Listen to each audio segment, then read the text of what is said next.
What's up, guys? Welcome back to a brand new story. Today we have a story of the stinkiest Minecraft kid ever, who smells really bad, and he thinks that his stink, his natural odor, gives him unlimited visibility, and he can pick up any girl ever on the face of this earth. This is quite the story. I know you'll enjoy it, so sit back, relax, leave a like on the video to claim your free nothing, limited time by the way, and let's just jump right into it. So we're going to call the subscriber who submitted this story Wallace. So anyways, Wallace was 12 at the time. This happened not that long ago. Maybe Wallace is still 12. I don't know. He just told me at this time he was 12, right? And he and his boys were kind of hanging out one day when Wallace's mom came down and said, hey, like, guys, and talks to Wallace and his friends. There's a new kid moving into the neighborhood. I thought it'd be cool. I thought it'd be good or cool if you guys went and talked to him. So I set something up with you and him tomorrow, and then also with you and him 2 days from then. Basically, the plan was that Wallace and his friends were going to go over to this kid's house, get to know him a little bit, and then the next day they were all going to go to the mall together, as that was a thing that Wallace and his friends enjoyed doing. So Wallace and his friends really had no objection to this. We're just going to call his friends Ben collectively. Like, I'm going to refer to them both as Ben because they don't really have any like qualities in the story that they need to be separated by. So we're just going to call them both Ben. But anyways, we'll say Wallace and his friends, and I'll say Ben if necessary. Wallace and his friends had no objection to this, as they thought, okay, well, that's cool. New person. No, maybe he's cool. And worst case scenario, he's not, and we're just not friends with him. Like, we'll figure it out pretty soon. So anyways, fast forward to the day where Wallace and his friends go over to this guy's house. And this was the beginning of the end, man. This is where things, they only went down from here. So anyways, they're driving up to the house, and Wallace's mom drops them off and says, doesn't plan to stay as she has to go and do things. And they're basically going to be stuck at this guy's house for 2 hours, which, doesn't sound bad. I mean, especially if you like the guy, or at least you could like the guy, that's probably a good thing because, you're spending more time with your friend. However, this was about to be one of the hardest experiences of their lives. I mean, they're only 12, so it's not like they've went through that much. But anyways, yeah, so they're walking into the house, or they walk up to the house, they knock on the door. The Minecraft kid's mom, we're going to call him the Minecraft kid, by the way. And I have to use this disclaimer all the time just because people don't get it. This is not dedicated towards anyone who plays Minecraft. I think it's pretty clear that I enjoy the game, or at least used to enjoy the game a lot when I was a kid, as shown by the background footage I'm using. Look, the term Minecraft kid, it isn't really even meaning you like Minecraft. It almost means the one that is someone who is embodied by Minecraft, wearing the same creeper hoodie every single day, being on Discord 24/7, and having the hygiene of a Discord mod. That is basically what I mean by Minecraft kid. I don't mean you just like Minecraft. So just stop being mad in the comments and use your common sense for 1 second. So all I ask is 1 second. Anyways, they walk up to the house, and the Minecraft kid's mom greets them at the door, lets them in. Wallace's mom leaves as soon as she sees her kids or her kid and his friends go into the house. They enter the house, and the Minecraft kid's mom says, okay, well, the Minecraft kid's actually upstairs right now. He's in the middle of one of his little gaming sessions. I'm sure you boys know what it's like to be in the middle of a gaming session and have your mother interrupt it. I'm sure it's the worst. They all kind of look at each other like, I guess, bro, like, all right. Okay. I don't know how else to respond. All right. Yeah, so she's like, well, he's actually just up there. So Wallace leads the other two up the stairs, and they go up the stairs, they make a left, and they go down this hallway. And immediately, something just smells wrong. Like, it doesn't necessarily smell, okay, it does smell pretty bad. It's like a little pungent. It's like, I don't know, you left something in the trash that maybe you shouldn't have left in the trash. Like, you left some, like, food in an exposed trash or something, and you forgot to take the trash out for weeks. And it just, like, got stuck somewhere, and then after a while, it starts to decompose and rot and make this little smell, right? So, the thing is, though, as they get closer and closer to the room where they hear creeper explosion noises and Minecraft dragon noises, the smell gets stronger and stronger and stronger. And one of Wallace's friends, Ben, says like, oh, dude, like, do you smell that? It smells awful. And Wallace is like, yeah, it's like something died in the walls, bro. Like, what? So, yeah, anyways, they get closer and closer to the Minecraft kid's room. And the smell gets worse and worse. And that's when they get to the door. And they're looking at the door handle. Thankfully, right, it was a push door. You didn't have to pull it to open it. Because looking at the door handle had all this crust and grime and sludge and probably just like this Cheeto dust that's been molding because it's been there for 3 years. It is the most disgusting thing ever. And also the door somehow has like sludge all over it, which, bro, I get it if you're messy. My room's not always looking the greatest. I try and keep it as clean as possible, but we all have those days where you just forget. But dude, how does it get so bad that the door gets gross? Like, how do you get to a point where the door is getting gross? So I know I've said up to this point the hallway smelled pretty bad, but it was nothing for what they were about to experience. So Wallace, Alex is the name of the last guy, Wallace opens the door, not with his hand, he literally uses his foot to gently push open the door. And when I say jump scare warning, there should have been a jump scare warning for Wallace and his friends, because boom, he gets hit in the face. Not hit in the face with anything physical. It's not like a ball was thrown at him or shot with a Nerf gun or something. Not like the Minecraft kid was playing a prank on him. It was a wall of stink. It was a wall of stench. It was the most foul. It was the most putrid. It was the most disgusting. It was the most egregious smell they have ever smelled in their lives. They've talked about this after the fact, and they all agreed that nothing has ever smelled this bad. Not even close, right? So it's as if, like, I don't know, something died in the Minecraft kid's room, and it was just literally rotting away in the middle of the room. It was as if the Minecraft kid went to the bathroom primarily in his pillow and slept on his pillow every single night. It was as if insert the grossest thing ever that would smell terrible and then just apply it to the smell of this room. This room was terrible. And not only was it terrible, there was crap all over the floor. It was there was flies all in the room. It was disgusting. It was the worst room they've ever stumbled upon. And the kid rolls around, or not rolls around, but is in his spinning chair, spins around, is like, "Hey guys, my name's Minecraft Kid." Actually says his real name, but we're going to use Minecraft Kid. He's like, "Hey guys, my name's Minecraft Kid. What are your names?" And, what do I call him? Wallace. Wallace is like, "Hey, I'm Wallace. That's Ben." And points to his other friend. That's Ben. Maybe they had different names, but for the sake of this, it's nice to meet you. We're the friends in your neighborhood. Minecraft Kid's like, "Okay, cool.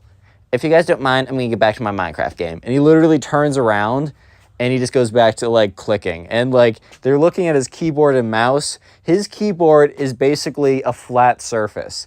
It's a flat surface because there's so much gunk and crap in between the keys that there's almost no physical divots. It's just like a flat edge. It's just a flat surface because all the divots where the keyboards are just filled with, like, gamer gunk, and it's disgusting, right?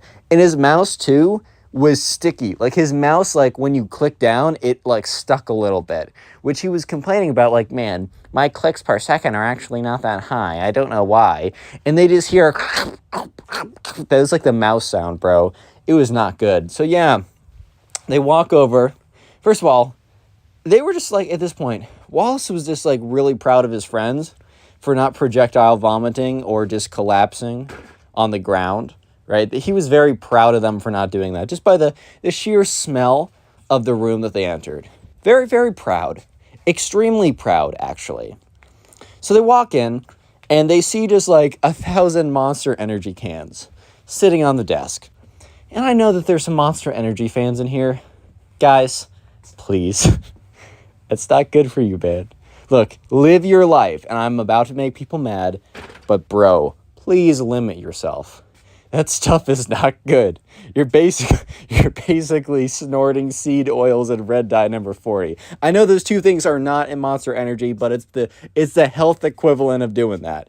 But you can do what you want. Just look, in general, do things in moderation. There was like 1,000 Monster Energy cans, half of them spilling all over the place, right next to his what the Minecraft kid called his gaming battleship, aka his desk. And he was just like clicking around. And he was sitting in, like, the squatting. He was, like, sitting very weirdly. He's sitting, like, I don't know if you guys ever saw Death Note, but you know L from Death Note? It's, like, literally the only anime I've ever watched. Anime just isn't really my thing. However, that one show, Death Note, fire. That was so sick. The rest of it, I don't really like. But anyways, he's sitting like that, and he's like, bro, I'm not even going to go into it, but his feet were not well manicured. That's all I'm going to say. And I'm not trying to say that he wasn't going to a spa every single day. I wasn't trying to say that, like, I don't know, he's not adding, like, a coat. I don't know. Let's just say that things were not looking great down there. It says, I don't know if you guys have ever been to the pool when, like, an 80-year-old grandpa walks over and, like, he's got his dogs out, and you know that he doesn't have the ability to bend over and, like, clip them or whatever, and his dogs are just the worst things you've ever seen. Like, they might be the worst things you've ever seen. Like, they're big bad. Basically, the Minecraft kid had the worst pair of dogs on his feet as you've ever seen, right? And it's just like at this point, the smell was almost accumulating in the insides of Wallace and his friends' noses. Eventually, the Minecraft kid loses his Minecraft match. He's like, drat. He turns around. He's like, hey, guys. So, what do you guys do for fun? And Wallace and his friends are like, well, we actually, I don't know. We go for hikes and stuff. We go around, play some frisbee. I don't know if you're into that. He's like, nope. I do not like sports or anything with physical activity. And they're all just like, all right, cool. We also like going to the mall. He's like, sigh, I know. We're going there tomorrow. That's the worst. I can't play Minecraft if I'm in the wall. If I'm in the mall. Yeah, I bet you wouldn't be able to play Minecraft if you were in the physical wall, bro. But anyways, right. They're kind of just looking at him. And Wallace and his friends are looking at each other. And then they look back at him, and then they look at each other. They have a feeling, a sneaking suspicion, a slight inkling. They have a feeling, right, that maybe they're not going to be the closest, dearest, most connected friends with this guy because they have literally nothing in common, and his room is not the easiest. Like, for example, they could not imagine a sleepover in his room without passing away. They would have to write a letter to their parents about how much they loved them before they went over to this kid's house for a sleepover, just in case they suffocated from too much stink accumulating in their lungs overnight. Who even knows? Anyways, so this kid goes on to talk about, like, they're talking about some stuff. The conversation is pretty terrible, but whatever.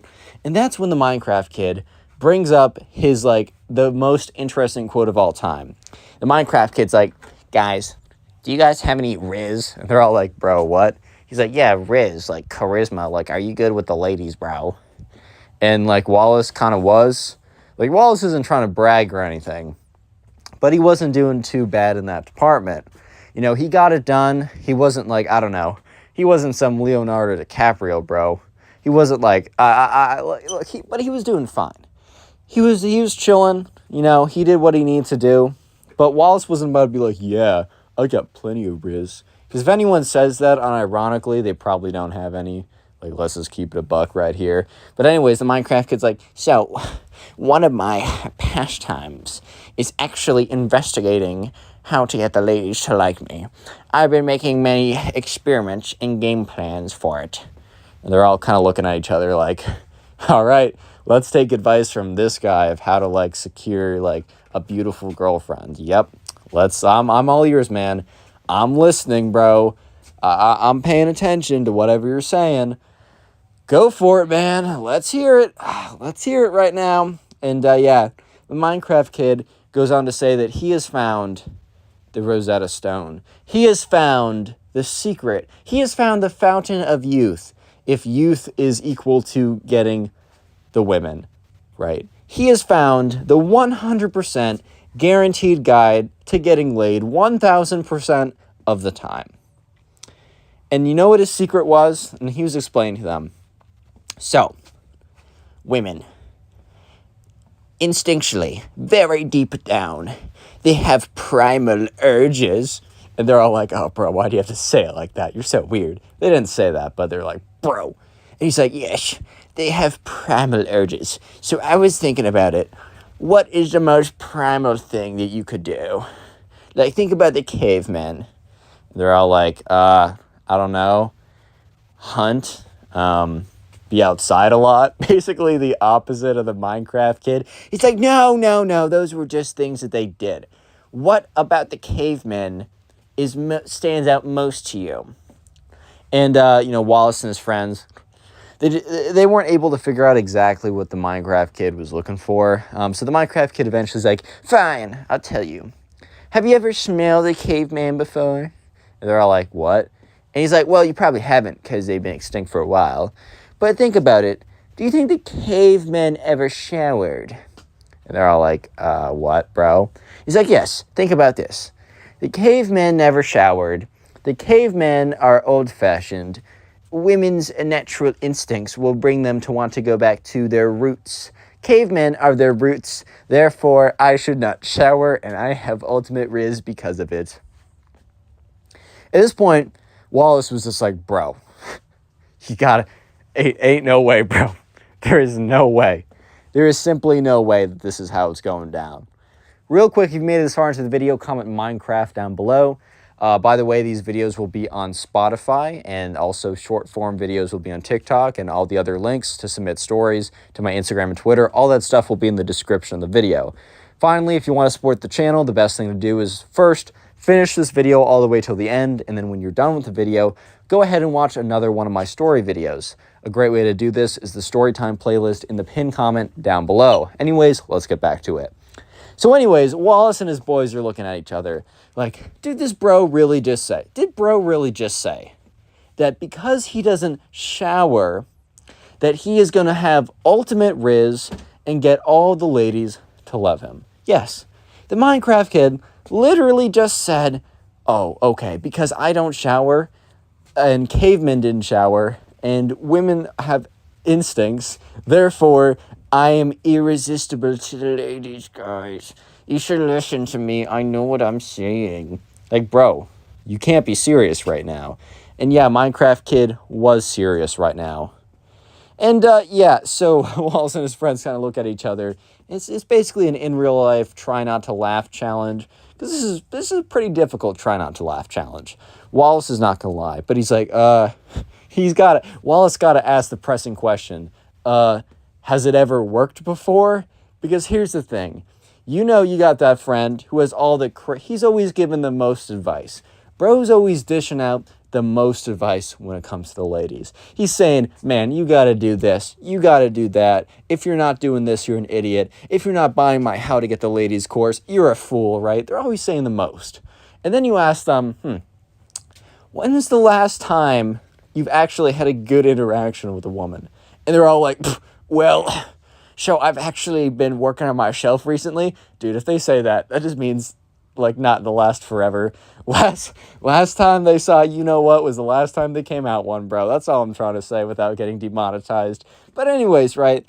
So, sure enough, Wallace is like, hey, has this ever worked? And the Minecraft kid's like, well, actually, I've been honing my stink for so long that I've not spoken to a woman in, I don't know, 5 years. Dude, they were like 12, by the way, bro. By the way, riz to them meant like talking to a girl and holding her hand was like 20th base. Like 25th base was holding her hand. And they were legit scared to hold hands because they're like, bro, what if I hold her hand too hard and the stork comes with the baby, bro? Oh my God. Anyways, right? So they're just like, oh, well, we're going to the, and Wallace is like, oh, well, dude, we're going to the mall tomorrow. You should really use some of that riz because I feel like you've definitely accumulated enough stink to really have a presence. He's like, oh, really? It was like the most, it's funny because it's like Wallace just complimented the Minecraft kid in the most genuine, best compliment the Minecraft kid could have ever wanted to hear.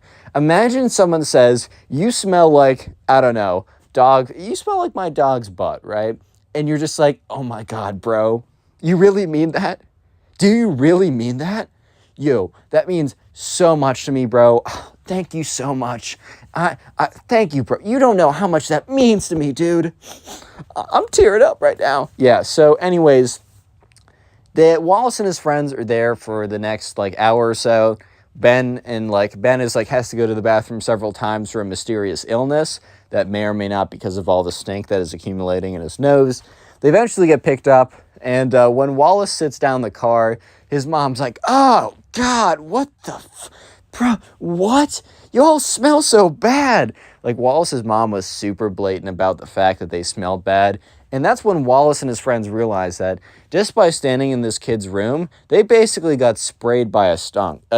They basically dove into the dumpster. They basically decided to just go to the bathroom in their pants and not even care about it at this point. So yeah, they had to explain to his mom that it wasn't them just like, I don't know, peeing their pants and letting it marinate for an hour. It was the fact that the Minecraft kid had certain behaviors and tendencies that maybe did not align with peak cleanliness, with peak, hygiene, with peak smelling not terrible. So yeah, after explaining to his mom that the Minecraft kid did not smell so good, his mom's like, oh, well, boys, I can always try and make up something to get you out of the play date tomorrow if you're really thinking about, like, if you really don't like this kid. And Wallace is like, look, I don't think we're going to be friends long term. We have nothing in common. I don't really have a lot of respect for him. All he does is play video games and accumulate stinks by, I don't know, peeing his pants or something and letting it marinate for 8 hours while gaming and playing League of Legends. However, he did say that he was going to pick up a girl tomorrow. And Mom, I don't mean to be a jerk, but I really want to see that. His mom gives him a look like, bro, you're being mean right now. Because we all know this kid is not going to be picking up the ladies. And he's like, eventually the mom's like, okay, fine. It's going to be easier to let you guys go. Just don't be mean. And they all agreed. So anyways, the next day came around. And Wallace's mom drove Wallace, Ben, and Ben over to the mall. And they got out. And Wallace's mom's like, okay, I'm going to be back in an hour. Like, I'm just going to say I have to get you guys early. But don't be too mean. I'll be back. So anyways, right, they walk in. And they sit down at, I don't know, there's this little bench or whatever in the mall. And it's a place that they normally meet. And they got the kid's Snapchat or number or whatever. And somehow they text them, right? They're like, hey, we're at X location. And eventually, after 5 minutes of waiting, they see the Minecraft kid walking over in the worst outfit on planet Earth. One of the most... It is so bad. And they can, first of all, not even the fact that he has a walking aroma, but it is first of all, the creeper hoodie is not bad. When I was 12, not bad, right? Creeper hoodie, not too terrible. However, he was walking over in the creeper hoodie that had massive stains on it. It had massive blotches of crap that he just spilled all over it and never figured out to clean up. And then he also had the strangest pants on planet Earth. They were like anime girls with like making weird faces or something, and it was like black and white. However, those also had big splotches of crap and big yellow marks all over them. And then he literally came in slides with no socks.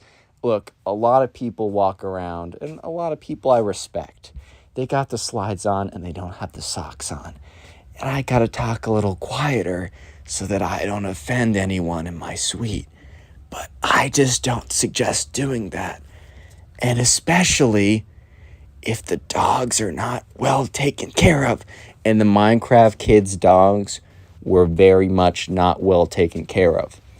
They were definitely looking like snakes, bro. They were not dogs, bro. They were snakes. They were coming to bite. They were definitely... The dogs were venomous, bro. It was not looking good. So yeah, he comes in the most atrocious fit on planet Earth. And he also says, oh, by the way, I forgot to say the cherry on top. Bro's rocking a Redditor fedora. He might as well have his Discord mod kitten with him as well. His, like, in real life waifu. No, guys, she's real. Anyways, right, so he walks over, and they all are just looking at him like, oh my god. And this is when Wallace spots two girls who he kind of recognizes from living in the neighborhood, sitting at a table on the other side. And, the kid sits down, and, he's like, what's up, guys?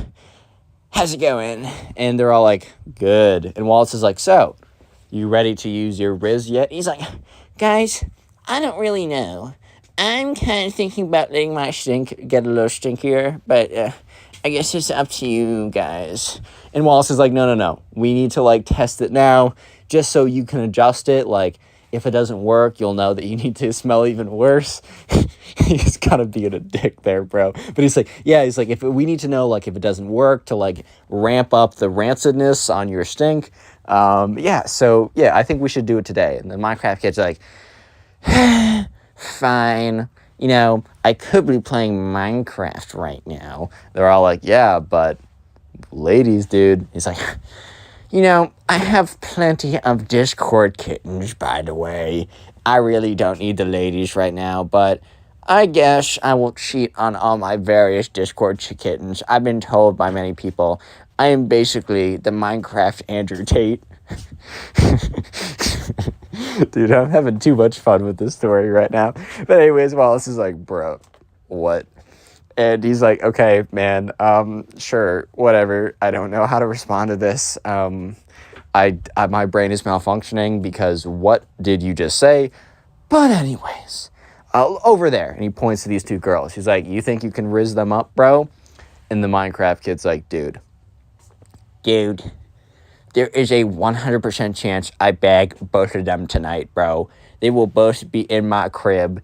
They will be on my bed watching me play Minecraft and being like, oh my God, Minecraft kid, you're so good. Sorry. Anyways, Wallace is like, okay, bet. Let's see it. So the Minecraft kid's like, okay. Steps up. Starts like walking over. Walks over to the table. Looks like he's about to walk past them. It's very weird. And he walks past them. And Wallace turns to his friend and is like, bro, is this guy not pursuing the lady? Is he dipping? Is he not going through with it? And the Minecraft kid he doesn't walk past them. He walks around them. He starts circling their table. And then he starts running around their table. And then he throws his arms back and he sonic dashes around the table. It is the most insane thing that Wallace and his friends have ever seen.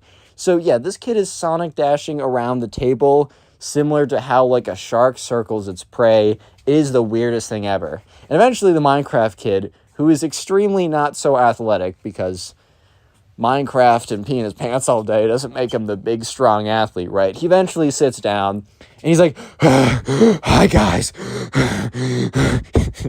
And the two girls are just looking at him like, oh, my God, what? And he's like, hey, guys, what's good? My name is Minecraft Kid. And, at this point, Wallace and his friends are sitting close enough to overhear the whole conversation, and they're just like, what? Yeah, the two girls are just not having it right now. He's like, so, I wanted to know what you thought of Minecraft boys. Are you, like, into the e-boys? Because you could say that I'm an e-boy like that. These two girls are just like, what? No. He's like, that's fine. I was joking about being an e-boy, by the way. Yeah, it's totally not me. I'm like the opposite of that in a super sexy way. And these two girls are just like, bro, what is this kid on right now? And Wallace and his friends, they're dying, bro. They were trying to, they just failed the try not to laugh challenge. One of the Bens basically falls over in his seat, is on the ground, is on the dirty mall floor, but he doesn't care, bro. Because he's watching the craziest thing he has ever seen in his entire life go down. And he's trying to hold it together, and he's not doing a good job, which I can't blame the man. I wouldn't be able to hold it together well either. And Minecraft Kid's like, so, with that all being said, which one of you girls coming back to the crib tonight? And they both look at each other. And then one of them is like, oh. And look, Wallace is like, oh no. And one of them's like, what's that? Oh, what's that? Oh. It gets up. One of the girls gets up, runs to the nearest trash can, and literally vomits into the trash can. She must have been really faint of stomach, right? Or she must have had a really sensitive stomach because, the smell was really, really bad. But to actually vomit over a smell is pretty intense. So this girl must have just happened to had a really weak stomach, or maybe really was on the cusp of vomiting anyways. But yep, she got up and she was just like puking into the trash can. So the other girl sees this as a perfect opportunity to escape the Minecraft kid. And she gets up and she's like, oh, I have to go talk to my friend. Sorry, goodbye. And Wallace walks over to the Minecraft kid and is like, oh, no. Maybe the stink's a little much right now. And the Minecraft kid's like, no. You guys don't understand. You didn't hear what was going on. You weren't catching on. You weren't signaled into the primal vibes like I was. I was luring them in. They were feeling me so hard until the other girl just happened to be sick. It's probably like all the hormones that were going through her body when she was smelling my smell. Just too much for her, man. She just couldn't handle it. I think I'm actually going to increase the smell so that the hormones will be so strong that she just immediately comes back to my crib. And, at this point, Wallace is like, yep, no, that makes sense. 100%, I back this choice. You are right. 100% right. Correct. I stand by what you were saying. Minecraft kid, you go. Yes. And, eventually Wallace's mom picked them all up. And Wallace had quite the story to tell. Click on the video on screen right now. I know you'll enjoy it. Just click it. Do it. Today we get a story of probably one of the most spoiled kids to ever live on planet Earth. I'm not even kidding. Strap in, subscribe if you like stories, and let's call today's subscriber Benson. I think that is a real name. I'm just thinking of Benson from Regular Show. That show is gas. But anyways, this all happens one day when Benson is chilling in class, and there's this kid in his class who we're just going to call the spoiled kid. He doesn't even deserve a name, bro. He's just getting the name spoiled kid.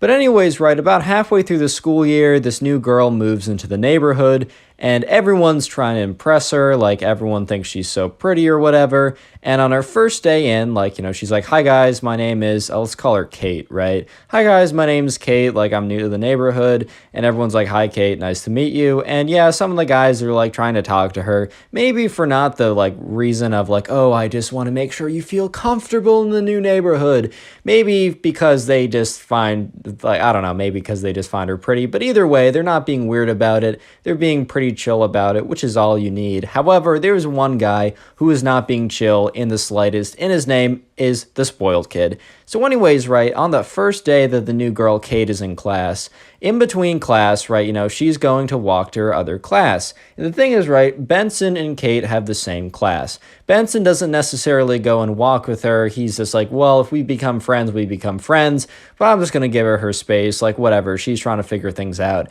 But Benson watches as the spoiled kid runs up to her and says, hello, my name is, I'm just going to say the spoiled kid. My name is Spoiled Kid. Welcome to the school. I basically run the school. And Benson's like, bro, everyone here hates you. What are you even saying, dude? That's laughable at best. But anyways, he's like, yeah, I kind of run the school. And she's like, oh, haha, okay. What am I supposed to do with that information besides say, okay, man, nice, I guess. So the spoiled kid immediately says, so you're new to the area? And, Kate is like, yeah, I just moved in with my family a week ago, and this is my first day at the school here. I haven't really had the time to explore the area. And the spoiled kid's like, oh, that's awesome. So I can totally show you around. And Kate kind of understands, kind of what he's trying to say. He's definitely trying to, I don't know, he's definitely hitting on her right now. But Kate's kind of just oh, well, I appreciate the offer. What are the places you think I should go? And he's like, oh, I could totally take you on them, but it's got to be a date. We totally got to, make out, too. At this point, Kate is like, no. I'm not getting pushed around like this by this obviously annoying kid. And Kate kind of realized this kid was both spoiled and also not liked by anyone. So she's like, I'm sorry, I don't think I like you that way. If you have any good recommendations, though, of places that are good around town, then let me know. And the spoiled kid is like, ugh, you're ugly anyways, and storms off. And Kate, Kate's a good trooper. She's just lol, okay. Because look, at the end of the day, the spoiled kid obviously didn't think that she was ugly because his intentions of talking to her was, because he didn't think she was ugly. That was legit the only reason why the spoiled kid was talking to her in the first place. So obviously he just said that because he was angry. However, right, Benson was not a big fan of this. He was like, all right, the spoiled kid is known as a jerk, but like this girl is new and she rejected him fairly nicely. And, you know, he went on a rage and called her ugly. So as the spoiled kid was storming off, Benson's like, hey, and the spoiled kid's like, what do you want, kid? It's so funny when someone your age calls you kid, bro. Just like a little bit of a side note. I've always thought that was hilarious. But anyways, you know, Benson's like, bro, she's like, this girl is new here. I heard that you called her ugly. Like, you can't be doing that. That's mad disrespectful and it looks bad for all of us. This girl is new. She rejected you nicely. Like, that's not cool that you called her ugly. Spoiled kid says, yeah, bro, what are you going to do about it? And the thing is, right, Benson's not going to fight him, but Benson's just like, dude, you're such a jerk and no one here likes you. So the spoiled kid doesn't like hearing that. So the spoiled kid decides, like, I'm going to own this kid. Like, I'm going to do something pretty crazy. So, like, there's a few people that are starting to gather around because they're like, oh my God, these two kids are fighting. Let me watch. And so there's a couple kids there. And, you know, the spoiled kid is like, ow, ow, he hit me. And Benson's like, bro, I didn't touch you, bro. And like everyone else watching was like, dude, he was like 5 feet away from you. And the spoiled kid's like, no, he punched me. And then the spoiled kid turns to Benson's like, do you know who my father is? He's a very, very rich lawyer and he will destroy you and your family. We'll take every cent from you. And Benson's like, yeah, right. And, you know, the spoiled kid's like, oh, my arm, it hurts so much. And these witnesses, they're your best friends. So, of course, they're going to lie. The witnesses are like, dude, we don't even know you guys. They were like kids in the older class. And Benson's like, that's not what my father will be able to argue as he's done this before. Basically, what the spoiled kid was trying to tell Benson was that, you know, he was going to tell his dad to sue Benson for hitting him, right, for assaulting him, basically, even when there was no proof. And apparently, his dad was good enough and was able to manipulate stuff well enough that he's done this in the past for the spoiled kid. And spoiled kid's like, wow, if you don't do exactly what I say, I will sue you. And then the spoiled kid, like, is like, by the way, check your text messages in 20 minutes. And Benson is just like, what? Like, what on earth is going on? So the spoiled kid walks away and like limps away and is like, oh, I've been beaten up. Oh. So Benson's like, bro, this kid is cringe and annoying and super spoiled and entitled. I don't even care. But he gets a text message from a random number. Apparently the spoiled kid was asking around and eventually got Benson's number. And it was a link to a case, a court case that was like on a local news thing. And this case was like talking about like Benson's dad and was talking about Benson too, and was talking about another kid who allegedly like attacked Benson, and there was tons of medical damages and the family was sued successfully. And Benson's starting to realize, or not attack Benson, attack the spoiled kid. And Benson's starting to realize that the spoiled kid isn't bluffing. Apparently, like, Benson didn't know because the article didn't say he faked it. The article was like, oh, he was attacked and, like, medical damages were sued and won.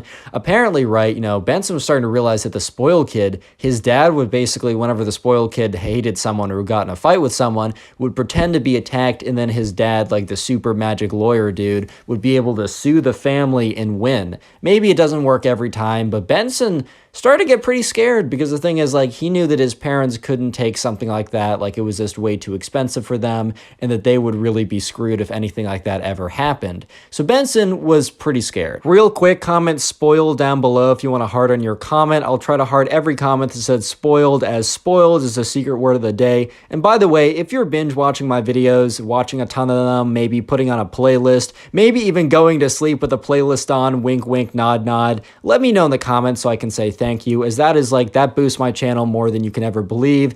It'll help us hit 500K faster, and I do appreciate you. But anyways, so for the next like week or so, Benson is in complete fear of the spoiled kid, because the spoiled kid basically has told him, my dad will sue your parents. And the thing is, right, even if they don't necessarily win, Benson knows that like being in a prolonged court case is super expensive. Like, yeah, I guess you could have the state lawyers or whatever, but then there's a higher chance they'd lose. But if they had like better lawyers, then maybe they would maybe they'd still lose, but either way they'd be very expensive. So Benson right now is in a really bad position where he feels as if that he needs to like basically take all the crap from the spoiled kid and not be able to do anything in return. It's a pretty terrible situation, and of course the spoiled kid is taking advantage of it every chance he can get.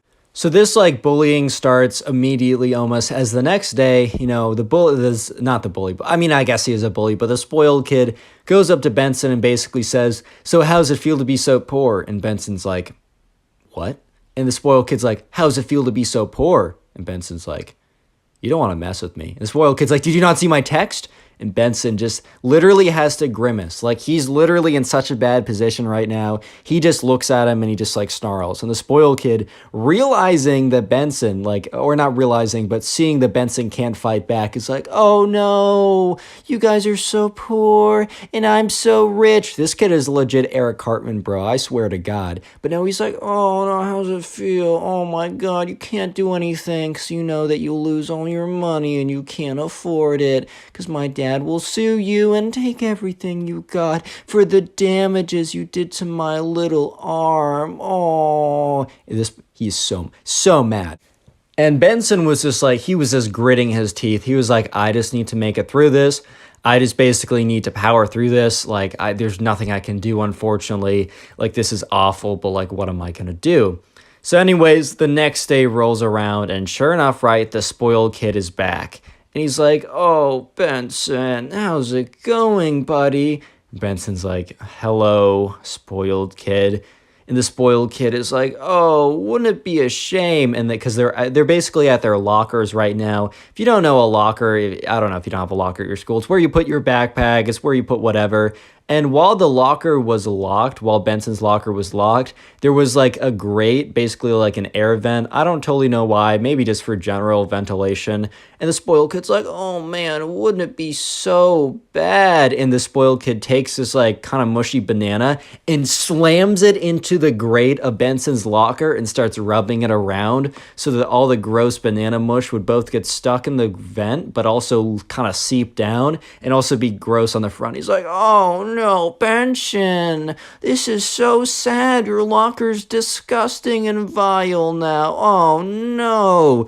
And Benson is just like, "I swear to God, bro, like, you don't understand what you're doing." And the spoiled kid's like, "Oh, what are you going to do about it, Benson? Oh, no." Keeps rubbing the locker in, like the banana. And, "Oh, no, Benson. Oh, this is so sad." Benson is so mad at this point. So eventually, right, Benson, later that day, he calls up one of his friends who goes to the school. And he's like, "Man, I got to talk to you." Explains the entire story I just told you. And the friend is like, "Oh my God, this kid is a psychopath and he legitimately needs to be stopped. And you need to be freed from this kind of cycle of hell because you're going to break and then he's going to sue you. And all of that like nonsense would have been for nothing."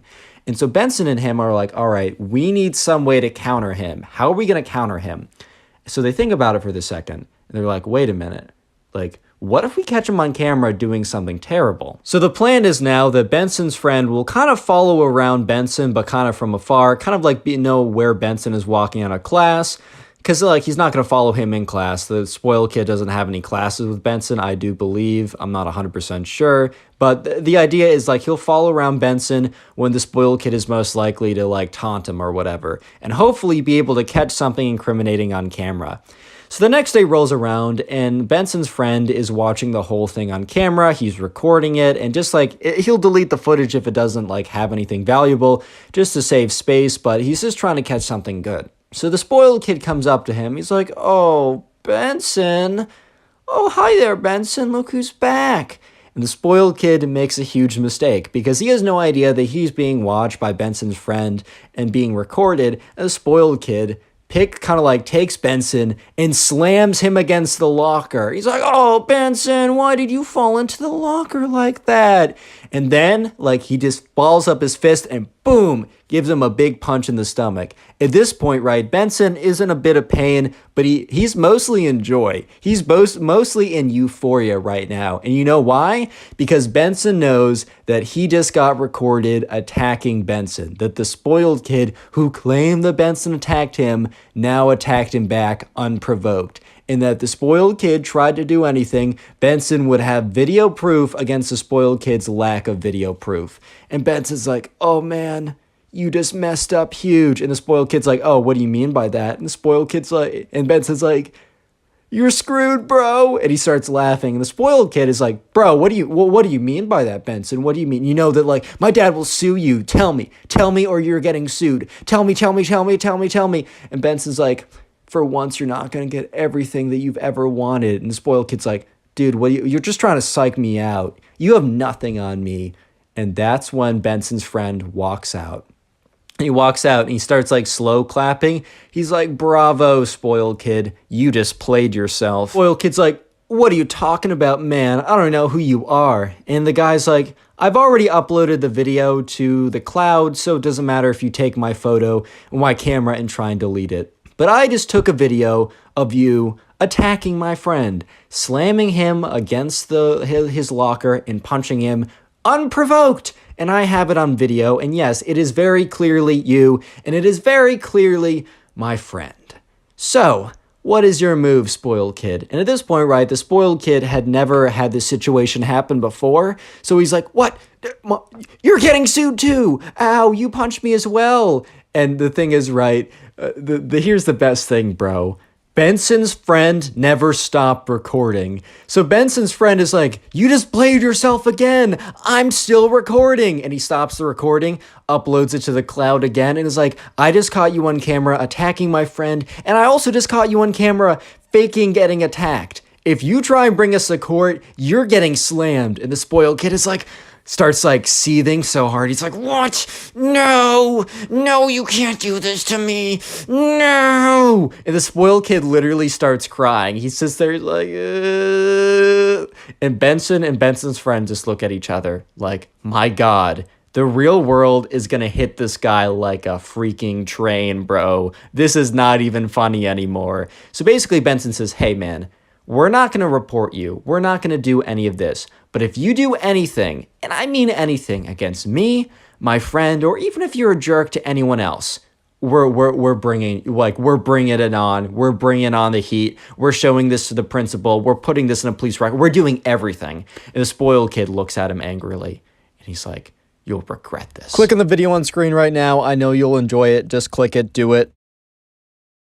How's it going, everyone? Today we have a story of one of the cringiest emo kids of all time, so sit back, relax, subscribe to the channel if you're new. We're calling today's subscriber who submitted the story Brent. So this all happened when Brent was at soccer camp. And so Brent went to the soccer camp every single year, and it just happened that this year he encountered the emo kid at soccer camp. So anyways, this was just another summer of Brent going to soccer camp. His mom dropped him off, and once again, he was pretty excited to go. Unfortunately, some of the friends he made from the year before, they didn't show up this time, so he was very proactive about finding people, meeting new people, and trying to make some new friends. So anyways, in the very beginning of soccer camp, they had kind of a get to know other people type deal.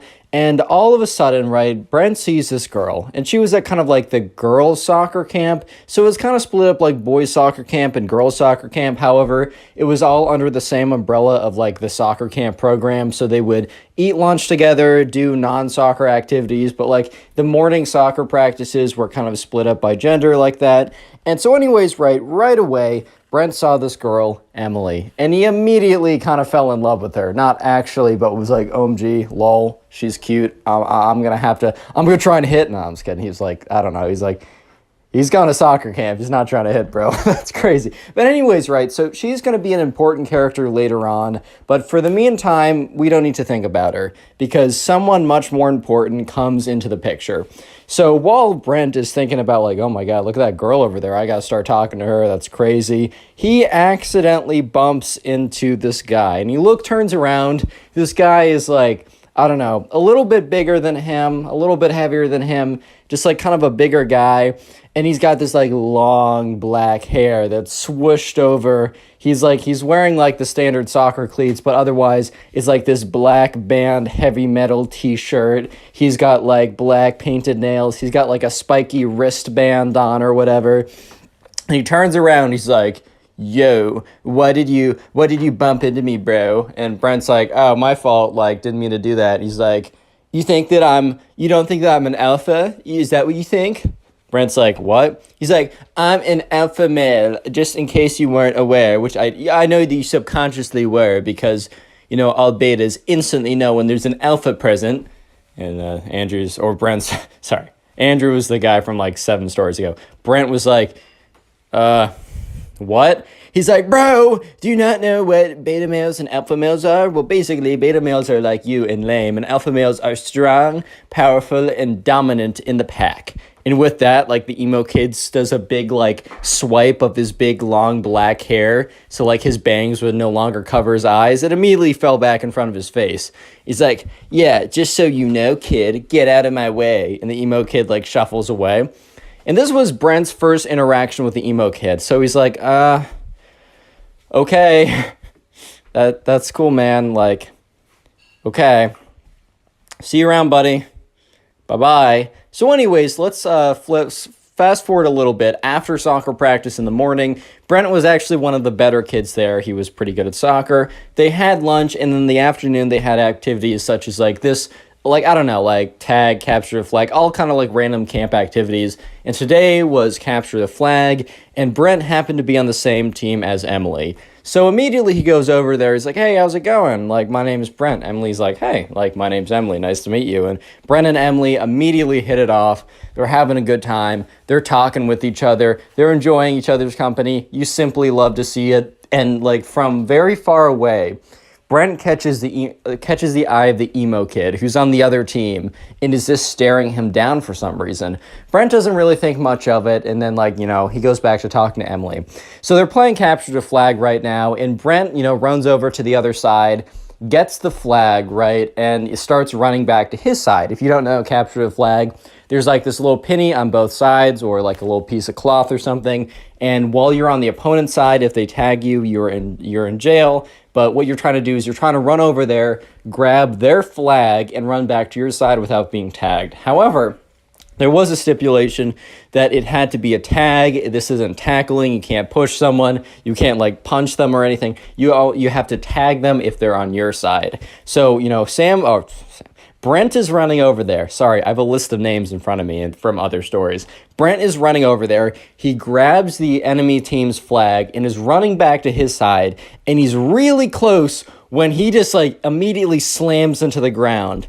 And that's when he realizes that there's a big guy on top of him. And that's when he realizes that the emo kid tackled him. So the emo kid's like, nice try, buddy. Next time, try not to fight the alpha males. And then a camp counselor comes over and says, hey, we said no tackling. You're on the sidelines, points to the emo kid, he's disqualified or whatever, has to sit on the sidelines. Ooh, so alpha, man. But anyways, right, so the penny's returned, but also Brent isn't in, like, jail. He goes back to the other side, and the emo kid has to sit out for the rest of capture the flag. And Brent continues to talk to Emily, and the entire time, the emo kid is just, like, looking over, and he's, like, all angrily staring at Brent. So Brent is now his official enemy. Brent kind of just assumed that they were enemies because of when he bumped into him and also when he got him disqualified, which, did Brent really get him disqualified, or was it because he's an idiot and jumped on him? That's why he got disqualified? Who knows, man? But there was another reason why the emo kid hated Brent. There was another reason that Brent did not realize at the moment, but was very, very, very potent, and is going to be very, very important for later on in the story. I'm gonna give you guys a hint. It starts with an E and ends with a Emily. Did you guys get it? Starts with an E and ends with a Emily.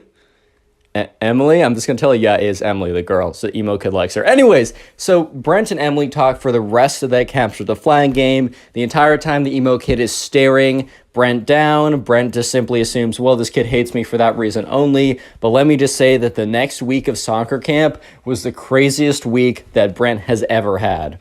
So anyways, right, his mom picks him up. He goes back home. His mom's like, hey, how was the first day? And Brent says, oh, I met this really weird kid who tackled me. And she's like, oh my God, are you okay? He's like, yeah, actually, I have barely any scrapes on me even. But he seems to not like me, so I'll keep you updated on that. So Brent is dropped off the next day, and he walks over there. And that's when the emo kid, is just staring him down.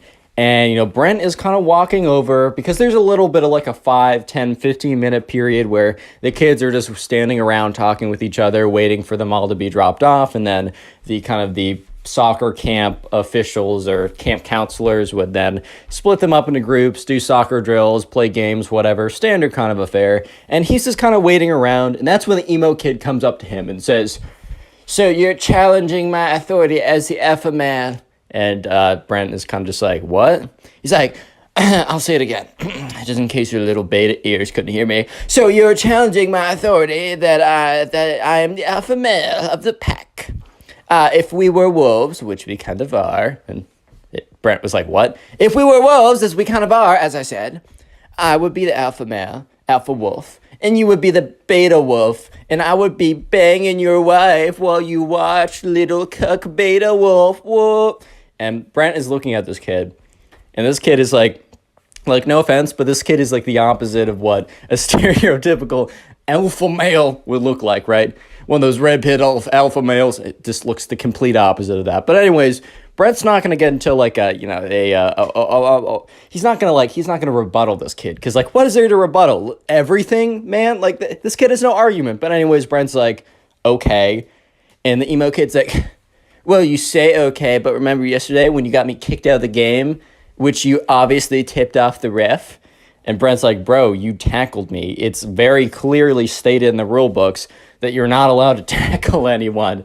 How is this on me? He's like, dude, it was so clearly on you because the ref understood that I was the alpha male and I was simply asserting my dominance, bro. And, Brent's just like, dude, the frick are you talking about, dude? Like, I paid him off with what? The $5 allowance I get a week? With what? My used smelly, stinky socks? What do I have? And he's like, I don't know, man. I don't know. Maybe he took his daughter on a date because his daughter's so ugly she'd never get a date. Oh. And Brent's like, was that a diss? Like, does he even have a daughter? He's like 20, bro. What? And the emo kid's like, anyways, I just wanted to let you know that I'm the alpha man. You're the beta man. I will do your wife when you have one. And scene. And the emo kid walks away. And Brent at this point is like, what? Why? Why is this my life? Anyway, so skip forward to the soccer practice. They're put into groups, and the emo kid was in Group B earlier, so they basically split them up into Group A and Group B. So Group A is the better players, and Group B is the I'm just kidding, the players who are newer to soccer.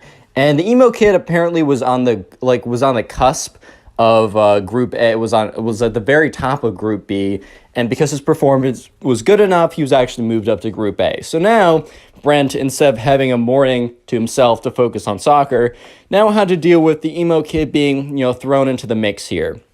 So anyways, they're doing some drills with the soccer ball, and they're kind of like kicking them around cones. You had to kind of keep control of the ball while you were running. And the emo kid, they said, okay, line up into 3 groups. And the emo kid immediately ran behind Brent.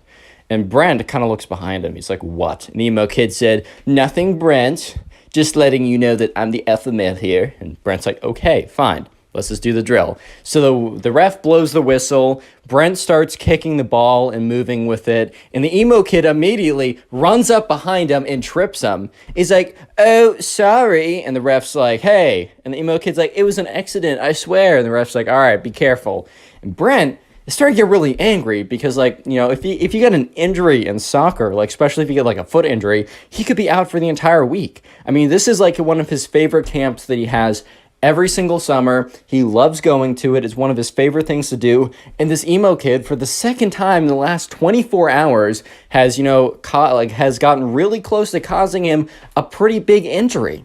He could have jumped. He jumped on him yesterday. He ran behind him, knocking him over. What if he twisted an ankle? What if he, fractured something in his leg? It's not that hard, especially when you got a big old kid jumping on top of you every 5 minutes. It's difficult. It's not that difficult, man. So anyways, Brent, for the next activity, waits to get into line before the emo kid does, because he doesn't want to be in the same line as the emo kid. But it turns out that, everyone else lines up, and it's literally just Brent and the emo kid waiting for each other to move, because the Brent wants to go where the emo kid doesn't go, and the emo kid wants to go where Brent goes. And the refs not the refs, but the soccer coaches are like, come on, kind of guys, get into line. And Brent's like, okay. And he sprints to the end of the line, and then the emo kid sprints to the back of that line. And the coach is like, emo kid, says his actual name, can you go to another line? That line's too long. And the emo kid's like, okay, moves over one line. And when the coach turns his head, the emo kid literally runs back into the line with Brent again. So when the coach turns around, he's like, wait, emo kid, I said, could you go to that line? And he's like, fine. Emo kid eventually goes to that line, actually does that. So for the rest of soccer practice, the emo kid tried to like bump into Brent, tried to make his life difficult. Basically, was just being a big butt the entire time. But thankfully, right, that nothing really happened. He didn't bump into Brent successfully again. In fact, the emo kid, most of the time when he tried to bump into Brent would do some like very slick soccer move, kind of like break his ankles, not literally, but you know what I mean. And the emo kid would like fall flat on his face because he kind of like tried to run into Brent, and then Brent sidestepped him and completely swerved out of his way.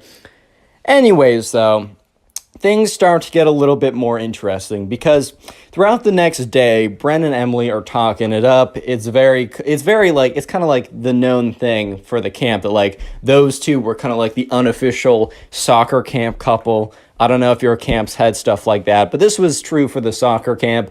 And word was that like the two of them, they were gonna kiss soon. Oh my God, guys, isn't that like 12th base or something? So sure enough, right, one of these days, so like a day later, Emily and Brent are just sitting with each other at lunch. They're kind of on like a quote-unquote date or whatever. And that's when a girl comes over and sits next to them. And Emily's like, oh, this is my friend Robin. And Robin's like, hey guys, like, I just want to let you know, Emily, that the kid over there, and points to the emo kid, is planning to ask you out soon. And Emily's like, dude, I don't know that kid. I've never spoken to him in my life. And Brent's like, oh my God, I know exactly who that kid is. Emily's like, what? And Brent basically tells her the story that I told you guys for the last 13 minutes. And she's like, oh my God, he's the worst. And Brent's like, well, that would explain why he really hates me too. Because like, not just that I embarrassed him, but I've been hanging out with you the entire time. And, he probably knows that we've been talking a lot. And Emily laughs a little bit. And this is when Robin says, dude, like, I'm serious. This kid is going to come over and ask you out within like the next 24 hours. He's going to do it publicly. It's going to be really embarrassing. Everyone's told him not to do it, but he's in his own world. You gotta let him down nicely though. And Brent was like, no mercy, make him suffer. Emily's like, Brent, I'm not gonna make him suffer. I don't know this kid. Brent's like, make him suffer. Emily's like, shh. Okay, I'm gonna be nice. When he comes over, I'm going to be firm, I'm going to be direct, but I'm going to be nice about it, I'm going to be cordial, and life is going to go back to what it was before. So sure enough, right, Brent now realizes that the emo kid has a massive crush on Emily. And Brent also starts to think about it. When Emily says no to him, and when she starts really, hanging out with me more, and when word gets around that we kiss, because we totally are, this is in Brent's head, right, he's going to actually, like, ramp up the craziness even more than it already is. I think I'm screwed, boys. Real quick, if you made it this far into the video, comment emo down below. I'm going to heart as many comments as I can that say that. That is the secret word of the day. And also, if you want to support the channel and help boost me back into the algorithm, all you got to do is at some point, maybe after this video, maybe later, sit down and watch a bunch of my videos in a row, maybe while you're playing video games or drawing or cleaning your room, or maybe to help you go to sleep. I take that as a compliment now. I understand it. Leave in the comment section down below how you're helping boost the channel. I will heart it, I will say thank you, and I'll even shout some people out, like the person on screen right now. Thank you to this person on screen and all of you guys for all the support recently. It's really helped boost the channel. We're growing again. You'll love to see it. Let's get back to the story. So anyways, flash forward to that night, or not that night, but that afternoon. Remember when this is the mixed gender, just fun, more camp activities, they're playing dodgeball. And sure enough, the emo kid and Brent actually happen to be on the same team this time. So, like, emo kid and Brent, they're picking up the dodgeballs, they're throwing them, they're trying to avoid being hit by the dodgeballs. And the emo kid walks over and is like, sup, bro? And Brent's like, what? Emo kid's like, I just want to let you know that, I know that you and Emily, or you have been trying to flirt with Emily, and it's been failing horribly from my sources, at least that's what my sources said. And I just want to let you know that, I let you have your fun. I let you play like the little beta little lamb you are. But I'm actually going to come in and, as the alpha male, assert my dominance and claim what is mine. Emily shall be my girlfriend by the end of tomorrow. Mark my words, and I will watch as little tears roll down your face because you're so sad that I took your girl. Oh, little Brent, I'm so sorry. Brent's like, dude, she's not gonna, I've talked to her. She's gonna say no. Like, don't do it. I hate you, but I know for a fact that you're gonna get rejected in front of everyone. The emo kid's like, nice try, little boy. I know for a fact that my testosterone is 10 trillion and yours is 0. So based on that alone, plus a billion other factors, such as my manliness, my alpha maleness, my swag, overall levels, and a billion more things. Just, she will obviously say yes to me. And even if you two are fake dating, she'll break up with you immediately to say yes to me. I just know some things that you don't know, Brent. Get over it. So the emo kid walks away. And Brent's like, well, my conscience is clear because I tried to warn the kid not to do it. I tried to warn the kid, right? I'm not a bad guy. I told him not to do it. I told him. I said, I even gave him the benefit of the doubt. I said, I don't like you, but I want to help you here. He didn't listen to me. It's not my fault, whatever happens tomorrow. Next day rolls around. At soccer practice, the emo kid for the entire morning is like, Brent, better spend the last moments with Emily as you can because she's about to be my girlfriend. Oh, and Brent's like, dude, shut up, dude. He's like, oh my God, am I getting to you, man? Am I getting to you, man? Oh, man, it was so easy to break your thin, weak beta skin. Oh, my God, my words are hurting you so much. I'm going to lick up your little salty tears. They're so tasty and so good. And Brent's like, shut up, bro. You're going to get embarrassed. I can't wait for the moment. She better go hard. Anyways, flash forward to lunch. The moment. So anyways, Brent is sitting with Emily, and Emily's like, dude, the emo kid, I can't see him anywhere. And Brent's like, dude, he's going to ask you out. It's happening. Get over it. It's going to happen any second. She's like, he's going to do it the next day, which means probably now in front of everyone. And, Brent's like, that's what he said he would do. And Brent was like, oh my God, don't turn around.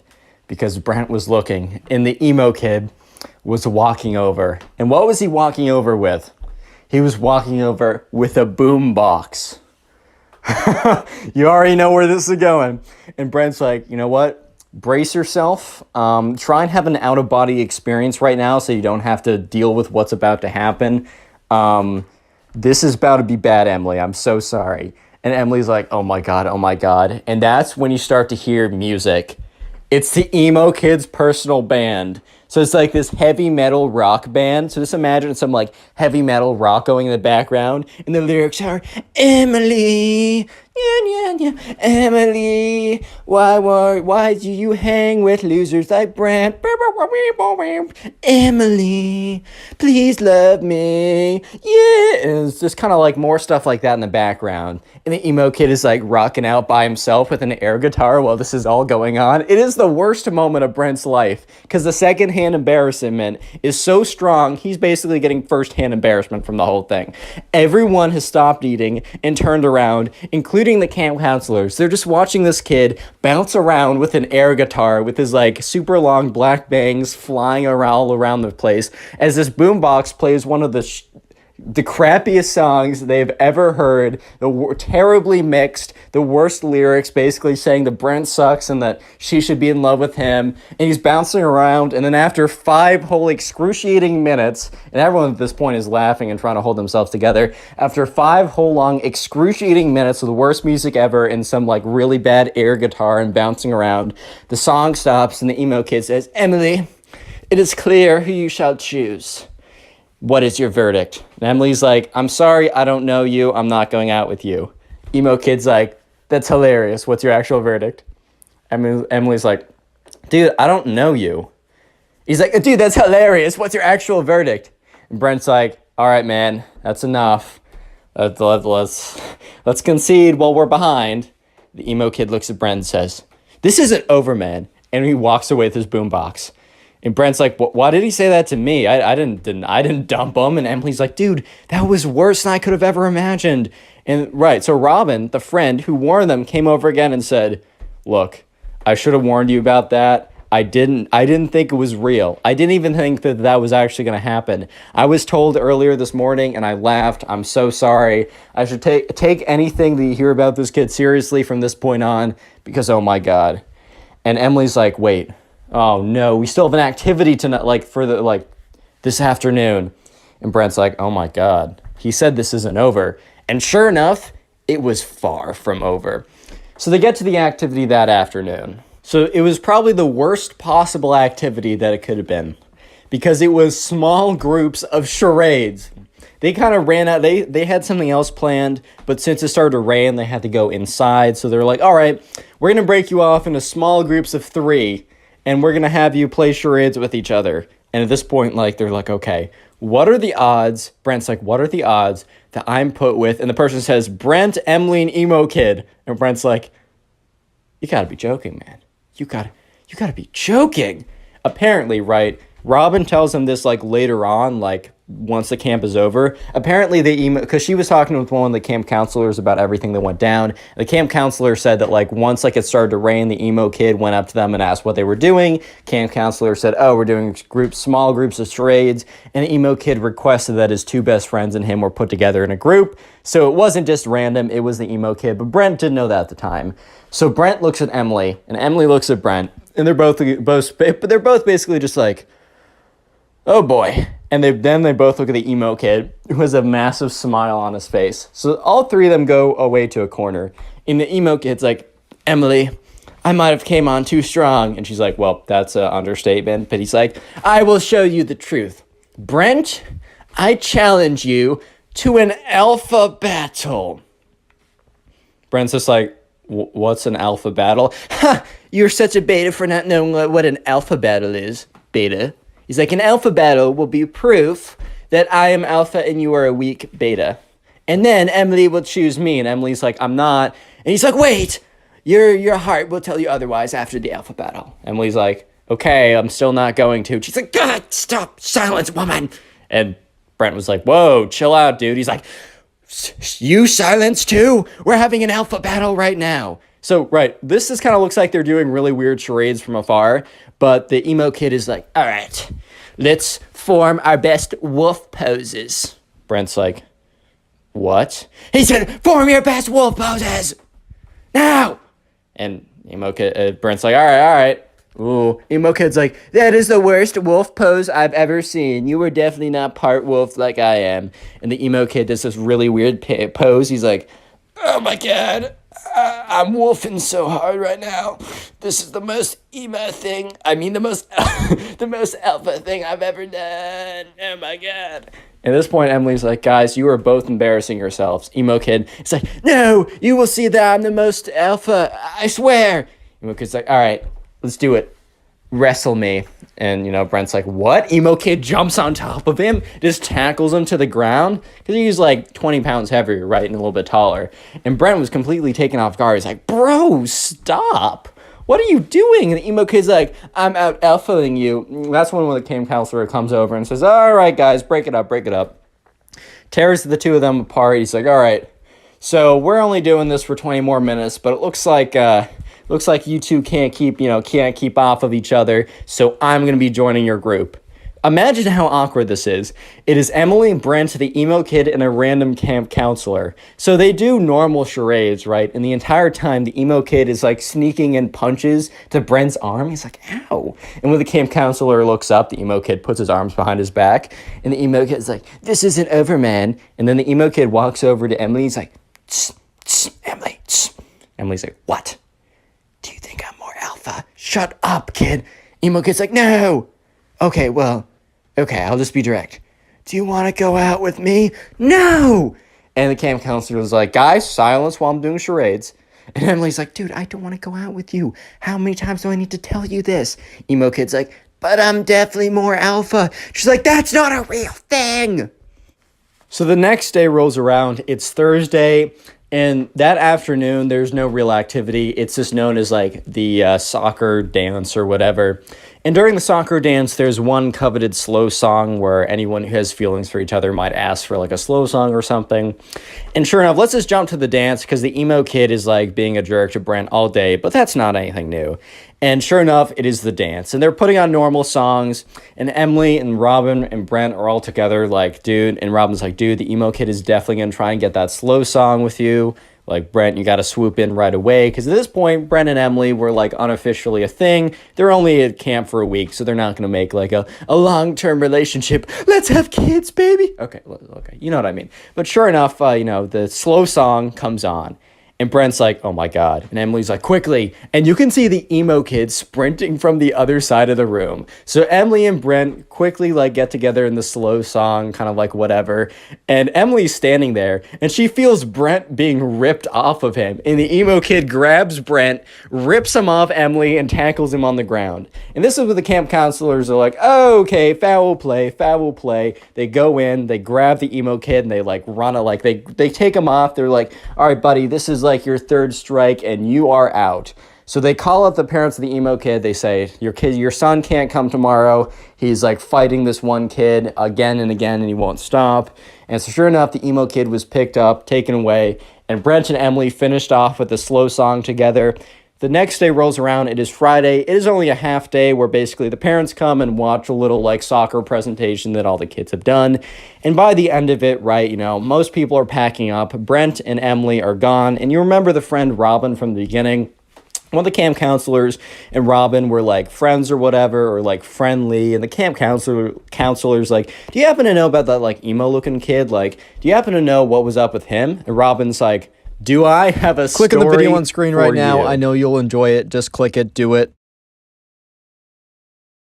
From a kid who argues with the teacher over if the sun is real or not, yeah, the sun, to a kid who thinks sitting in chairs is offensive, these are the craziest Gen Z kids you've ever seen. Let's go.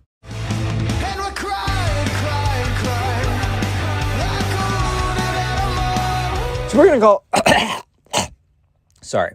We're going to call the subscriber who submitted this story Jesse. Anyways, so in Jesse's class, there is a kid, and we're just going to call him the Gen Z kid, right? So the Gen Z kid is sitting in class, and today they were learning about space or something. I don't totally know why this happened. So this was in 5th grade. I think they were just doing like a small unit on space or something. And the teacher was saying something about like yada yada, this planet, whatever. And then she said something about the sun. And this kid spent a lot of time on TikTok. And the thing is, right, TikTok, super addictive.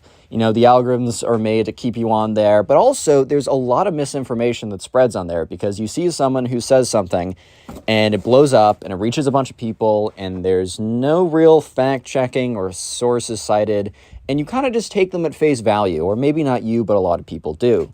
So this kid, the Gen Z kid, must have seen a TikTok on his For You page being like, guys, the sun isn't real because I have never been to the sun before, therefore it doesn't exist, which some kind of like backwards, ridiculous logic that makes no sense at all, but it's said with like ominous, spooky background music number 28. So anyone who sees it's just like, oh my God, you're right. So yeah, anyways, this all happened when the teacher mentioned something about the sun. And the TikTok kid literally smirks, gives a little laugh, and says out loud, the sun? Don't tell me you guys still believe in the sun. And kind of looking around, right? So Jesse's looking at this kid who literally laughs and says, don't tell me you guys look at the sun, or look at the sun. Don't tell me you guys still believe in the sun, as he like looks around at all the other classmates. And believe it or not, all the other classmates, instead of being in agreement, laughing along, I bet the TikTok kid imagined in his little scenario that what was going to happen with all the other kids were going to be like, oh yeah, that's so ridiculous. Don't worry, man. We also don't believe in the sun. We saw that niche, obscure disinformation TikTok video as well. That's totally real. But no, everyone looks at the kid and the teacher stops like teaching for a second because the teacher's like, come again now? Like, what? And the not the spoiled kid. I'm so used to telling stories about spoiled kid. The Gen Z kid looks at the teacher. He's like, wait, you guys actually still believe in the sun? And he like looks around all like confused or whatever. And everyone's kind of looking at him like, dude, what are you even saying right now? And the kid's like, guys, do not tell me that you guys are falling for the machine and believing that the sun is real. I saw a video on TikTok yesterday that was all like, the sun isn't real because tell me, have you ever been to the sun? No. So, and I was thinking about it. I was like, dude, my mind just opened up. It's true. I've never actually been to the sun before. So it probably isn't even a thing. So you guys are really believing into the system. And Jesse's like, dude, like you can see it in the sky. And like, if you look at it for too long, your eyes hurt. And like, if you're in the sun for too long, your skin burns. Like it definitely is there, man. And then this, like the Gen Z kid looks at Jesse and he's like, dude, don't tell me you're falling for the disinformation. It's probably like a government thing. And Jesse's looking at this kid like, what, your best response to me saying you can see it and like it hurts your eyes and your skin, the best response to that, which is totally logical, is it's probably a government ... thing ? What? Like, dude, I thought you said the government, like the sun wasn't even real. And so the teacher kind of steps in and is like, hey, like Gen Z kid, the sun is real. It's like, you can even see it. I don't know where you saw this video on TikTok or whatever that kids are on, right? But that's not true. The sun is real. Trust me. And, you know, the Gen Z kid's like, dude, why should I trust you? Like, you're definitely in bed with the government and because of this teaching gig where you're making all this money to spread disinformation. And the teacher's just looking at this kid like, bro, you think I became a teacher for the money? And the teacher starts laughing because if you guys don't know, teachers do a really important job, but they're definitely not compensated that well. You do not go into teaching because you're trying to make some fat stacks. Not a single person would do that unless they had no idea, unless they knew literally nothing about teaching, and especially teaching compensation, would they ever go into teaching to make money, right? So the teacher's like, look, I survive, but I definitely am not making money, and I'm definitely also not paid by the government to spread disinformation. And the Gen Z kid's like, all right, guys, that's enough of this nonsense. And he stands up and he's like, okay, I'm calling it right now. We have a mass exodus from this class. Anyone who believes the sun is fake, get up right now and walk out of this class so that the truth can be heard. And the kid gets up, and the Gen Z kid legitimately looks around the classroom expecting like every single kid to rise up and be like, yeah, man, you're right. The sun is not real at all, dude. I believe in you. You're saying what's right. But what actually ended up happening was every single kid, including Jesse, just stayed in their seat. It was almost as if they were sitting harder than usual, whatever that means. They were just emphasizing that they were sitting. It was like sitting with an exclamation point, not a period. I don't know how to explain it. But they were all just looking at this kid like, dude, you're freaking embarrassing yourself right now, man. Like, what are you saying, dude? And the kid's like, so you're all part of the system and believe in the sun. You know what? I'm going to take my truth with me. And if you realize the truth someday, well, it's too late for you. Goodbye. And the kid legitimately gets up and walks out of the classroom. So basically, the teacher had to go find him outside of class and have a little discussion about him, about, you know, he can believe what he wants and he can think what he wants, right? But he can't disrupt the classroom. And, you know, the teacher, like, he showed the teacher the video. And apparently the teacher was almost immediately able to like point out the logical fallacies. And eventually the kid's like, okay, I guess I concede that maybe the sun is real. And I guess I concede that perhaps you're not paid hundreds of millions of dollars by secret government agents to spread disinformation. Because like the teacher showed him his car and it's like, this is not what I buy if I had $100 billion. And yeah, so eventually the kid came back to class the next day. He was kind of known as the sun is fake kid for a while, but eventually kind of blew over. And if you thought that Gen Z kid was crazy, you're not even ready for the next one. Because we're going to call the subscriber who submitted that one James. So anyways, right, there's a kid in James's class who is the very typical Gen Z Twitter type person where, like, I don't know, it's almost like a professional sport to try and become offended by everything. And let me just set the record clear, like, there are things that people should be genuinely offended by. Like, it is totally understandable if someone does something or says something that is completely out of pocket. Like, there are instances, right? And also, maybe someone does something they don't even mean to be, like, disrespectful, right? It's better to let them know in a respectful tone that they're being disrespectful by doing X so that they don't disrespect someone else. It's good to do that, right? However, there are also people, especially Gen Z people, that almost take this like as a lifelong crusade to find a problem with everything and to minimize or to maximize every small speck into, well, what if this and then that and then this and then that and then this and that, and I think that's offensive now. So this kid kind of took that to the extreme, and we're going to call this kid the Gen Z kid. So anyways, James was in class with this kid, and this kid was kind of just known for being a little weird, for just being a little strange, right? So one day he comes into class and he tells the teacher that he today is protesting the class. And the teacher looks at him and is like, dude, oh my God, what? So the teacher's like, okay, can you at least tell me why you're protesting the class today? Like, can you let me know why you're protesting the class? Like, can you enlighten me a little bit? And the kid was like, yeah. So you know what? I prefer to sit on the ground. I was thinking about this, and I like laying on the ground when I'm at home. It is easier for me to do my homework. It's better for my digestion. I prefer to sit on the ground. And there are no options for me to do so in this classroom. All the tables have chairs on them for the people who enjoy sitting. But my preferences of laying on the ground are not being accommodated, which I find extremely offensive. So I am protesting this class until this gets fixed. And dude, like, James was in class and he was just like, dude, what? So everyone was sitting there just like, bro, Twitter as a person's going crazy again. Like, what's going on now? And they're listening in, and like, James turns to his friend. He's like, this got to be a bit, right? Like, this got to be a big practical joke. And they check the calendar and it wasn't April 1st. They're like, oh my God, it's like August 28th or like October 24th. It's not April 1st. What's going on? Yeah. So sure enough, the teacher is kind of really like weirded out by this, but they're also like, okay, the teacher realizes that they can't just like snap on this kid and kind of like be realistic with them. Like, they cave a little bit, but they're just trying to de-escalate the situation. So the teacher's like, okay, I really don't think you should protest the class. I can definitely see if there's like a rug or something in the, I don't know, the closet, if you really wanted to lay on it. Like, you could do that if you really wanted to. Like, you could also just lay on the ground. And the Gen Z kid is like, what? Lay on the ground? And which is just like, I don't know why they were so like, wow, that's insane. Because didn't they just say that they like laying on the ground at home?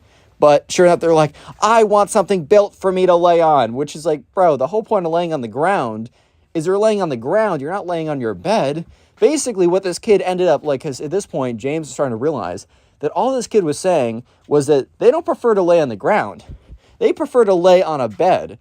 And the fact that the school didn't have like 28 beds in a classroom for all the kids to lay on is, oh no, that's bad, man. Because, oh yeah, if kids are not allowed to lay in their beds in class, oh no, good heavens, dude, they have to sit in a seat? You have to sit in a chair like everyone else? Oh no. Yeah, so the teacher starts to catch on too. And it's like, no. Like, you can lay on the ground if you want, but I can't do anything beyond that. And the Gen Z kid is like, starts laughing. And everyone in the class is like, did a screw literally just fall out of their head? Like, what's going on right now? Why is this kid laughing? So the kid's laughing. And the kid's like, oh, Mr. Teacher, you just made a huge mistake. You don't know what you just did. I'm going to go to the front office and I'm going to say that you were discriminating against my preferences and you're going to get fired. And then the kid laughs again. And this turns to his friend like, for a second, James is like, wait, could they actually do that? But yeah, so sure enough, the Gen Z kid storms out of class. The teacher didn't look that concerned because I think the teacher realized that he probably couldn't be, probably couldn't be fired because a kid was mad that they didn't have a bed in class for them to lay on.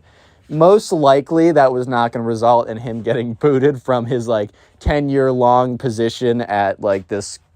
I don't look, unlikely. So anyways, the Gen Z kid marches up to the front office, and so I mean, James doesn't know exactly what happened, but he heard bits and pieces and can assume what happened because, you know, he wasn't like there in the office with them.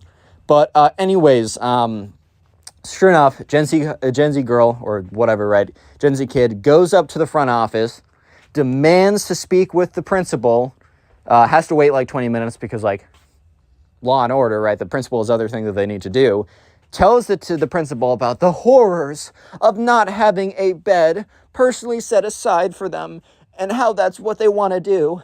And when the teacher didn't cave to the fact that they wanted a bed in class, that they must be fired because that is her preference. She wants to sleep in a bed. And the principal, like, I think the principal knew that, like, the principal had a bit more power in the situation than a teacher does. So the principal kind of gave it to her straight and was like, dude, no. The real world, right, is not going to cave to every single preference you have. It's not going to do everything you want to. If every kid has to sit in a seat, then every kid has to sit in a seat. Just like think logistically for a second what it would be like if we got 20 beds in a classroom. First of all, a lot of kids, like, what if they wanted to have seats? And then you'd have to have seats and beds. Also, beds are not conducive to good studying. And just a lot of stuff like that. And yeah, the Gen Z girl had to come into class the next day completely defeated, and it was a little embarrassing for her. If you thought that those Gen Z kids were bad, this final one is like the pinnacle of Gen Z. So anyways, we're going to call a subscriber who submitted this story Ash. You guys catch the pattern so far? Jesse, James, Ash, OG Pokemon people, you know what that is? I haven't watched Pokemon forever, but I used to as a kid. Anyways, so there's a kid in his class who we're going to call the Gen Z kid.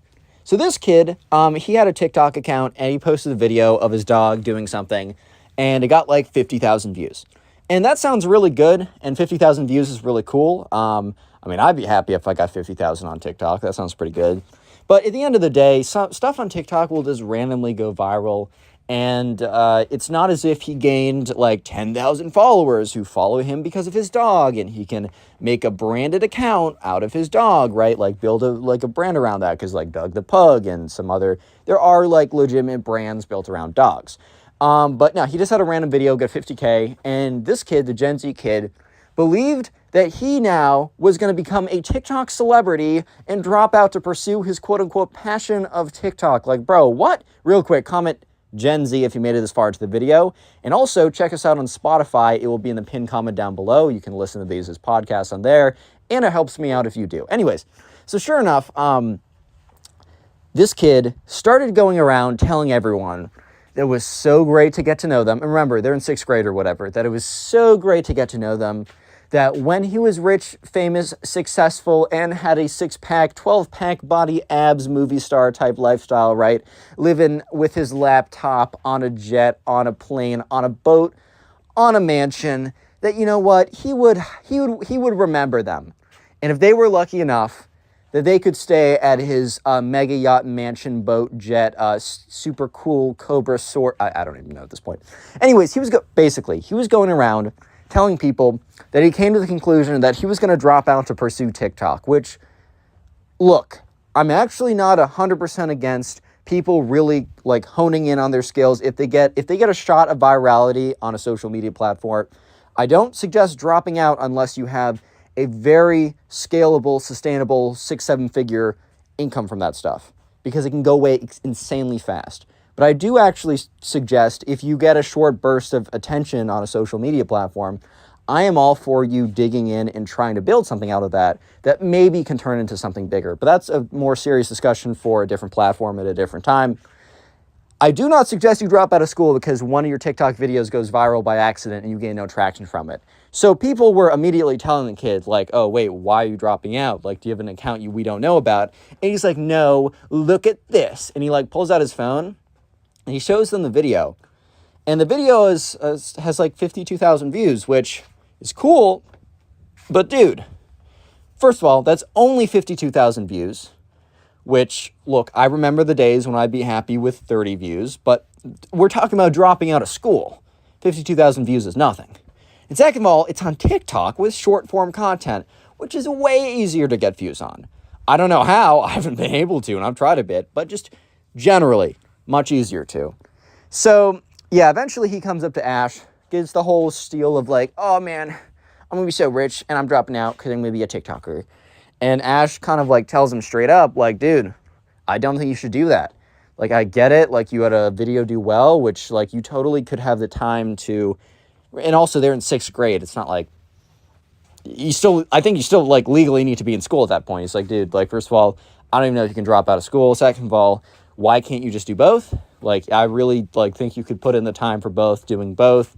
And also, look, this video going viral is cool and all. Like, congratulations, man. But this isn't enough to really stand on alone. Like, this really isn't as impressive as maybe you may think it is. And, you know, the TikTok kid immediately when he hears this is like, dude, you're just jealous of my success on this platform. Like, you're just jealous that you're not going to be able to drop out of school and live the laptop luxury safari mega jet victory yacht mansion lifestyle that I'm going to. And Ash is like, all right, bro, like, cool, live your life. And so, yeah, actually, this kid stopped showing up to class entirely because Ash had 1 or 2 classes with them. And Ash was really surprised because he was sure that this kid had been known for, like, telling lies a lot, telling tall tales and all this all this type of stuff, right? But he never actually expected this kid was going to follow through with, oh, I'm going to drop out to pursue TikTok. First of all, because you can't even drop out in 6th grade. You'd have to become, like, homeschooled, and that's not even really dropping out. That's just being homeschooled, right? So, sure enough, this kid had told nobody, but he stopped attending classes to pursue TikTok. And in all fairness, this kid was posting a lot of videos on TikTok, right? But one thing that you'll learn if you ever try to make, like, content or whatever is you kind of need to stick to the same niche, or maybe not the same. You need to have a continuous theme in your content, because people will follow you to get something, right? They want to be entertained or informed or something. If I started making random vlogs and then cooking videos and the math tutorials alongside my stories, they wouldn't perform well because people came to me for my stories, for the commentary, whatever you guys came to me for, right? So this kid was posting like 12 times a day, and he was posting like random vlogs. He's like, hey guys, dropping out of school vlog, episode 1, and then he'd be like, hey guys, so this is me playing video games, and they'd be like, hey guys, and they all the views was like 20 views, 40 views, which is whatever, and it's fine. And if you're just doing TikTok for fun, who cares how many views you get? I don't care if you get 0 views, man, like you did something for fun. But this kid was doing it because he dropped out. Yeah, so he didn't actually drop out. All he did was he stopped attending classes. So after a couple days of not attending classes, this kid's parents got a message from the school being like, kid's about to be on probation. He's like dropping out of all, he's not attending classes. Has he been home? Like, you guys got to let us know if he's sick or he's not coming in.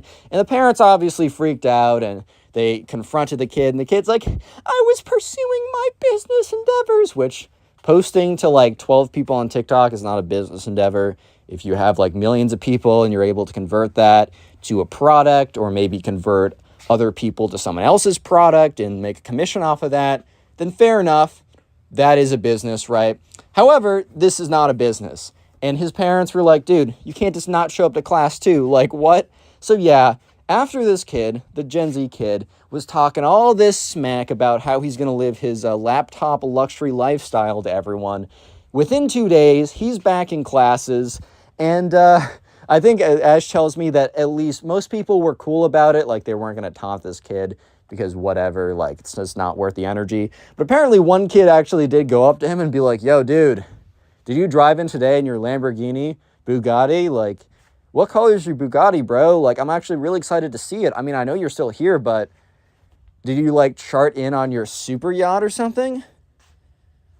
Like, dude, where's your Bugatti? Yeah, he was, like, messing with the kid or whatever. But other than that, it just goes to show, dude, Gen Z kids, I'm a Gen Z kid, technically. Guys, don't believe everything on the internet. For the love of God. Oh, my God. Click on the video on screen right now. I know you'll enjoy it. How's it going, everyone? Welcome back to the channel. I hope you're having a good day. Today we got 3 stories of Minecraft kids that I know you will enjoy. So let's just go ahead and jump into the first one. We're going to call the subscriber who submitted this story Peter. And by the way, all these stories are on Spotify, linked in the description. You'll probably even hear them about an hour earlier before they go up on here if you find them on Spotify. Anyways, so we're going to call the first subscriber who submitted this story Peter. And anyways, right, Peter was in a class, and in Peter's class, there was an assignment that they all had to do. And this assignment was the what do you want to do when you grow up assignment. And you got kids coming in being like, oh, I want to do YouTube. Oh, I want to be a doctor. Oh, I want to be president of the United States. Oh, I want to do your mom. There's like a lot of things that people came in and said like, oh, this is what I want to do, right? So it was kind of like done that you had a presentation. You would go home and kind of prepare a little bit, and then you go up there. I think a couple stories ago, someone else submitted something with their class had a similar type thing, and I know I had something like this, so this might just be a thing that happens to everyone in like 2nd grade. I don't know. Tell me in the comments if it's true or not. But anyways, right, so sure enough, Peter wanted to be a doctor, which is pretty standard response. When I was 10, I wanted to be a doctor, and then I learned about medical school. But anyways, right, so, Peter, has this little thing. He wants to be a doctor or whatever. And eventually, let's just skip forward to the day of class. Let's just skip forward to the day where, they're actually presenting. And, Peter goes up there. He has a doctor's costume he bought or whatever. And, sure enough, it's fine. It's whatever. That's not the interesting thing. There's a kid in Peter's class who we're going to call the Minecraft kid, because all bro does is play Minecraft. Like, literally every single day when he gets back from school. Doesn't even do his homework. Screw that. Does Minecraft. In class, he's asleep, so he can stay up all night to play Minecraft. This bro's life literally revolves around Minecraft. Don't get me wrong, Minecraft is a cool game. I use it for all my background footage. It has an integral place in my childhood. Like, I love Minecraft. Great game, right? However, please have a life outside of it. That's all I ask. That's all I ask, man. But anyways, right, sure enough, the Minecraft kid walks up to the front of the class. And everyone was kind of expecting him to say, like, I don't know, I want to, work for a video game company. I want to work for Mojang. I want to be a computer programmer so I can make video games or whatever. Or maybe even like I want to stream on Twitch, which is like, even that's a little iffy, which you don't even want me to go into the statistics of how difficult that is. Anyways, and I won't, because I want watch time and good retention. So sure enough, the Minecraft kid goes up there, and Peter's kind of interested to see what he's going to say, because he's kind of expecting the Minecraft kid to say something a little bit goofy. Like, not too crazy, but just a little bit goofy. Just a little bit on the goofy side, right? And the Minecraft kid goes up there and says, all I want to do when I grow up is just keep playing Minecraft. And he brings with him, like, that, like, fake Minecraft sword, like a foam one that like you can buy for like $20 or something. I just know it because I got it for my 5th grade birthday party, and I might still have it, or I might have had my mom thrown it out without me knowing, which is a shame, but whatever, right? And so he brings this and he kind of swings it around. It's like, yep, all I do every day is I play Minecraft. When I go home and I play Minecraft, and I stay up all night to do it. That's why I'm never paying attention in class or doing anything like that. And I want to let you know that no one can tell me otherwise. All I'm going to do with my life is play Minecraft every single day. And the teacher's like, hey, this project wasn't about, what's your favorite hobby? What's your favorite pastime? This project was about, like, what are you going to do with the rest of your life? Or what do you want to do as a profession? There's a difference between, choosing to do something casually and choosing to do something professionally.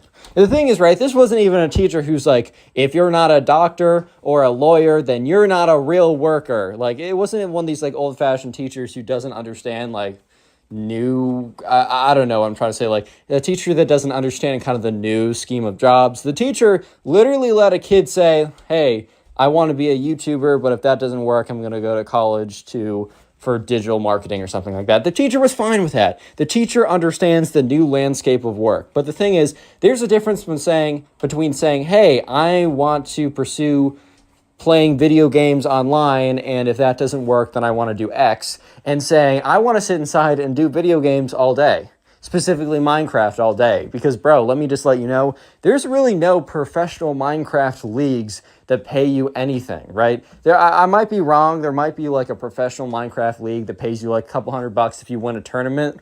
But dude, that's not enough to sustain yourself. Like there are no, like maybe if you wanted to say, yeah, I want to be professional, like Counter-Strike or a game like that, maybe. But even that is a massive stretch.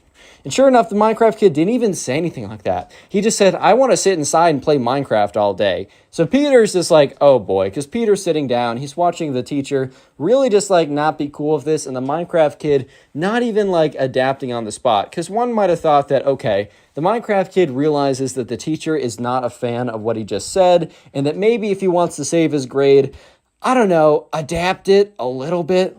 Like just switch things up a little bit.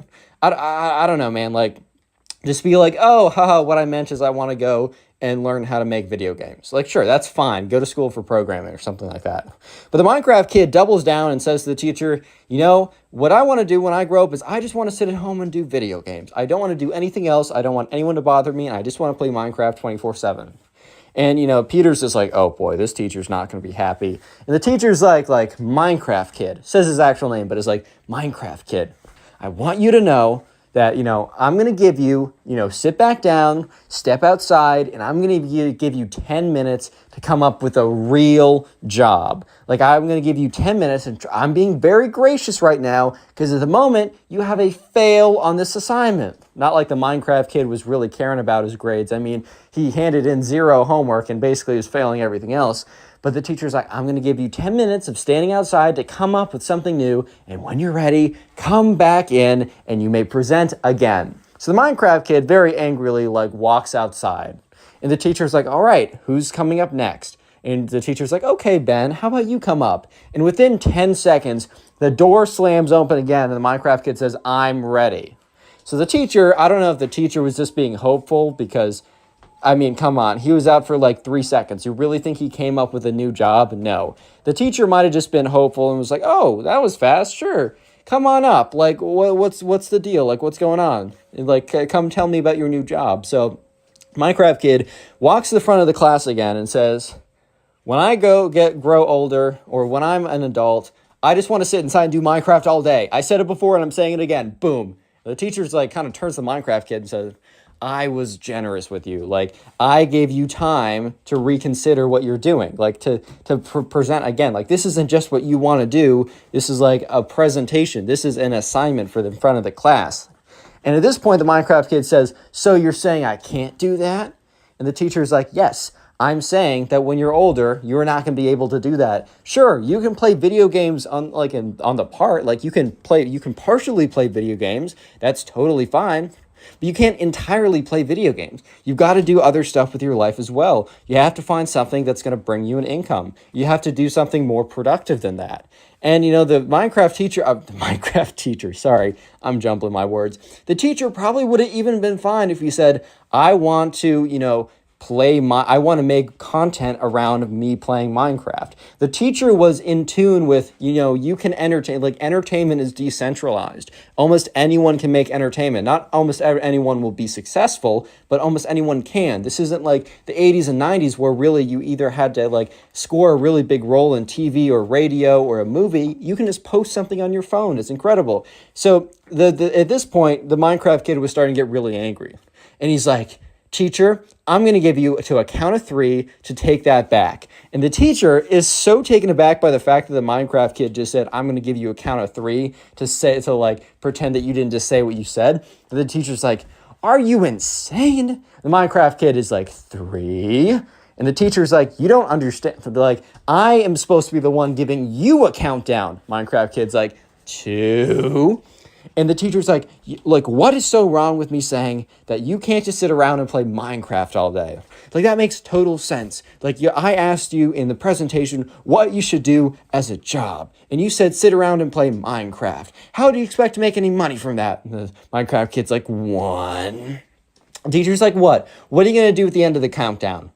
And the Minecraft kid steps over and just like kind of like goes down on one knee and is like bent down, is like, it starts making like weird noises. He's like, and the teacher's like, dude, what are you doing? Okay. Teacher probably didn't say dude, but the teacher's like, what what are you doing?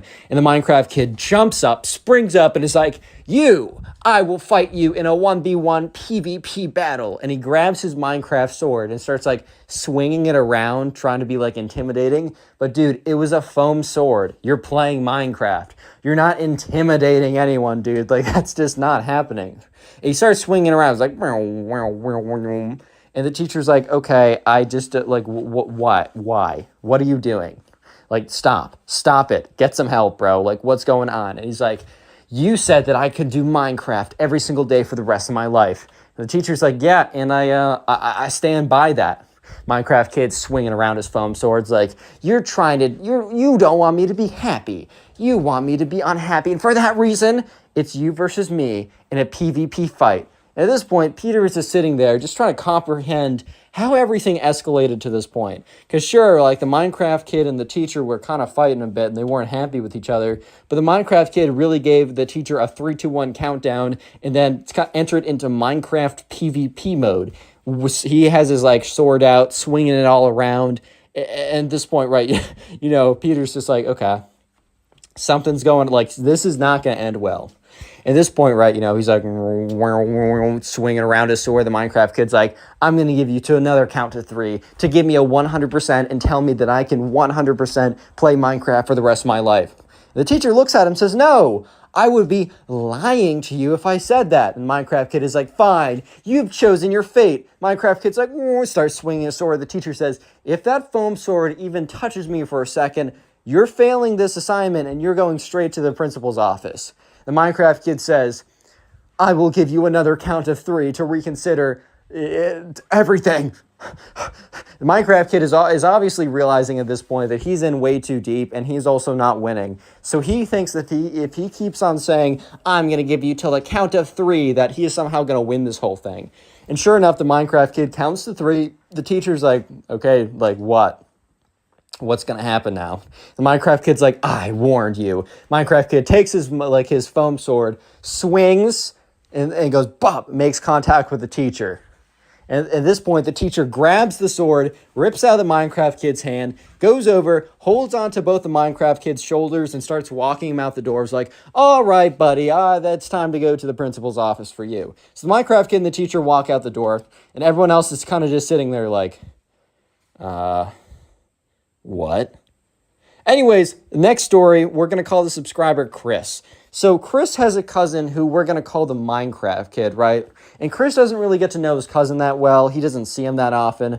But Chris and his mom are over at his aunt's, it'd be his aunt's house. And, this is the first time, Chris has seen his aunt in years. And the last time Chris saw his cousin was like 4 and was really shy, didn't want to talk that much. Now his little cousin was 8 years old and was apparently a Minecraft fanatic. He liked playing it so much. He knew everything about it. He watched Minecraft YouTubers when he wasn't playing Minecraft. In his sleep, he dreamed about fighting the Ender Dragon.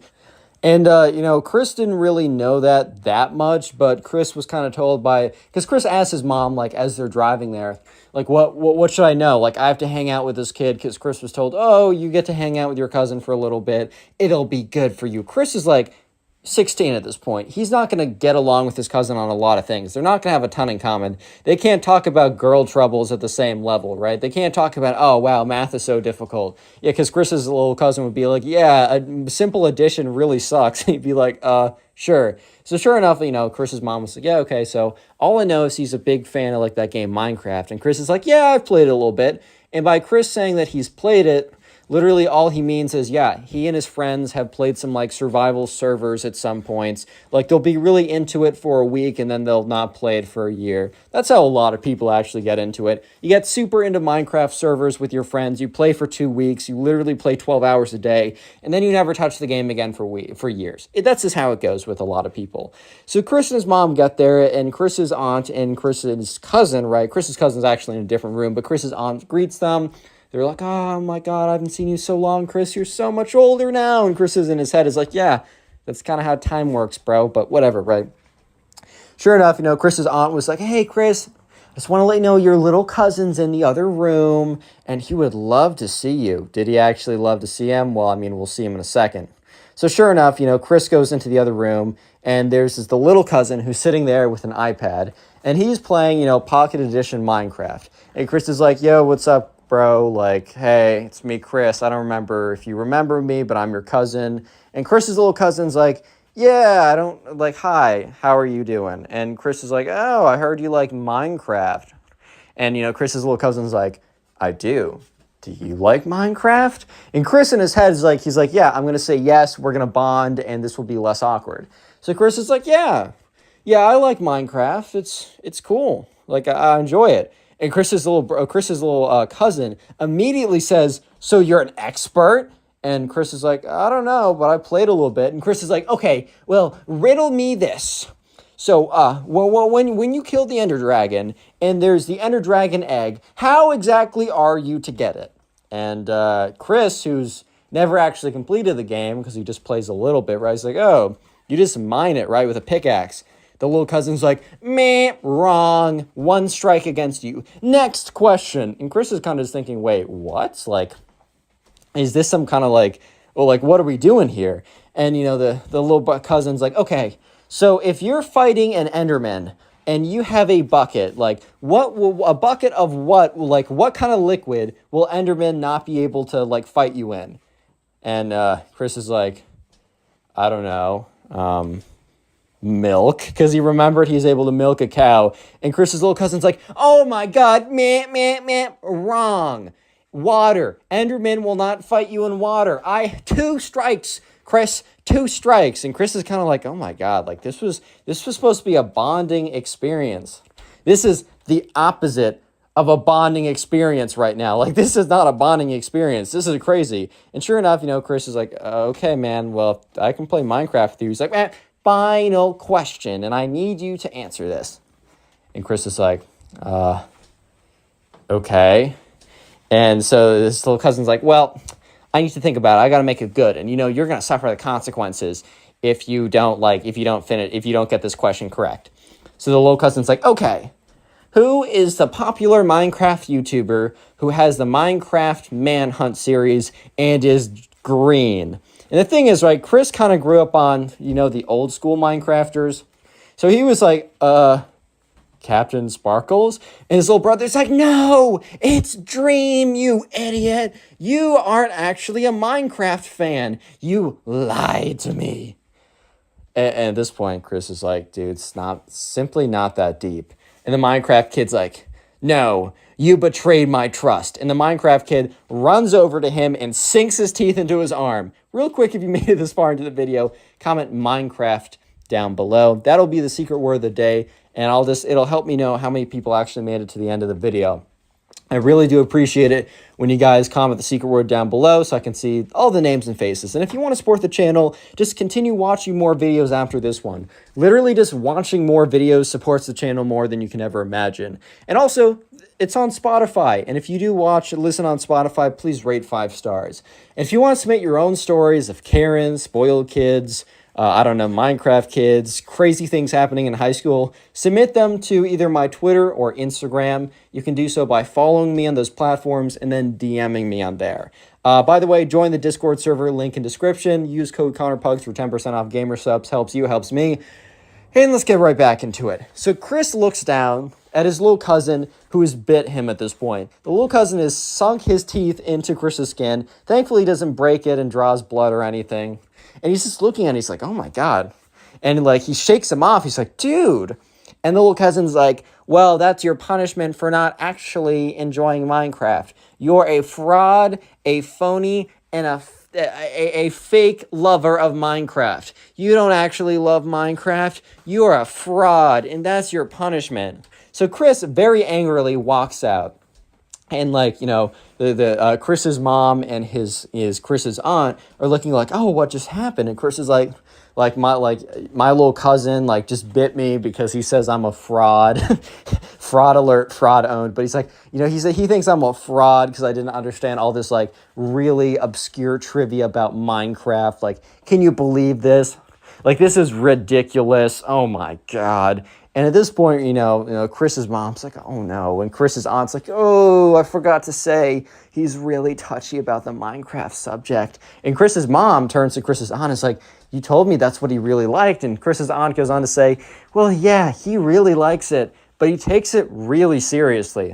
And if you say you like Minecraft, he assumes that you like it at his level. And he's had so many people before say that they like Minecraft, but they just like it casually, that he now thinks that anyone who says that and doesn't know all the obscure trivia that he knows is a fakester, a fraud, or a phony. At this point, Chris is kind of just like, well, why didn't you tell me this before? And you can hear the little cousin screaming, get that fraud out of here, Mom. I don't want to hang out with that fraud. And sure enough, Chris's aunt goes into that room. You can hear her say, like, you better behave yourself. This is unacceptable behavior. You hear me? This behavior is unacceptable, and I won't stand for it. I simply won't stand for this. You only see your cousin like once a year. This is insane. And Chris is kind of just listening to this, and Chris's mom's like, Chris, I'm so sorry. I did not know. And Chris is like, it's fine. Like, how would you know? Like, I don't know anyone else who does this. Like, I simply could not blame you even if I wanted to. Like, the situation going down right now, it's just so ridiculous. Like, I just can't blame you at this point. And so Chris's aunt comes back out and it's like, once again, I am so sorry. Like, none of this was ever supposed to happen. Like, you know what? You can go back in there. And he said they just calmed down. And Chris kind of just looks at his aunt. It's like, he said that? And Chris's aunt's like, well, I mean, he implied that with his actions. Basically just meant Chris's aunt went in there and kind of like shouted at him till he quieted down. And, sure enough, Chris decides, okay, I'll go back in there. And when Chris walks back in, he's like, hey, dude. And, his cousin, the Minecraft kid, is just on the iPad. And, he walks in a little bit. And Chris is like, so, playing some Minecraft? And the little cousin's like, not like you would know. And Chris is like, well, okay, when I said I liked Minecraft, I literally just meant I played a little bit with my friends. I think it's a fun game. And the little cousin's like, if you thought it was a fun game, then you would have known my trivia. And Chris is like, well, not necessarily. Like, just because I don't know every detail about the game doesn't necessarily mean I don't like the game. Like, that just doesn't sound fair to me. And Chris is like, I don't know. Like, I enjoy playing with my friends. Doesn't mean I don't watch it on YouTube. So that trivia question about knowing that guy, like, it doesn't matter. Like, I really don't understand why you bit me. And, the little cousin is just, like, playing his Minecraft, but then he pauses his game. So, it's about to get real serious, right? And he closes out his iPad. He's like, I bit you because you're a fraud. You're a fraud who says he likes Minecraft, but really doesn't. Little kid turns around, jumps, and bites Chris on the other arm. And Chris is like, oh my God, pushes him off again. Chris storms out of that room and goes over and is like, Mom, he bit me again. And Chris's mom's like, oh dear. And his aunt's like, oh. Chris's aunt runs back into the room, shouts at the Minecraft kid again, and shuts the door. And is like, Chris, you know what? I haven't seen you in a while. How about you stay out here with your mom and I, and we'll just have a discussion here. You and your cousin can, you guys can meet each other again, maybe in a couple years, when he's out of this phase. Hopefully this is a phase. I really hope this is a phase.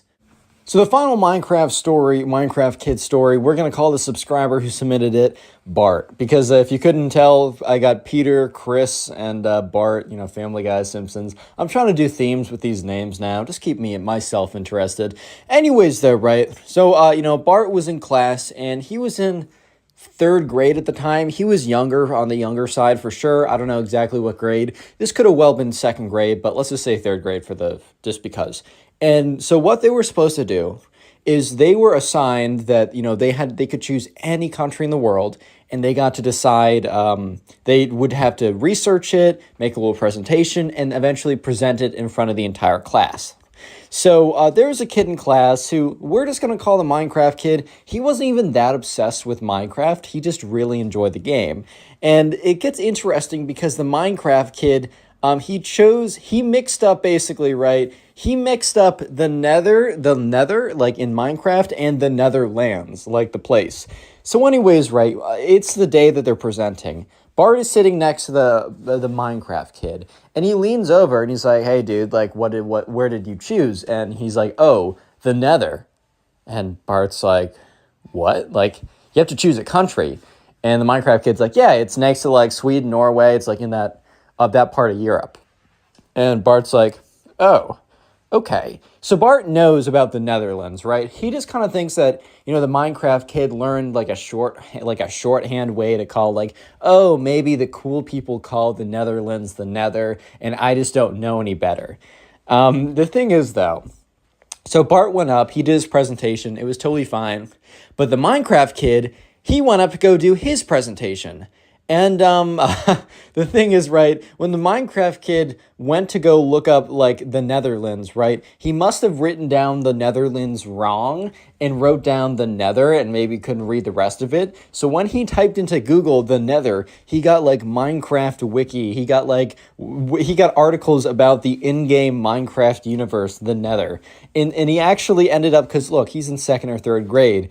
Reality and fiction is kind of a blurred line for kids at that point. So he went up there and he did an entire presentation talking about, like, here's photos, and he literally took screenshots from, like, a really good texture pack of the Nether. He's like, up here, like, this far up into Europe, he's like, it's really fiery. It's there's these floating fire monsters. There's these like pig creatures that come after you if you provoke them. And the entire class like is just looking at him like, bro.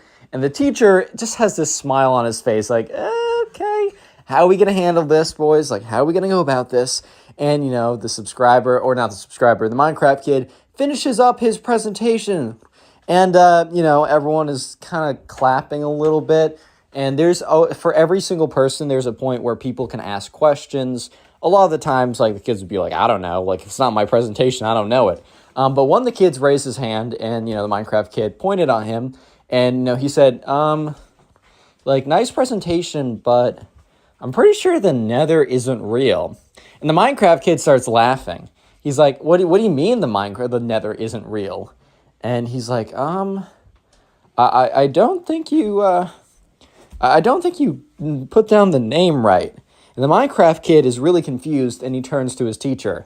And the teacher is like, okay, I gotta speak up. The teacher's like, yeah, so, Minecraft kid, I hate to say it, but I think you wrote down the name wrong. I was looking it up while you were doing your presentation, because I was pretty confused, and I looked up the Nether into Google, and apparently it's a place in a video game. You were supposed to do the Netherlands. And the Minecraft kid got super embarrassed because he has this whole presentation. He was 100% confident that this place really existed. And he was kind of just told that, oh, well, actually, truth is, you just messed up the whole thing. But the teacher's actually was a pretty cool dude, because the teacher wanted to say, like, man, like, he's like, hey, all I asked you to do was to do a presentation, on a place that, I thought that, to do a presentation, do the work, do the research, put it together, and present it to the class. He said, hey, you did the research. I can tell you put in the work. This is a great presentation, and you presented it in front of the entire class. Yes, you didn't do exactly what I asked, but you didn't do so maliciously, and your intentions were good, and you put in the effort. He said, I'm going to grade you as if you did a real country. And, the Minecraft kid was very happy to hear this, because he more or less kind of like dodged a bullet there. Because I'm sure the Minecraft kid, and Bart especially, like when Bart was sitting there, he was worried for his friend, because he was friendly with the Minecraft kid. He was worried that he was going to get like a check minus. Basically, they had check plus, check, and check minus as their system.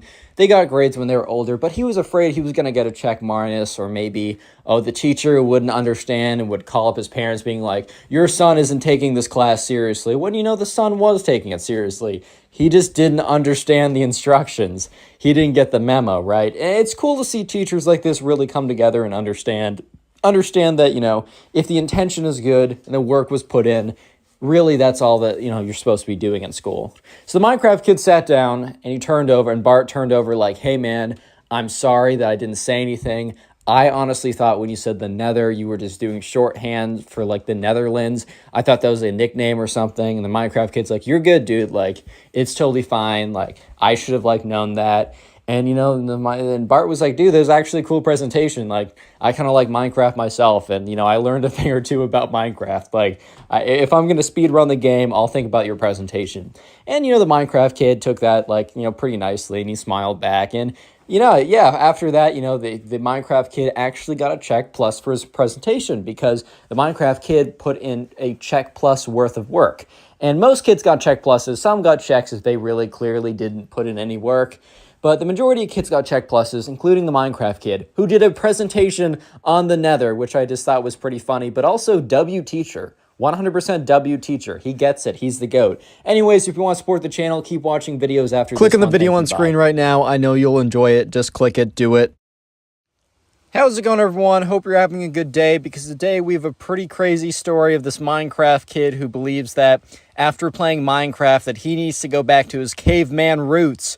And going back to his caveman roots literally just meant not showering, I guess. And he thinks that this will get him all the ladies.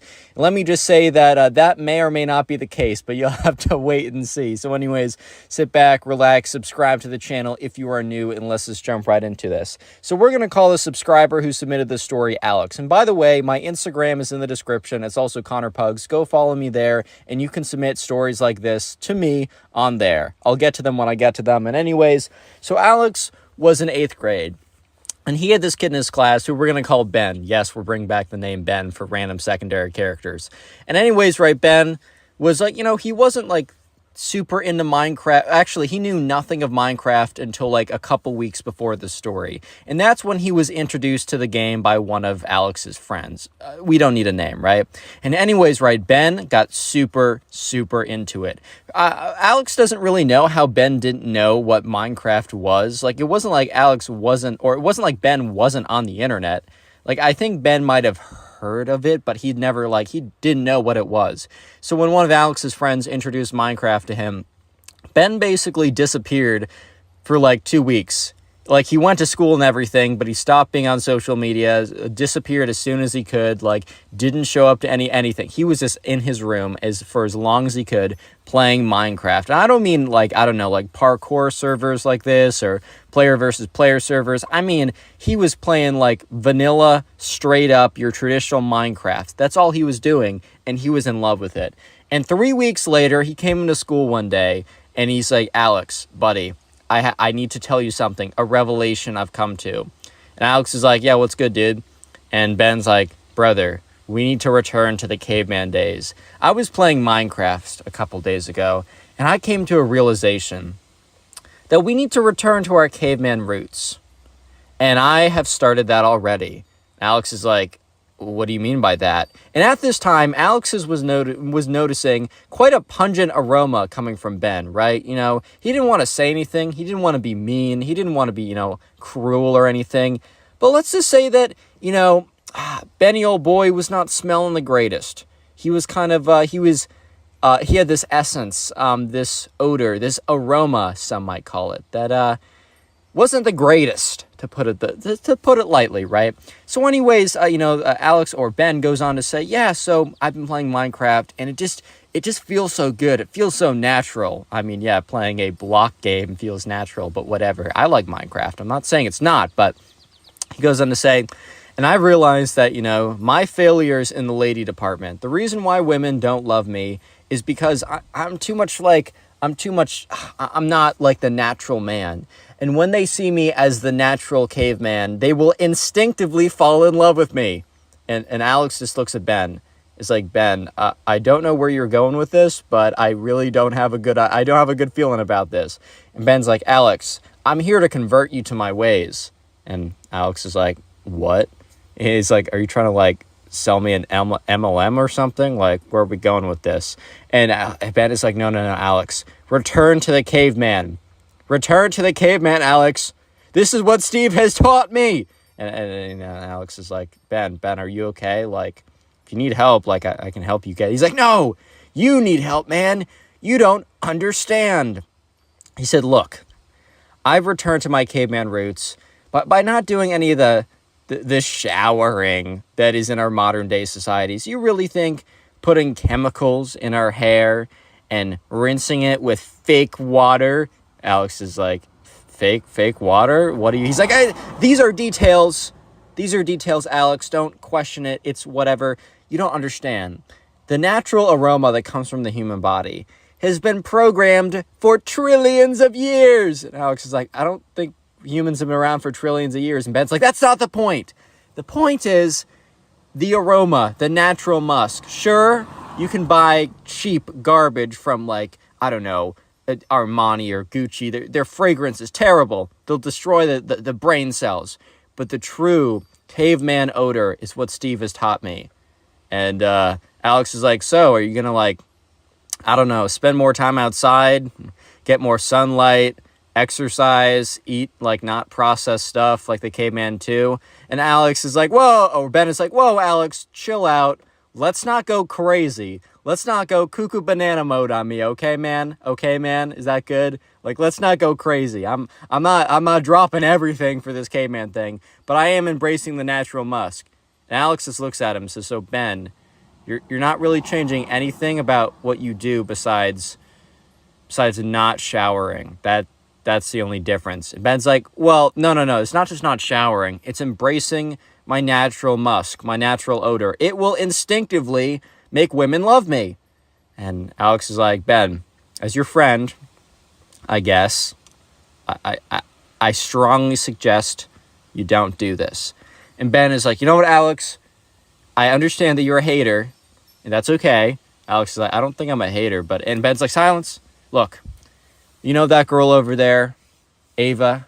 You know how, the prettiest girl in our class? I've always had a crush on her, and I never had a chance. And Alex is like, well, that's also something that has not changed. And Ben's like, look, I'm going to go up to her, and you're going to see. I'm going to go up to her. I'm going to lift up my arms so my armpits are bare. Let her embrace my natural aroma, my natural odor, and you will see that she will just fall in love with me. I'm going to ask her out, and she's going to say yes. It's not even going to be her saying yes. It's going to be her subconscious breaking through to the surface and convincing her that I am the true man for her. Alex is just looking at Ben. He's like, dude, did playing Minecraft make you think this or something? And Ben's like, no, it encouraged me to remember my true caveman days. And, Alex is like, okay, that's cool, man. Like, I'm cool with that. Like, you're cool. That's good. Okay, actually, Ben, yes. Let's see it. I will, too, embrace the caveman if Ava goes out with you because you smell bad. And Ben's like, I don't smell bad. I smell natural. If that is bad to your nose, then you have a bad nose. And Ben's like, or Alex is like, all right, I got bad nose. That's not great. Ben's like, you'll see. Anyways, next day comes around, and Alex is sitting with his friends, and he explains, like, yeah, so you know Ben, right? And they're like, yeah, we know Ben. Alex is like, yeah, so he's doing something crazy. And they're like, well, I don't know what he's been doing, but he's been smelling like garbage recently. And Alex is like, it's related. You're not going to believe this.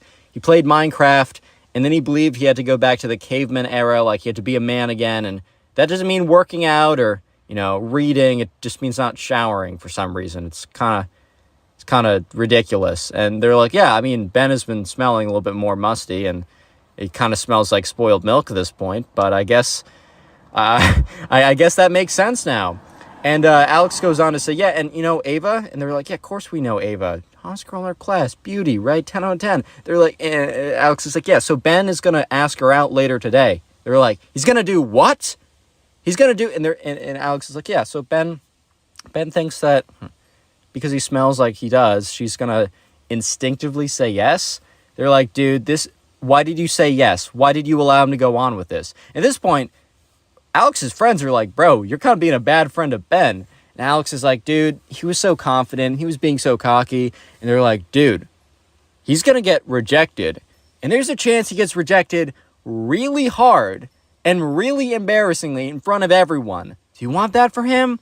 And look, Alex was not happy with the way that Ben went about explaining or teaching him, quote unquote, the ways of the caveman, aka no shower, no more, right? But at the end of the day, they were still friends, and Alex knew that Ava was not just going to say no, but, she had developed a bit of an ego because she did know that she was, the most beautiful girl in the class, and she could have any guy she wanted. She was not going to be nice about letting him down. She was going to be cruel, she was going to be mean, and she was going to crush him, dude. She was going to freaking crush him. And Alex is like, all right, I got to find Ben. I need to find him before he asks Ava out. And as Alex was saying that, he hears, or he looks up, and he looks at the table across, because they're sitting at lunch. He looks at the table farthest away, and that's where Ava and her friends were sitting, and Ben was walking up to her table. Real quick, if you made it this far into the video, comment Minecraft down below. And if you want to support the channel, one of the best things you can do is binge watch the videos. And please let me know in the comment section what you're doing while watching these videos. And also, final thing, a bit of a new request I have. If you haven't already done so, if you have a TikTok account, go follow my TikTok. It is Connor Pugs. I have about 7,000 followers on there. I'm reposting clips from here. I'm just trying to reach a new audience on TikTok and hopefully bring them to the family over on here. And if you could even just following me in there and occasionally watching my videos, basically no one watches them on there, and I need a little bit of traction from you guys to help them reach new people, and I really would appreciate it. Anyways, let's get back to the story before I bore you guys. And also, if you're going to buy some gamer subs or any of their stuff, wait about a week. I have a pretty cool surprise coming for you guys. But anyways, enough of teasing that. I can't say too much right now. Anyways, right, so Alex looks over and he notices that Ben is walking to Ava's table. And he's like, oh my God, no, this can't be happening. And he goes and he starts to walk over, and the people Alex was sitting with are like, Alex, go, he's gonna do it, don't let this happen. So Alex is basically sprinting over to the table, but he doesn't get there in time, and he kind of stops. He's like, no, I'm too late. So Ben goes up to Ava and goes, ahem, Ava? And Ava looks up and is like, yes?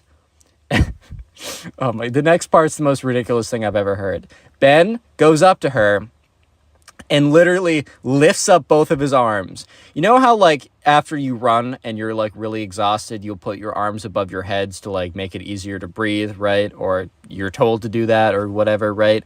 That's basically what he did. And you could see Ava's face.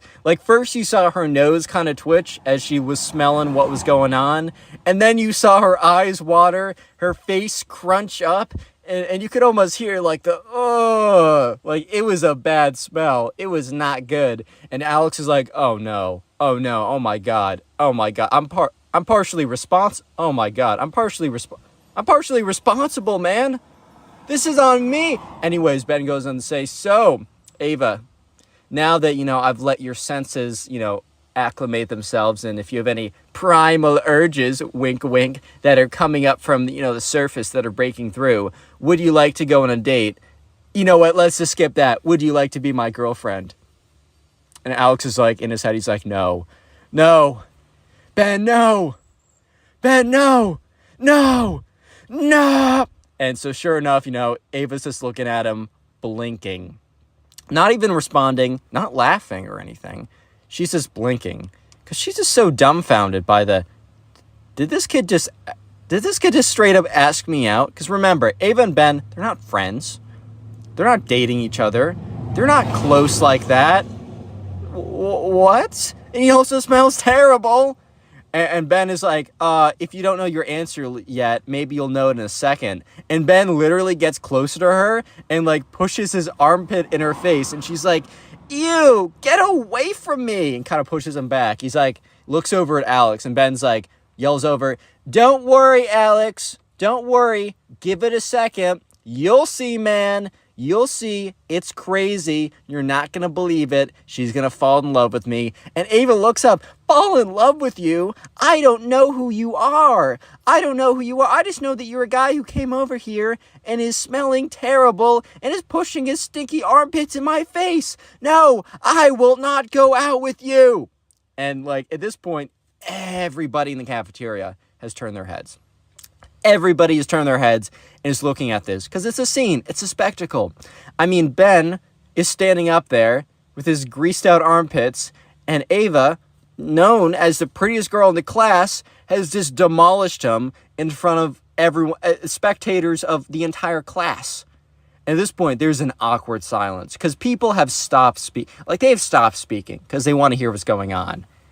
And Ben is like, I see. Let me know if you change your mind. And Ava's like, no, I will never change my mind. As I said, she's a little extra, right? And Ben just walks over to Alex. And Alex looks at him. He's like, dude, I was trying to come over to tell you not to do it. Like, I'm sorry. This is my fault. Ben's like, bro, this is not your fault. She just needs time to realize. Like, Ben goes on to say that, this is totally part of the plan. He knew that there's a chance that, her like primal senses would be stopped by her like brain, but it was only a matter of time till like they break through. And now that he's like broken through to the senses through like essencing out the stink or whatever, that like eventually within like the next 24 hours, she will come to her senses, maybe privately, maybe not publicly, but they will be dating. And Alex is like, dude, you can't seriously think that. And Ben is like, it's my theory. Like, I know it's to be true. You have your opinions, and I have my facts. I'm sorry, I stole that from Baskets. Greatest show ever. Rip Christine Baskets, bro. Brings a tear to my eye. Anyways, and so sure enough, next day rolls around. It has been 24 hours. And Alex just goes up to Ben. He's like, yo. Ben's like, yeah, what's up? He's like, hey, did she ask you out yet? And he's like, no, it hasn't been 24 hours. Ben looks at his phone, looks at the time. He's like, dude, it's been like 22 hours. And Ben goes on to say, see, you're proving my points. Once again, my facts destroy your opinions. And Alex is like, okay, but I mean, she hasn't asked you out yet. And 2 hours go by. Alex goes up to him and Ben's like, dude, I don't want to talk about it. Alex is like, that's fine, man. Like, you don't have to prove anything to me. Like, I get it. Alex is like, dude, you're good. Don't worry about it. Just please go home and take a shower. And sure enough, Ben, while he actually continued to play Minecraft, no longer believed the whole caveman philosophy of you must smell like garbage for women to like you. And that was partially due to the fact that it doesn't work, and he has firsthand experience in why it doesn't work. And yeah, him and Ava did not ever date from that point on. It was a pretty bad first impression. By the way, that was a first impression practically. I think they knew of each other beforehand, but yeah. Moral of the story is don't do that, guys. Click on the video on screen right now. I know you'll enjoy it. Just click it. Do it.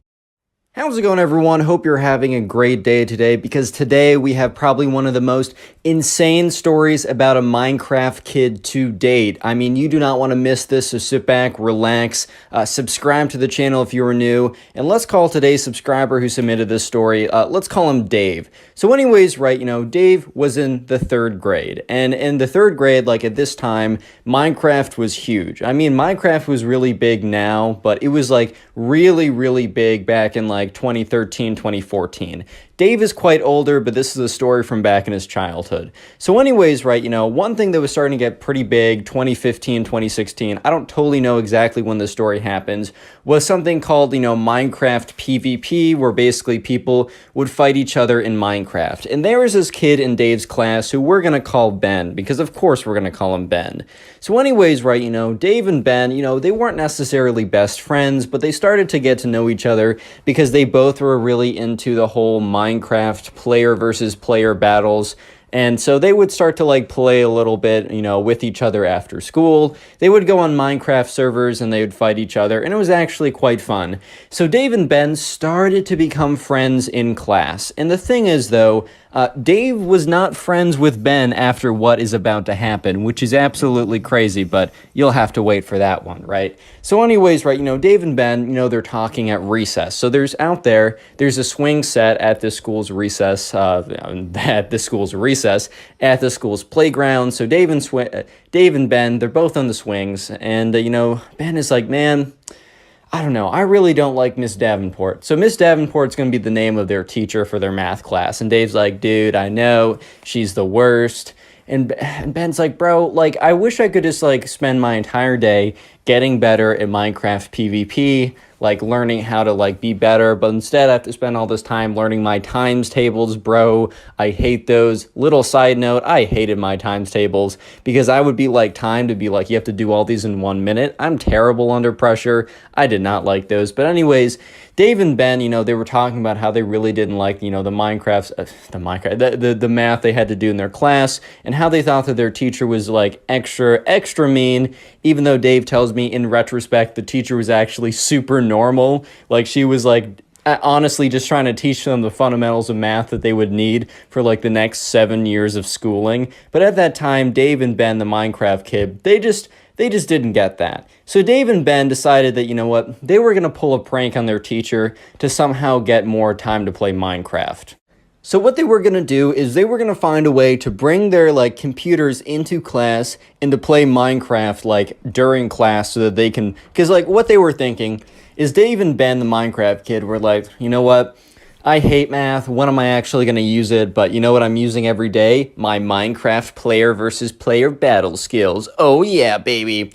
So yeah, basically they were thinking to themselves, like, we gotta practice in class because we're wasting all of our time doing math. This is ridiculous.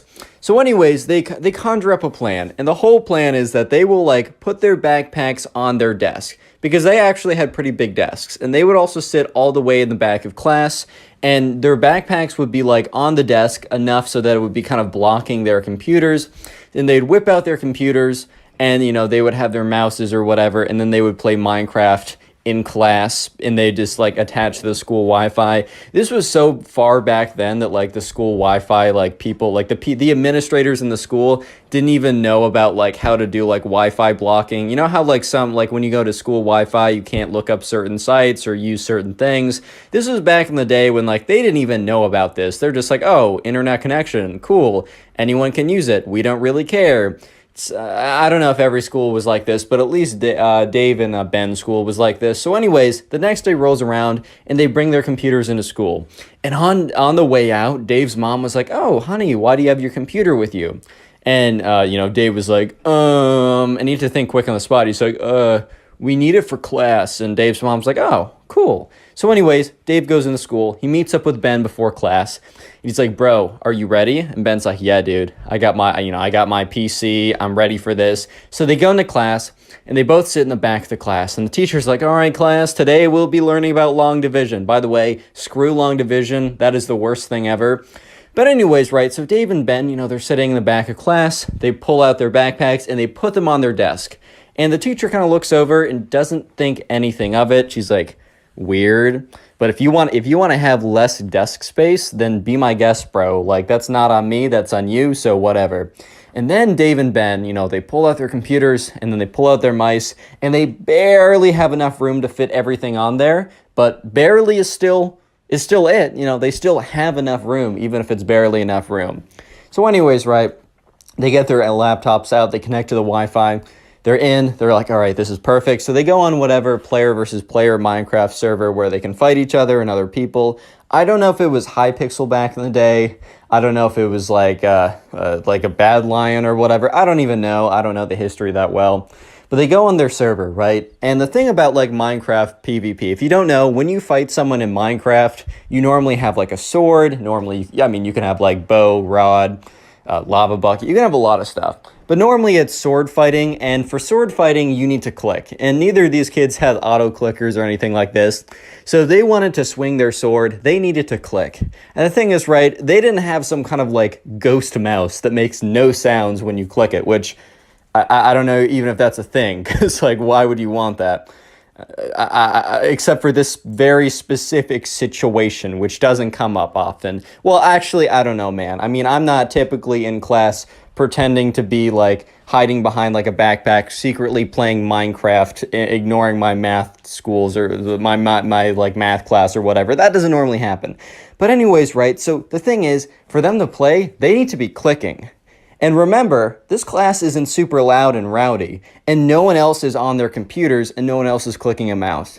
So they don't even really think of this. They're just like, Dave and Ben are just so excited to the fact that they're able to play Minecraft during their math class that they legitimately just they get on the server and they go, actually, I have a mouse with me right now. They just start like going crazy, and they're clicking away, and they're fighting people, and they're doing pretty well, right? So Dave is super focused right now. He's playing this kid who's actually pretty good, and they're really close. They're basically have the same number of hits, and he hears Ben whisper, Dave, Dave, Dave, Dave. And Ben, and Dave's like, Ben, stop, I'm in the middle of a fight. And that's when the teacher says, then he hears his name again, but he hears Dave, And sure enough, it is Miss Davenport. And he looks up and he immediately closes his computer. At this point, like, Ben is like, oh my God. And Dave is like, hi, Miss Davenport. How's it going, Miss Davenport? How's it going there? Haha, what's good? Miss Davenport. And sure enough, like, Miss Davenport's like, you too, you're coming with me.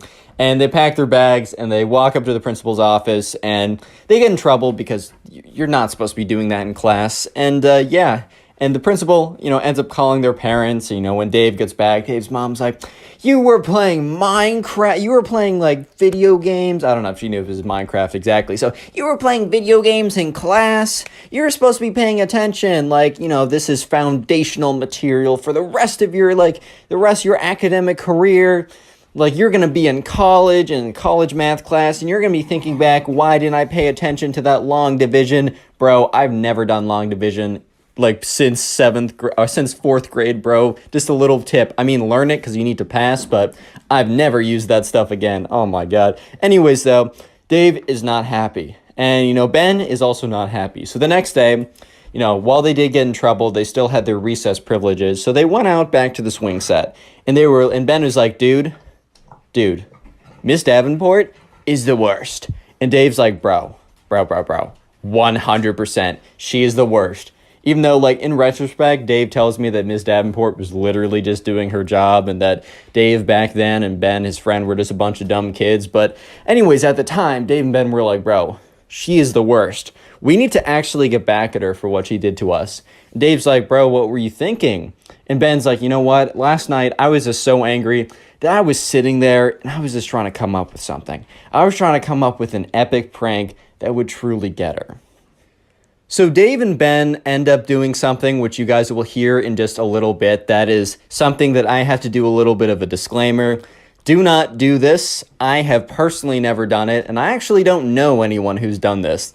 And it's also pretty illegal, and it's a jerk move, and you should never do something like this. That's just my disclaimer coming from me, so I can freely tell the rest of the story. So anyways, on the swing set, Dave and Ben, since they live close to each other and they're allowed to kind of roam around, Ben's like, dude, I figured out exactly where Miss Davenport lives last night. And Dave's like, bro, what? And Ben's like, dude, Miss Davenport, she lives really close to us. Like, she lives like 5 minutes away. And Dave's like, bro, okay, what do you want me to do with this information? And Ben's like, dude, my mom just bought eggs. And she probably, so much stuff goes in her fridge, she won't notice if she loses some eggs, right? And Ben's like, or Dave's like, bro, Ben, I don't understand what you're trying to say.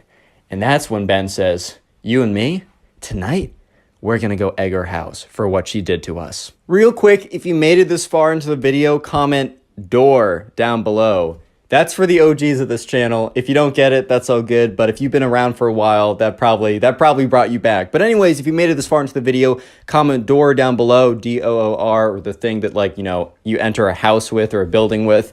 I just want to see how many people make this far into the video. And also, if you want to support the channel, literally binge watch these videos, like sit down and watch a bunch of story videos in a row. It really helps me out more than you can ever imagine. And let me know in the comment section what you are doing while binge watching these videos. Are you playing video games? Are you doing some artwork? Are you going to sleep? Whatever you're doing, let me know. I'll heart it. And I'll even sometimes throw up your comments on screen. So here are some people. Here's a little bit of a shout out to these people. If you want a bit of a shout out in a future video, just comment how you're supporting the channel. And yeah, let's get back to it.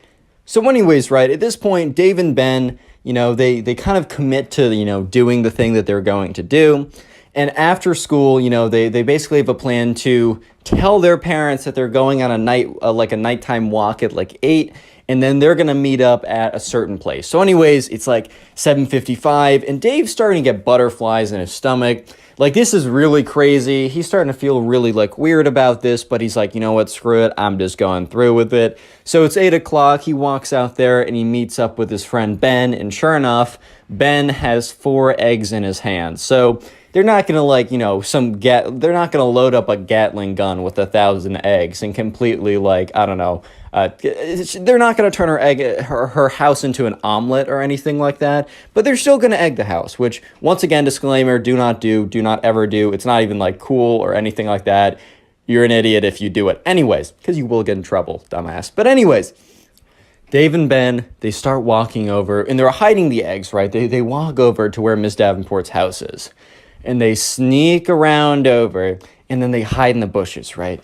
And Dave turns to Ben. He's like, dude, are you sure about this? And Ben's like, don't forget what she did to us.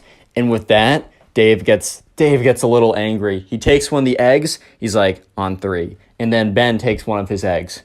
He's like, all right. And Dave's like, 3, 2, 1. And then 2 eggs splat. And then he's like, all right, we got to fire this one quickly. They take both of them again.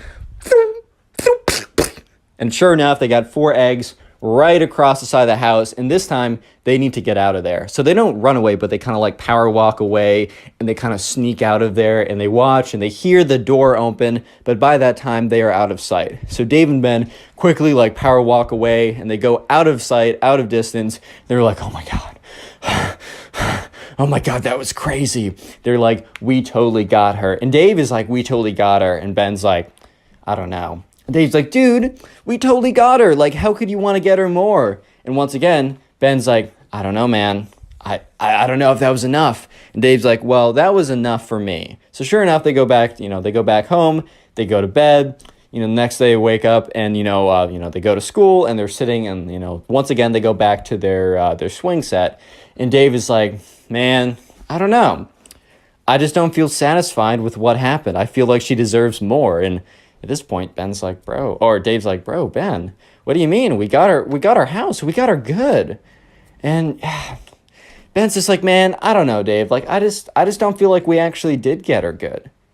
I feel like there's still more that can be done. The wrong has not been righted. And Dave's like, bro, chill out. The wrong has definitely been righted, which, by the way, 2 wrongs do not equal a right, bro. But anyways, right? So sure enough, they go back to class. And they're sitting there, and, Miss Davenport calls on Ben.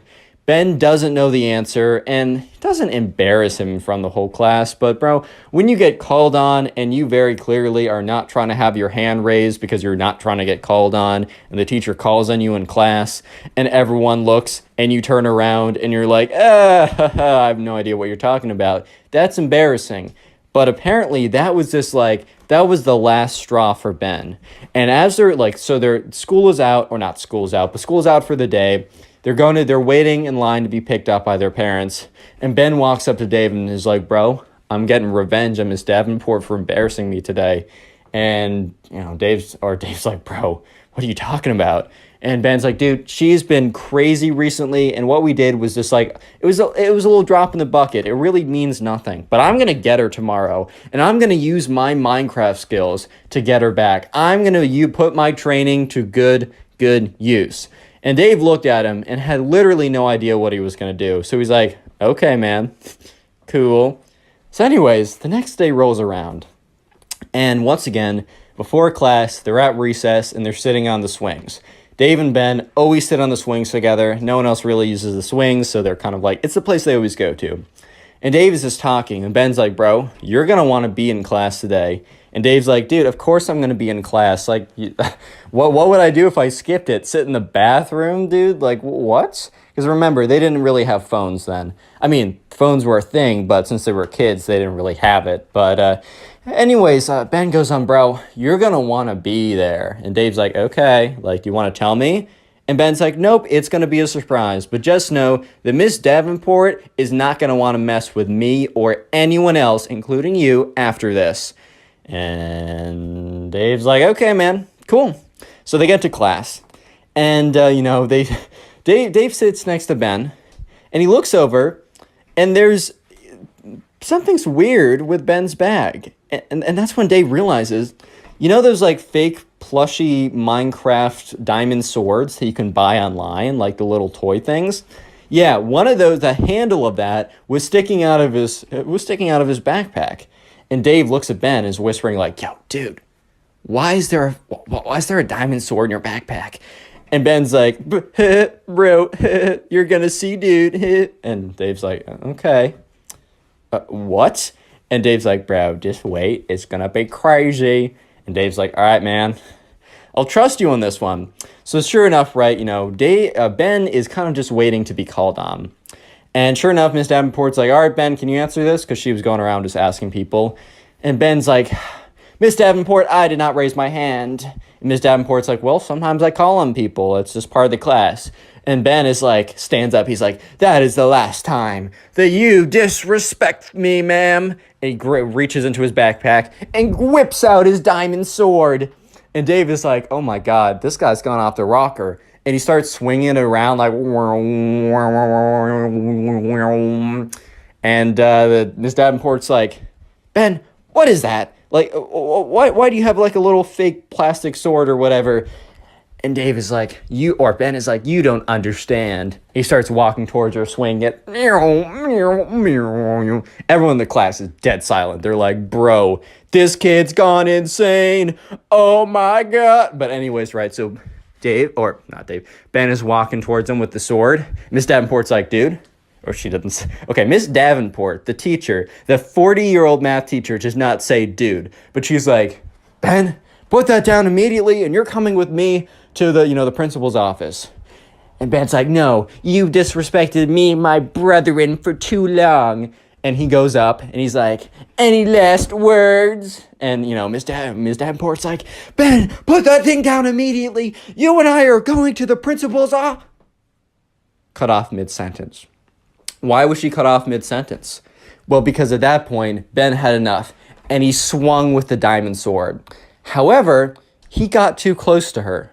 So when he swung with the diamond sword, he held the diamond sword in his fist so tightly that when he swung, he didn't hit her only with the diamond sword. He accidentally hit her with his fist that was clutching onto the diamond sword so tightly that he basically just square punched her in the face.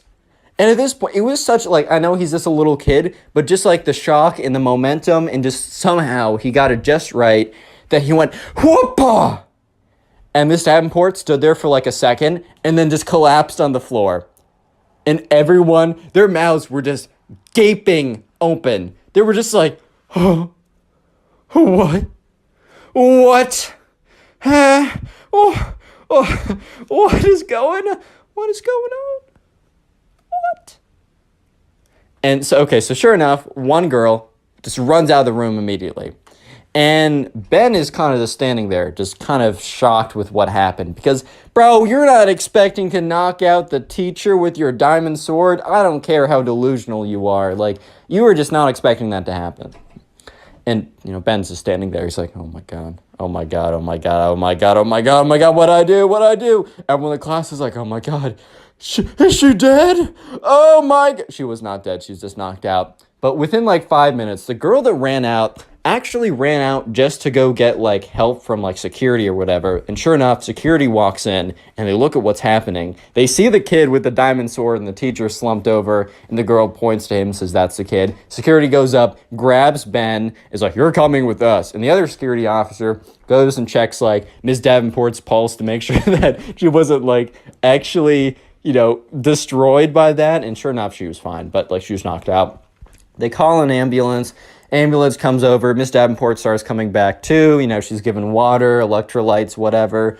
And Dave is just sitting there oh my God. So Ben actually gets up getting expelled from the school. He's not suspended. He's not in trouble. He's expelled from the school. They have a zero tolerance for anything like that. However, there was some questioning to Ben about the recent egging to her house because she did report it to the school. And thankful to Ben did not say anything. Ben kept his mouth shut, said he knew nothing of it, that was ridiculous, and they didn't look any further into it. And Ben and Dave never really spoke that much afterwards because Dave's mom I don't want you hanging out with Ben. He's a bad influence and all that kind of stuff. And to this day, Dave and Ben have not seen each other since. And Dave does not know where Ben is. Ben might be at some other school. Dave thinks that the parents moved because he actually walked over to see if Ben was at his house because he wanted to see how he was doing. And it was a totally different family in that house when he went over. It was kind of weird, but whatever, right? And to this day, Dave has no idea what's happening, and it was probably the craziest story of his life. Today I get a story time of another one of these Minecraft kids deciding to fight back against his babysitter in a quite unconventional way, you might say. I mean, I bet you can read the title right now. So, yeah, with that being said, sit back, relax, subscribe if you haven't already. And let's call today's subscriber who submitted this story to me, let's call him Ryan. So, Ryan was friends with this kid who really liked Minecraft. So we're calling him the Minecraft Kid because that always works in the title, and you guys like the Minecraft Kid stories, and I like telling them. But anyways, right, Ryan was invited over to this kid who he didn't know that well, and we're just going to call him the Minecraft Kid. So anyways, right, Ryan was invited over to the Minecraft Kid's house to, well, you know, play Minecraft with him. The idea was he was going to go over on a Friday night and play some Bed Wars with this kid. Honestly, sounds like a pretty sick Friday night, if you know what I mean. However, he didn't really know much about this kid, and he only kind of just started to know him because Ryan's mom and the Minecraft Kid's mom became friends like a couple months ago when they're both volunteering for something, or maybe they just met. I don't know why, but Ryan's mom and the Minecraft Kid's mom became friends, and for that reason, you know, Ryan's mom's like, oh, I have a son about your son's age, they should totally hang out. And since Ryan knew nothing about the Minecraft Kid, at their first like interaction, which wasn't like a sleepover playdate type thing, he was like, so what do you like to do? And he's like, I like to play Minecraft. He's like, cool, do you like to play Bed Wars? And he's like, yeah, it's my favorite game. So they bonded over it. So anyways, Ryan was heading over to the Minecraft Kid's house. And Ryan's mom told him, hey, just so you know, the Minecraft Kid's mom is not going to be there. She's going to be out for something. However, they hired a babysitter, and the Minecraft Kid's mom should be back by like 10 or 11. And Ryan was like, all right, that's totally fine. I don't really care. It's not like we would have been hanging out with the Minecraft Kid's mom and having her play in our Bed Wars trios or something, man. So it's fine.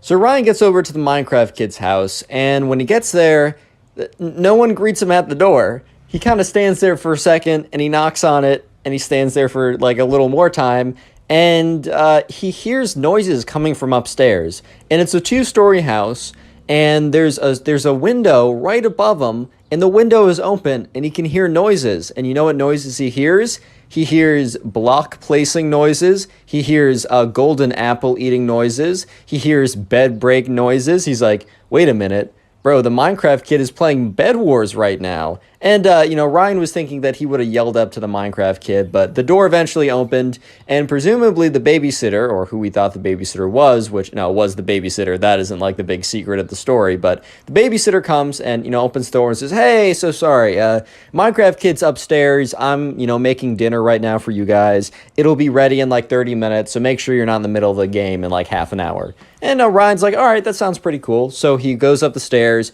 he opens the door, and the Minecraft Kid's like, what's good, bro? I'm in the middle of a game. Get your like laptop out and set your stuff up, and we'll go into like doubles in just a second. And so sure enough, and by the way, guys, Bed Wars it's a Minecraft game where you can like, it's fun. You should go look it up and play it maybe. But just for context, it's a video game on Minecraft. But anyways, right, so he sets up his gaming setup or whatever. He gets that all ready. And yeah, sure enough, the Minecraft Kid eventually wins his game. Great work, Minecraft Kid. Not so great work at later the night, as you can tell by the title. But yeah, anyways, Ryan and the Minecraft Kid, they started playing some Bed Wars duos. Life's pretty good. And that's until they're in the middle of a game, and it's really, really intense, right? It's getting really down to the wire. If you know a thing or two about Bed Wars, all the beds have been broken, and they're really just both of them. Ryan and the Minecraft Kid are super stacked. They have their golden apples. They have their diamond armor. Yes, they sweated to diamond armor. And the two people that were remaining were about as good as they were. And they were playing for all the marbles at this point, man. This was pretty intense. And that's when the babysitter yells, all right, guys, time for dinner. And the Minecraft Kid's like, well, 1 second. Yells down that, and you know, Ryan and the Minecraft Kid are like, all right, how are we gonna do this? Do we go in? Do we wait? And the Minecraft Kid is a big fan of like camping, which in a video game, when you're camping, that basically just means that like you're staying on defensive ground and you're waiting for the opponent to come to you, which in Bed Wars, if you're super, super stacked, that can kind of give you the advantage because you can always drop golems. You got hometown advantage if you have the regen thing. Camping is an okay strategy, super late game, but that also means that the game's going to be a long time. And Ryan says to the Minecraft Kid, hey man, do you think we should like be aggressive and we should be the one attacking them? because, like, you know, our food is, like, dinner is ready. Do you think we should just go do that for the sake of doing that, just so we can, and we'll play another game when we come back? And the Minecraft kid's like, no, like, I know that we'll win. Like, we have prop 4 diamond, they don't. But if we go to them, there's a chance that they knock us off, we fall while going, they fireball us over. It's just a lot more dangerous to go over. He said, we're staying here. And Ryan, who doesn't really care, he's like, all right, man, sure, we'll stay here. And then, you know, a minute later, the babysitter says, guys, you don't want dinner to get cold. And the Minecraft kid's like, 1 second. Which it wasn't going to be a second. Like, it was going to be probably like 5-10 minutes on average remaining of the game. And Ryan and the Minecraft kid were waiting it out. And the thing was, the other team was camping too, which basically means that they were both just collecting gear and such, and they weren't attacking each other. So then the babysitter was, you know, yelled up again, like, guys, like, come on, like, I made you something. Like, I told you not to be in the middle of a game. And he's like, once again, the Minecraft kid, instead of saying, hey, I'm so sorry, can we be down there in 5 to 10 minutes? Like, I apologize. He's like, 1 second. He just keeps yelling down 1 second. And the babysitter kind of did something that she probably shouldn't have. Like, it just wasn't that deep, but I think the babysitter was kind of getting mad that, you know, they just were refusing to come down when, you know, she was sweating out some good food or whatever. So the babysitter, what she does is she goes to the Wi-Fi router, and yes, you can probably already guess, unplugs it and replugs it, which basically, if your Wi-Fi, at least in my case, whenever my Wi-Fi is super slow or just kind of sucks, I go to the Wi-Fi router or whatever.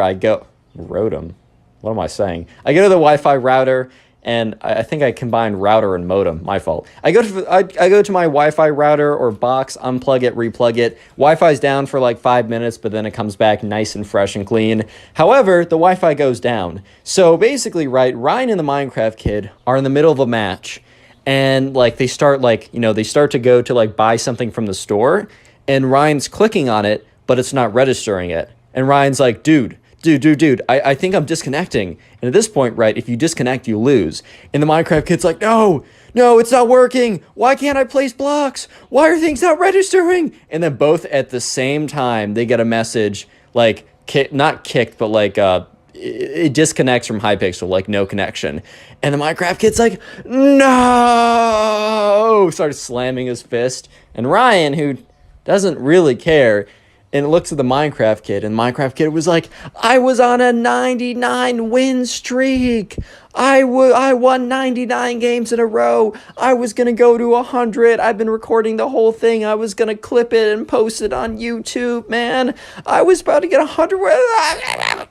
Basically, he was pretty upset. So Ryan and the Minecraft kid, Ryan just looks at the Minecraft kid and be like, all right, man, I'm so sorry. Like, we'll grind it out tonight. We'll get you back to at least halfway, which was a lie. They were not going to play, nevertheless, win 50 games in a row. But, you know, Ryan's just trying to calm the air. And he's like, yeah, man, don't worry. We'll get back to it. So they walk down, and the babysitter is waiting there. And she's like, guys, like, I asked you to come down. If you weren't going to come down, you should have at least told me. And I would have put it back in the stove. Now the food is cold. It really took me, you know, turning off the Wi-Fi to get you guys to come down.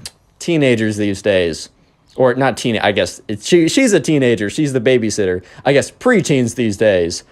And that's when Ryan is like, oh my God, she turned off the Wi-Fi. That's why we froze in the game. And Ryan looks over at the Minecraft kid, whose face, he's just stood there. Like he's been frozen by like a spell that turns you to stone.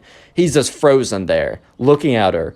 His like jaw starts to slack a little bit, like, oh my God, it was you. It was you who got in between me and the 100 Bed Wars win streak. Real quick comment, Minecraft, if you made it this far into the video, as that will be the secret word of the day. And if you want to support the channel, as always, just go ahead and binge watch several videos or a bunch of videos whenever you have the time. And let me know in the comments if you do this, because it really does support me more than you can probably even imagine. It boosts the channel. YouTube likes watch time anyways. So right now, remember, Ryan and the Minecraft kid just lost in a very important game for the Minecraft kid. He almost got a 100 win streak, which is pretty impressive, I'm not gonna lie. But unfortunately, the babysitter, who kind of like overreacted a little bit, got mad and unplugged the Wi-Fi, and that made them lose the game that they probably were actually going to win. And so when they walk down, they have no idea that the babysitter was the reason why they lost the game, until the babysitter is like, oh, guys, like, I really had to pull the Wi-Fi plug to get you guys down here. Like, crazy how, like, preteens are these days, or kids on their phones too much, like, one of that, like, old man behavior type thing, even though this girl was, like, 17 or something.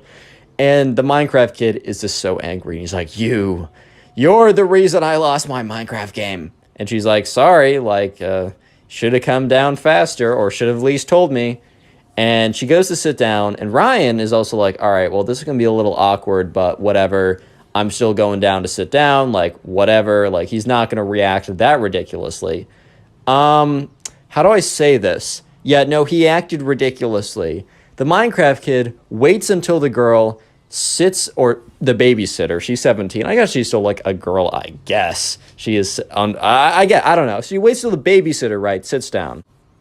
And when the babysitter sits down, the Minecraft kid runs up to her, grabs a chair. This is like the most ridiculous thing I've ever heard. Grabs a chair, turns around, pulls down his pants, and rips up. Dude, I'm 19 years old, and I'm telling you about Minecraft kid revenge farting in someone's face. I'm doing it. I'm going through with it. I'm too far in the story to turn around. The Minecraft kid, after getting on the chair, ripping down his pants, farts in the babysitter's face, directly her eye while it was open. If you don't know, the reason why the fart smells bad, because there's a lot of gross particles in it. And when the gross particles get into your eye can get infected, and it can be really bad. So the babysitter legitimately falls out of her chair and starts, like, screaming. Because, like, because apparently he really ripped one. He really ripped one, man. And her eye was open. And it was really close. And Ryan was like, well, so this kid and I have one thing in common. We like Bed Wars. And we have nothing else in common. And this will probably be the last time I ever hang out with him. And, yeah, so the babysitter's like, what did you do? Why would you do that? Like, that's so ridiculous and disgusting. Like, my eye, it burns. Oh, my God. Oh, my eye, it burns. Like, why would you do that? Like, And Ryan looks at the Minecraft kid, and the Minecraft kid is literally laughing. He's like, and Ryan's like, oh my God, this kid's because the thing was, Ryan's thinking to himself, dude, this kid must do this all the time, because, like, you're not just gonna think to yourself, wow, I'm so angry at this person. Let me wait until they sit down, grab a chair, stand on it, turn around, pull down my pants, and fart directly point blank into their face. That's just not something that comes to you in the heat of the moment. That I mean, maybe I'm just built different from all you guys. I really don't know, but that definitely doesn't come to me. But sure enough, right, the babysitter eventually gets up, and Ryan and the Minecraft kid look at her face, and her left eye is red and swollen. And Ryan's like, oh my God, that is definitely not a coincidence. And the babysitter is like, move out of my way. And she moves past both of them, goes and finds the home phone, because I guess her phone wasn't on or something, and legitimately calls 911, an ambulance. Which, okay, that was maybe a little excessive, but maybe I wouldn't drive if my eyes were impaired and I thought that they were going to be infected, and it would have been bad. And she walks back into the room, and she's, like, angry, but also very clearly in pain, right? And she's like, her hand is over her eye, and she's like, like, why would you do that? The Minecraft kid's like, well, I was actually on a 99 win streak, and you pulled the plug, and I lost my 99 wins. She's like, and you projectiled all your stuff out of your butt. Oh, God. How can I have a straight face and tell the story? Anyway, she's like, and you probably gave me a raging infection. My eye burns. Like, if I lose sight, I'm suing your She was getting mad. And eventually, right, the ambulance does come. She explains the ridiculousness of the situation. The guy, She sits in the ambulance, drives to the hospital. They check her out or whatever. But remember, this is from Ryan's perspective, so we don't exactly know what the doctor says. Ryan's mom, who got really invested in the situation afterwards, said that, like, the doctor's, like, her eye is fine now, but the doctor said that, like, it really could have gone south if she didn't go there, like, immediately, which is insane. So anyways, right, Ryan and the Minecraft kid are legitimately just in this house alone, and that's when the Minecraft kid's mom comes back early, super angry and upset, because the babysitter sent a message to, his mom explaining everything and why that she had to leave the premises immediately. So the Minecraft kid's mom had to leave whatever she was doing to come back, and she was like, walks in, she's like, you, turns to the Minecraft kid, like, you did it, you pulled a face fart on someone again, we've already talked about this. And Ryan, who is still there, he's already texted his mom to come pick him up, is just like, again? I mean, he had a sneaking suspicion that this was not a first-time thing. As I said, in the heat of the moment, you don't think to, use your butt as a weapon. But he's like, again? This is a thing? And the Minecraft kid's like, but Mom, I was on a 99 Bed Wars win streak. And she's like, that's enough. No more Bed Wars for you forever. And the Minecraft kid's like, no, Mom, I promise I won't fart on anyone else's face again. What am I doing with my life? Anyways, right, so Ryan's mom comes, and Ryan's mom's like, hey, so sorry, things were weird today. Like, I'm just going to pick Ryan up. Thank you so much for having him over. Ryan, come with me now. And, Ryan walks over and goes in the back seat of the car, and Ryan's mom is like, so, do you want to elaborate on, I need to pick you up right now. My friend farted in the babysitter's eye, and now she's at the hospital. And Ryan did elaborate. And it really didn't add any clarity to the situation. In fact, Ryan's mom just became more Click on the confused. video on screen right now. I know you'll enjoy it. Just click it. Do it. Today I got a pretty crazy story for you guys. It's about a Minecraft kid that gets so angry and jealous of the subscriber that he actually smashes his computer in front of everyone to get quote-unquote revenge. Don't worry, karma does get him. But anyway, subscribe if you're new, and let's just jump right into this.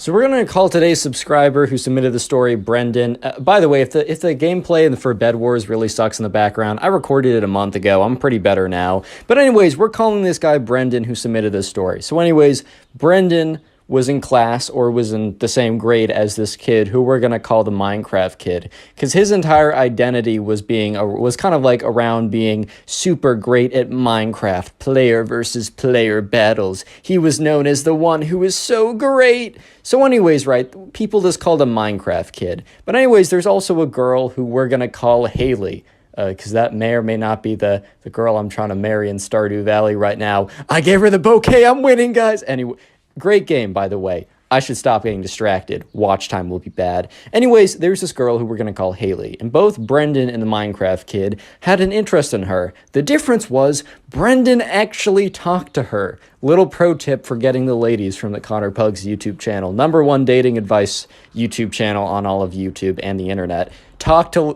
If you want to get to know them, talk to them. Yes, believe it or not. Wow. But anyways, right, Brendan actually talked to Haley, and they were getting along pretty well, and the Minecraft kid literally never did. The Minecraft kid thought that his magical and powerful skills at Minecraft would literally just be so great and so wonderful and so enticing to the women, right, that he wouldn't have to talk to Haley to make her fall in love with him. She would just see his epic PvP Bed Wars abilities, and she would be like, "Oh my God, I'm not throwing in that joke. Never mind. I got a family-friendly audience on here. I forgot." Anyways, right, so Brendan, or the Minecraft kid, was aware that Brendan was probably also trying to go for Haley because Brendan was talking to her all the time. The word on the street was that, Brendan and Haley, oh my God, they're going to be a thing soon, dude. They're in 6th grade. Like, that's how it goes. Oh my God, are they going to get to 5th base, aka holding hands? Oh my God. Anyways, right, so the Minecraft kid comes up to Brendan one day. And remember, Brendan and the Minecraft kid aren't necessarily boys. In fact, they don't even know each other that well.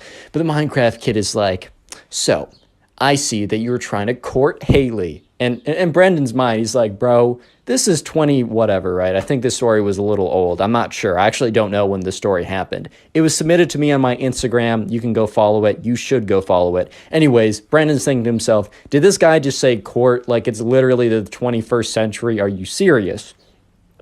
And then the Minecraft kid goes on to say, I offer you like a quest, or I ask you that we duel in Minecraft to decide who will get Haley's hand in dating. And I mean, Brendan was kind of just like, in his head, he's like, all right, well, first of all, I'm not dating her. Second of all, the winner of a Minecraft PvP battle is not going to decide who she decides, right? It's not up to them. This isn't like, I don't know, the barbaric era of like, oh yeah, like, I actually have, like, all men have control, women have no say. Like, oh, I want to marry you, so you're marrying me. And also, I don't think there ever was an era where you did PvP battles to decide who was, like, you know, who would marry the girl. I'm better at Minecraft, I get all the women. Nah, that's never been true. It doesn't matter what parallel universe or anything like that you go into, man. I am sorry, Minecraft sweats. I am so sorry.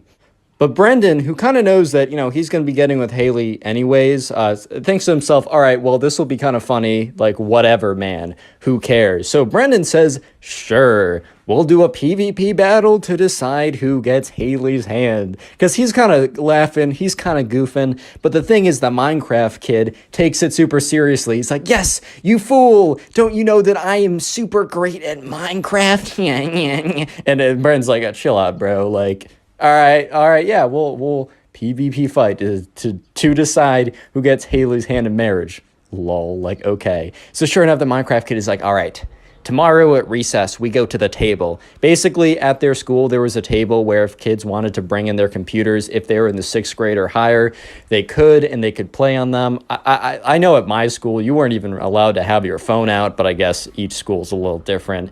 So basically, right, the next day rolls around, and Brendan and the Minecraft kid, they both bring their gaming setups, which I guess both of them have laptops, because I play Minecraft on a laptop, man. I don't have a desktop.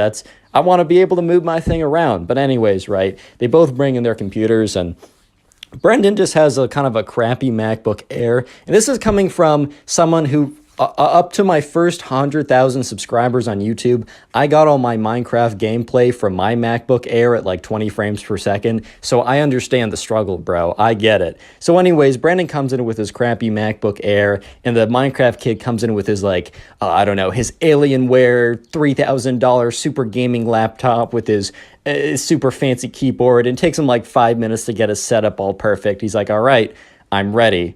And so sure enough, you know, they both sit down, and Brendan is like, all right, so how are we doing this? And the Minecraft kid is like, all right, we're going to play one game of Bed Wars. Yeah, Bed Wars. And, you know, at first Brendan was like, bro, how are we going to do that? But then the Minecraft kid said that he had the, like, MVP++ rank on Hypixel, which Hypixel is a server that lets you play Bed Wars, which is the game I was playing in the very beginning. And if you have plus, like, MVP++, you can make private games where it's just you and your friends. So anyways, the Minecraft kid, you know, sent a duel request to Brendan, or a Bed Wars party, whatever. Anyways, all you got to know is they were playing Minecraft and they were playing Bed Wars, and it was just them. It was just Brendan and the Minecraft kid in a game. And sure enough, they enter the Bed Wars game, and they're doing the stuff you do in Bed Wars, put down the bed defense. And you know what happens? Brendan is at middle. He's gathering emeralds, which is a good material to get. However, you know, his bed was exposed, or he wasn't at his bed. He saw a bed destroyed message, which basically means in Bed Wars, if your bed breaks, you will not respawn. So sure enough, the Minecraft kid had, like, I don't know, God bridged over with his crazy 10,000 clicks per second mouse, definitely using vape or something, but whatever, man. And so sure enough, you know, the Minecraft kid comes to middle, and Brendan and him, they show down for a PvP fight. They're going to decide who gets Haley, even though Brendan knows that, one, he's not good at Minecraft, and the Minecraft kid is, and two, this will not decide who gets Haley. This is hilarious. He just did it because it's funny, lol. So anyways, they enter their PvP battle, and they go in, and Brendan loses because he is just simply worse. And the Minecraft kid, after, you know, hitting, you know, Brendan enough times with a sword that he dies, is like, yes, Haley is mine. And everyone who, because remember, it's recess time, because dude, they had like, I don't know if it's called recess, but they had like a break period. So everyone was kind of around there, and a bunch of kids turn around and are kind of like, what, huh? Are you okay, sir? And sure enough, the Minecraft kid is like, you fool, you should never have dueled me for Haley's hand in dating in Minecraft. You should have known by my reputation that I would have absolutely slapped you. And Brendan looks at him with this face of like, yeah, man. That sucks. Wow. That is just too bad. This kind of reminds me of the first season of Parks and Rec, if you saw that, where this isn't really a spoiler, but Andy really wants to get his girlfriend back, so he like offers like a pool game with this guy named Mark, who disappears after season 1. I don't know, maybe the actor wanted to do something else, and he's kind of like, oh yeah, I'll bet Anne, the girlfriend of Mark at the time, on this pool game, and Andy wins. He's like, yes, she's mine, but reality kind of kicks in, and he's like, wait. Huh? But I won her fair and square. Same thing here. So the Minecraft kid is still like, I don't know, Fortnite, doing the little dances, doing the L dance, doing the little other cringe stuff. He's like, Haley is mine. I didn't even have to talk to her, and she's gonna be my girlfriend. I'm gonna go to 10th base and hold her hand. and Brendan at this point is like really trying to hold back a smile. He's like, all right, this is so funny, dude. Don't blow it. Don't make it apparent. And he's like, yeah, man, you totally, oh man, I can't do this. You totally won.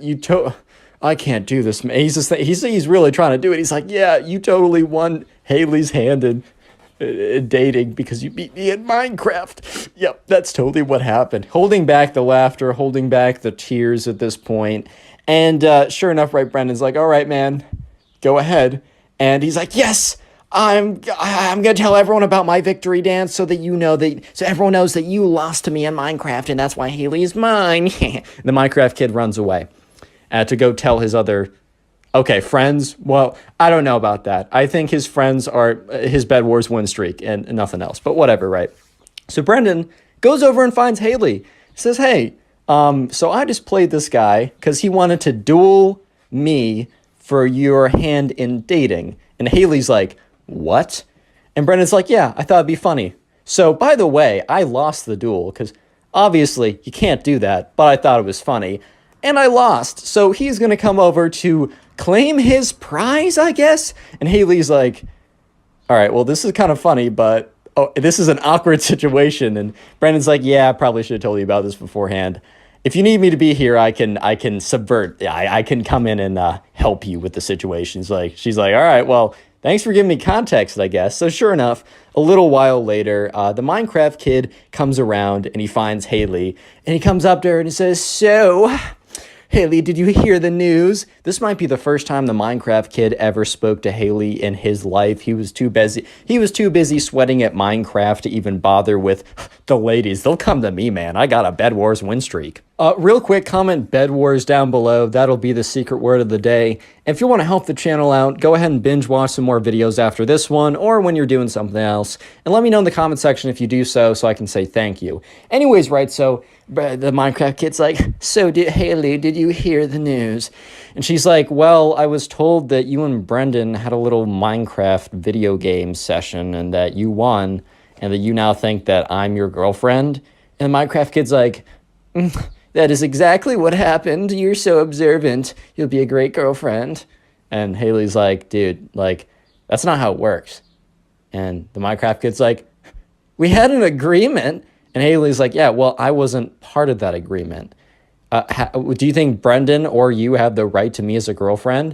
And this is with the Minecraft kid starting to piece together that his offer to duel Brendan made literally no sense. He's like, so when we were playing Minecraft, I beat Brendan. Do you want to be my girl? And then eventually, like, Minecraft kid starts to realize, dude, he messed up, bro. He messed up big time.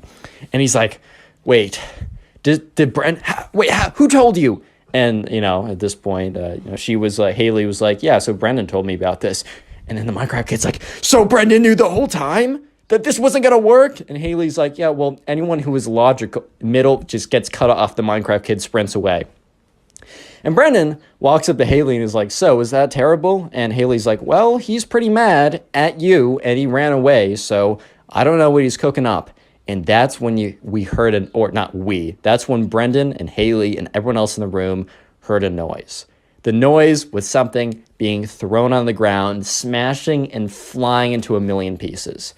And that's when Brendan walks out and Haley walks out too. Basically, everyone walks out.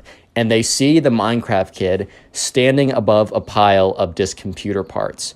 And that's when, at first, Brendan thinks, oh my God, he smashed his computer out of rage. But Brendan looked at the table to see that the Minecraft kid's computer was still there.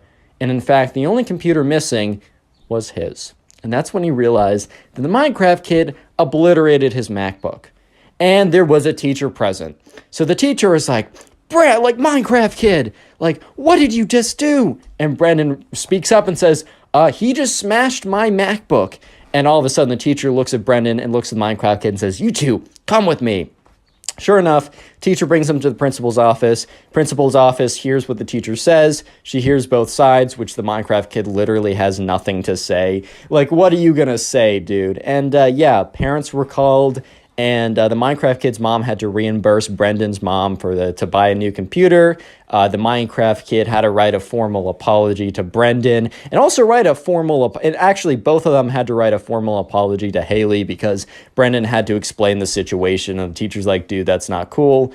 And also the Minecraft kid got a week of detention for this. So moral of the story is, one, if you're just playing Minecraft all day, that may not be the most ideal or most optimal strategy to get the ladies to love you. Maybe I'm wrong, man. Maybe I'm wrong. Don't listen to me. I don't know. Okay. How do I introduce a story like this, man? I mean, you guys can read. You've read the title. All I can say is strap in.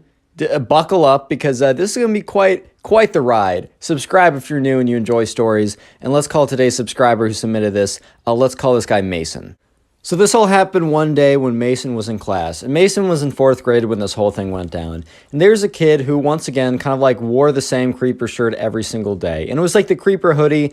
And really, that's not a big deal. Like, if you want to wear the creeper hoodie, I don't really care. However, we're just going to call him the Minecraft kid, right? Because of the creeper hoodie. He wore it every single day. Maybe, right? Maybe he has a closet full of like 18 different varieties of the creeper hoodie. Or maybe his mom does a load of laundry every single day. Or maybe he's just wearing the same creeper hoodie every single day. I mean, you guys can believe whatever you want, but I think one of those three are a little bit more likely than the other. But anyways, right, so there's this kid called the Minecraft kid because he wore the creeper hoodie every single day. And he was a little bit strange. And there's nothing wrong with you being a little bit strange. Like, I'm a little bit strange. I mean, I run a YouTube channel, man. I mean, that's already putting me in the strange category, unfortunately. But hey, man, I love the YouTube too much to like drop it or anything like that. But sure enough, this all happened one day when the Minecraft kid was in class with Mason. And the Minecraft kid raised his hand. And another thing you need to know about the Minecraft kid is he would take bathroom breaks like 6 times per class. And I don't know about you, but back in the day, I definitely used to go to the bathroom to like go on my phone or just take a break from the class. However, I would be very like strategic with it. I wouldn't do it every single day. I'd do it like every other day. I would make sure that I wasn't away for too long, like maybe 5 minutes max. But this kid, bro, would just abuse the bathroom break button. He was like spamming it, just try to like, I don't know, man. But every single day, I can go to the bathroom, minimum 2 times, maximum like 6 times. That's what I'm told at least. And sure enough, once again, one day, the Minecraft kid raises his hand for the 3rd time in class. And this has been going on for months. And I just think at this point, the teacher kind of just snapped. And he looks at the Minecraft kid. He's like, yes. And the Minecraft kid says, hey, can I go to the bathroom? And here's the thing, right? The teacher should not have reacted in the way that he reacted because maybe this kid has like IBS or something. Maybe he has to go to the bathroom like a ton per day. However, if he did, it was not registered with the nurse, or even if it was, the nurse did not communicate that properly to the teacher, which she probably should have, or he probably should have, just because, I don't know, if a kid's going to the bathroom 7 times per day, that might be a little suspicious to the teacher. However, the teacher was kind of just assuming that the kid was just going in to like go on his phone or whatever. And that was probably the case, but I mean, you really don't know. But after the Minecraft kid says like, hey, can I go to the bathroom for like the third time? The teacher's like, you know what? No, you can't go to the bathroom. And the whole class kind of turns around and is like, wait, whoa, whoa, whoa, pause. Like, hold up now. Like, this kid's been asking you to go to the bathroom like 7 times a day for the last 6 months. And now you're saying no? Like, what changed, man? And the teacher's like, you're going to have to wait till the end of class. You've been going way too much, way too often. I think you're missing too much of classwork, right? And the Minecraft kid was not happy to hear this.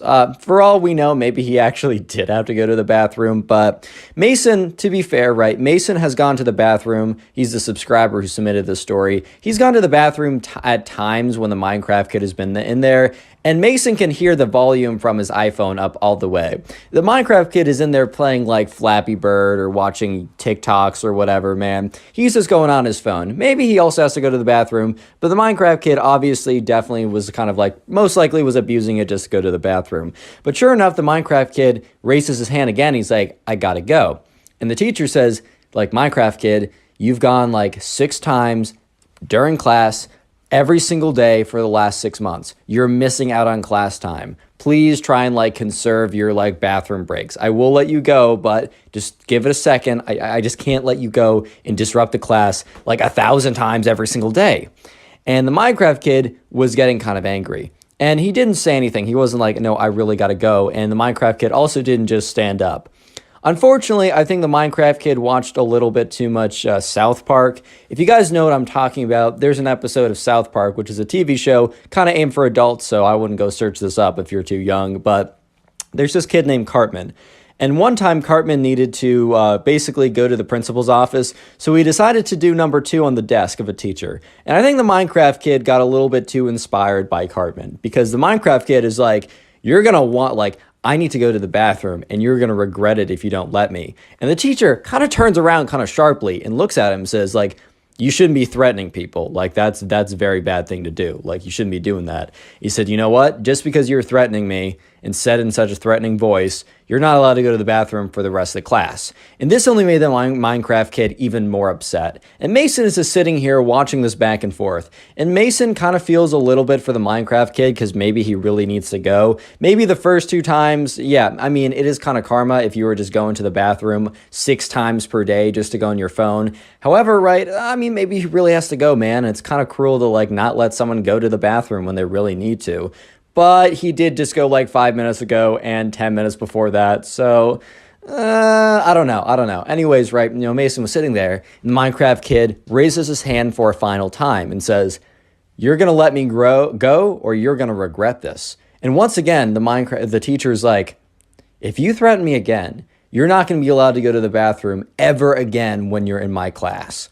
And at this point, the whole class is like, oh, I don't know if they're actually like hyping up like that, but things were getting legit and they could feel it for sure. They're like, oh, dang, dude, like stuff's getting real, right? And sure enough, the Minecraft kid says, very well, have it your way. The teacher kind of like has a little bit of a smile, but quickly brushes it off, probably because he felt like he won that discussion. Like, all right, well, this kid who's been abusing the bathroom system has lost, and I won as a teacher and I asserted my dominance. However, right, dominance was not asserted. In fact, I don't even know how to explain what's about to happen, so I'm going to do my best. Bear with me. Because the Minecraft kid, he kind of like stands up. And the teacher is currently facing the board, so the teacher doesn't notice the Minecraft kid stand up. However, Mason, the subscriber who submitted this story, as well as a bunch of other people, by the way, Mason submitted this to my Instagram. It's in the description. You should go follow it, even if you're not going to go submit stories. Give me a big number and make me feel good. Anyways, Mason is watching this whole thing go down, and he sees that the Minecraft kid stands up from his desk. And then the Minecraft kid stands on his chair. And then the Minecraft kid stands on his desk. And at this point, almost half the class is turned around watching the Minecraft kid because he's making enough of a commotion. In the next, YouTube, please be nice. YouTube, man, I'm going to describe the next thing without making you mad. So the Minecraft kid, well, he drops his pants. He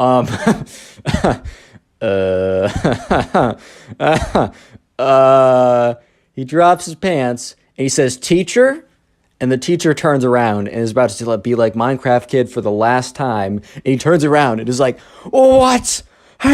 What huh? And the Minecraft kid is like, teacher, I told you you would regret not letting me go to the bathroom. And just to put it very, just to be point blank, just to be straight up, just getting right to the point. Yeah, he just number two on the desk, man. It wasn't like anything crazy, right? It was pretty, just a little bit, but yeah. And everyone in the class starts like screaming. Like some of the girls are like, ah! Some of the guys are like, yo, what? That's disgusting, dude. And the teacher's like, Minecraft kid, what on earth are you doing? And the Minecraft kid's like, I told you should let me go to the bathroom, dude. Now you're just paying the consequences. The Minecraft kid was like feeling all full of himself. And the teacher was like, go to the principal's office now. And I don't think the Minecraft kid totally realized what was going on. And the Minecraft kid starts to panic. And the Minecraft kid looks to his left and looks to his right. And when the Minecraft kid looks to his right, you know who he sees? He sees the subscriber. He sees Mason. And he makes eye contact with Mason. And Mason is looking directly at the Minecraft kid and is thinking to himself, oh my God, what? Wow. But then he's like, wait, why is this kid making eye contact with me? And he's like, Mason made me do it. He dared me. And the teacher's like, Mason. Mason's just like, dude, I swear I was just sitting here. What do you mean? And the teacher's like, you know what? Minecraft kid, Mason, and anyone else involved, go to the principal's office right now. And Mason is just like, why? So he gets up, and because he's not going to like fight with his teacher when the teacher's literally going through a massive rage moment. And, he starts walking up, and he walks up to the Minecraft kid. He's like, dude, I don't even know who you are. The Minecraft kid's like, just doesn't say anything. So he walks up to the principal's office, and he sits down, and the principal's like, what happened? And Mason explains the side of the story, that he was just like a bystander sitting there. And then, eventually the Minecraft kid walks in, because he had to, it wasn't like he could, okay, I'm not going to explain why it took him longer, but he got there, right? And sure enough, the principal's like, Minecraft kid, why would you do that? And the Minecraft kid's like, explains the side, and then she's like, and why is Mason here? And the Minecraft kid, who kind of panic blamed him to kind of like lesser the punishment on him, is like, Mason dared me to do it. And Mason's like, dude, I don't even know who you are. You're just in my class. And the principal's like, I don't know, Mason, why would he lie about this? Like, there's literally nothing for him to gain. And Mason's like, dude, I don't know. Real quick, comment Minecraft down below if you want to harden your comment. That will be the secret word of the day. And I'll try and heart as many of those comments as possible. And also, if you want to help us get to 600,000 faster, binge watch the videos. YouTube really likes promoting my channels when you guys like binge watch a bunch of my videos. So after this video, or when you have the time to sit down and watch a bunch of videos, I've made playlists. You can just like go to my channel page and let me know in the comments when you do this, so I can heart it and say thank you and just give a little bit of appreciation for you guys really helping me out. And I really do appreciate it. Anyways, the story gets even more insane, so stay tuned. So anyways, right, back to the story. Mason is in a position where he was just dragged into this. Honestly, Mason to this day doesn't totally understand why the Minecraft kid even singled him out. Mason and the Minecraft kid weren't close friends. They didn't even really know each other.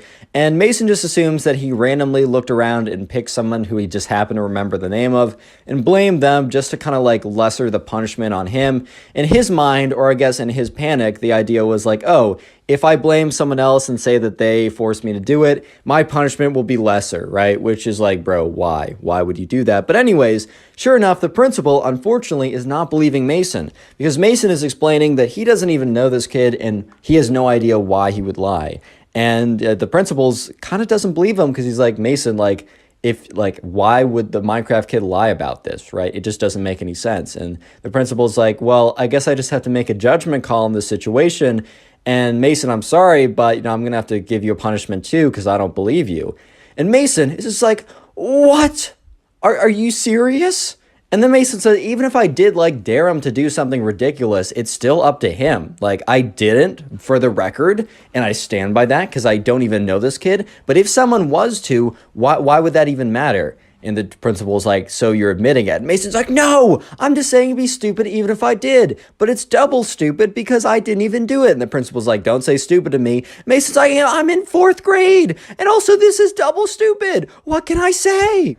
So eventually, right, the principal's like, all right, well, I'm going to have to call both your mothers and explain what happened. And Mason's just like, dude, this is the most ridiculous day of my life. So sure enough, the principal calls up both their mothers saying, hey, both your sons got in trouble. If you're not busy, can you please come in? And the Minecraft kid's mom was busy at the time, but Mason's mom kind of either had the day off or for some reason wasn't really needing to like be wherever she was. And she said, yeah, I'll come in right away. Maybe she was busy and she thought that this was a good idea to go see like what happened to her son. So Mason's mom comes in and she's like, looks at Mason with this look of like, what have you done? And Mason looks at her with these like eyes of like, bro, I don't know what's going on, confusion, whatever, right? The principal is like, all right, hi, Miss Mason's mom, or, you know, whatever. Well, I'm so glad you could come. And the principal explains what happened. And then she kind of explains how she doesn't believe Mason. And Mason's mom started with a look of concern, and then she almost got a look of like annoyance. And the look of annoyance grew and grew the more the principal told the story. And Mason was looking at this and was like, okay, is my mom on my side, or is the look of annoyance because she's so annoyed with me? Either way, this is just the worst situation ever. So sure enough, right, you know, by the end of the story, Mason's mom's like, why am I here? The principal's like, well, didn't you hear, like, your son, supposedly dared him to do it. And Mason's mom, like, first of all, my son disagrees with that statement. You don't really have any proof, but let's say he even did. Why would that matter?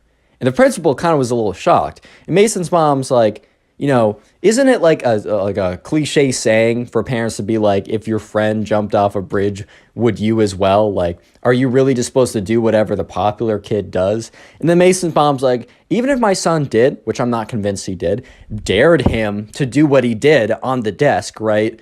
Why is that my son's fault? Is this kid not like able to function by himself? What, you know, like, is the blame 100% not on, you know, the Minecraft kid anymore? Is any of the blame really supposed to be on my son? And the principal's like, well, I'm sorry you feel this way, but I've made up my mind. Like, your son's going to be suspended for the day. He can come back tomorrow, but he can't come back today. And the Mason's mom is like, are you serious? Like, really? And she's like, yeah. And then Mason's mom's like, all right, what punishment did the Minecraft kid get? And the principal said, well, we're doing equal punishment. And Mason's mom's like, you can't be serious, man. You can't be serious. And the principal's like, I'm sorry you disagree, but this is the punishment. So Mason's mom's like, Mason, come with me. And Mason's like, oh, I can't tell if my mom's mad or not. So Mason gets up, kind of all scared or whatever, and he sits in the car. And Mason's mom's like, well, this was unexpected, but Mason, today you got a day off. It is your vacation day because that punishment is ridiculous. And then and Mason's like, okay, she's on my side. And Mason's mom is like, Mason, please be honest. Did you dare him to do it? And Mason's like, Mom, I promise. Since look, it looks like you're not angry at me either way. Why would I lie about this? Because I didn't do it. I don't even know who this kid is. Why would I dare him to do something so ridiculous? Mason's mom's like, yeah, that's what I thought. But even if you did, like, who cares? And this punishment's ridiculous. So you and I, we're going to get ice cream. Because today, you learned a very good lesson. Sometimes there are rules that are ridiculous, and you'll be punished. But stay true to your convictions, man. Stay true to your convictions. So Mason and his mom went and got ice cream. And I don't think the Minecraft kid's mom was as excited or as pleased with her son. But Click on the video on screen right now. I know you'll enjoy it. Just click it. Do it. Buckle up, strap in, because today I have probably one of the weirdest camp stories I've ever received. That involves a very creepy Minecraft girl that threatens to literally consume, like eat, like nom nom munch time, the subscriber. Yeah, it makes literally no sense. It's super weird. So yeah, strap in, subscribe if you like stories. Let's call today's subscriber who submitted this story, let's call him Jimmy. So this all happened over the summer, and this was Jimmy's first time ever going to a sleepaway camp. And this specific sleepaway camp was like a wilderness-themed sleepaway camp. They're very popular if you've never been to sleepaway camp, where basically you go and you learn how to kind of like survive on your own. I mean, not really, but it's like kind of like you're cosplaying as someone who would survive on their own, but you're not really. Anyways, so this all happens about on the first second day of sleepaway camp, because the first day, Jimmy's mom dropped him off and it's like introductions and all that good stuff. But on the second day, what they did at this camp is they just like threw you right into it, right? So on the second day of camp, they kind of divided you up into mini groups randomly, not by your cabin. They wanted to mix you up like with people that you don't see normally, and this was your camp group. And basically, on that second day, you were to go and you were to like bring all the camping like equipment, not go too far away from the campsite, but go basically into the woods, which they've kind of spotted out before to make sure it's like a viable place. And you go into the woods and you set up camp and you stay the night, kind of just to throw you right into it. So anyways, Jimmy hears his name read aloud, and then he hears the name of a bunch of other people that he just doesn't recognize because he's new to the camp, and basically everyone there is going alone. And so he walks over because they're all in this big field, right? And he walks over to meet his group, and he meets up with his group, and he kind of like scans around, and everyone looks pretty normal except there's this one girl who Jimmy really didn't think much of, but she had this creeper sweatshirt on, and she also had in her backpack a foam diamond pickaxe. Like, how like in Minecraft there's a diamond pickaxe? Basically you can buy like a replica of that's like foam and plastic or whatever. And that was the two kind of like weird things, right? And she also had like some other stuff, like she had some crazy socks on, she had the black boots, but that's kind of standard. What really set her apart was the fact that she was wearing the creeper hoodie and had the big Minecraft fake diamond pickaxe in her back pocket, right? Or in her backpack. And that wasn't what made her weird, but that's why we're calling her the Minecraft girl, because she wore the creeper hoodie or whatever. And so anyways, right, they're walking, so they start walking towards the campsite or the wilderness, right? So they walk over to the wilderness, and the first thing that they do is, since it's kind of getting close to the middle of the day, is they've all brought like a big some kind of like portable tent with them. They were given one before they left, and then they were to kind of carry it over there. It was kind of difficult to carry, but that was kind of part of the whole shebang.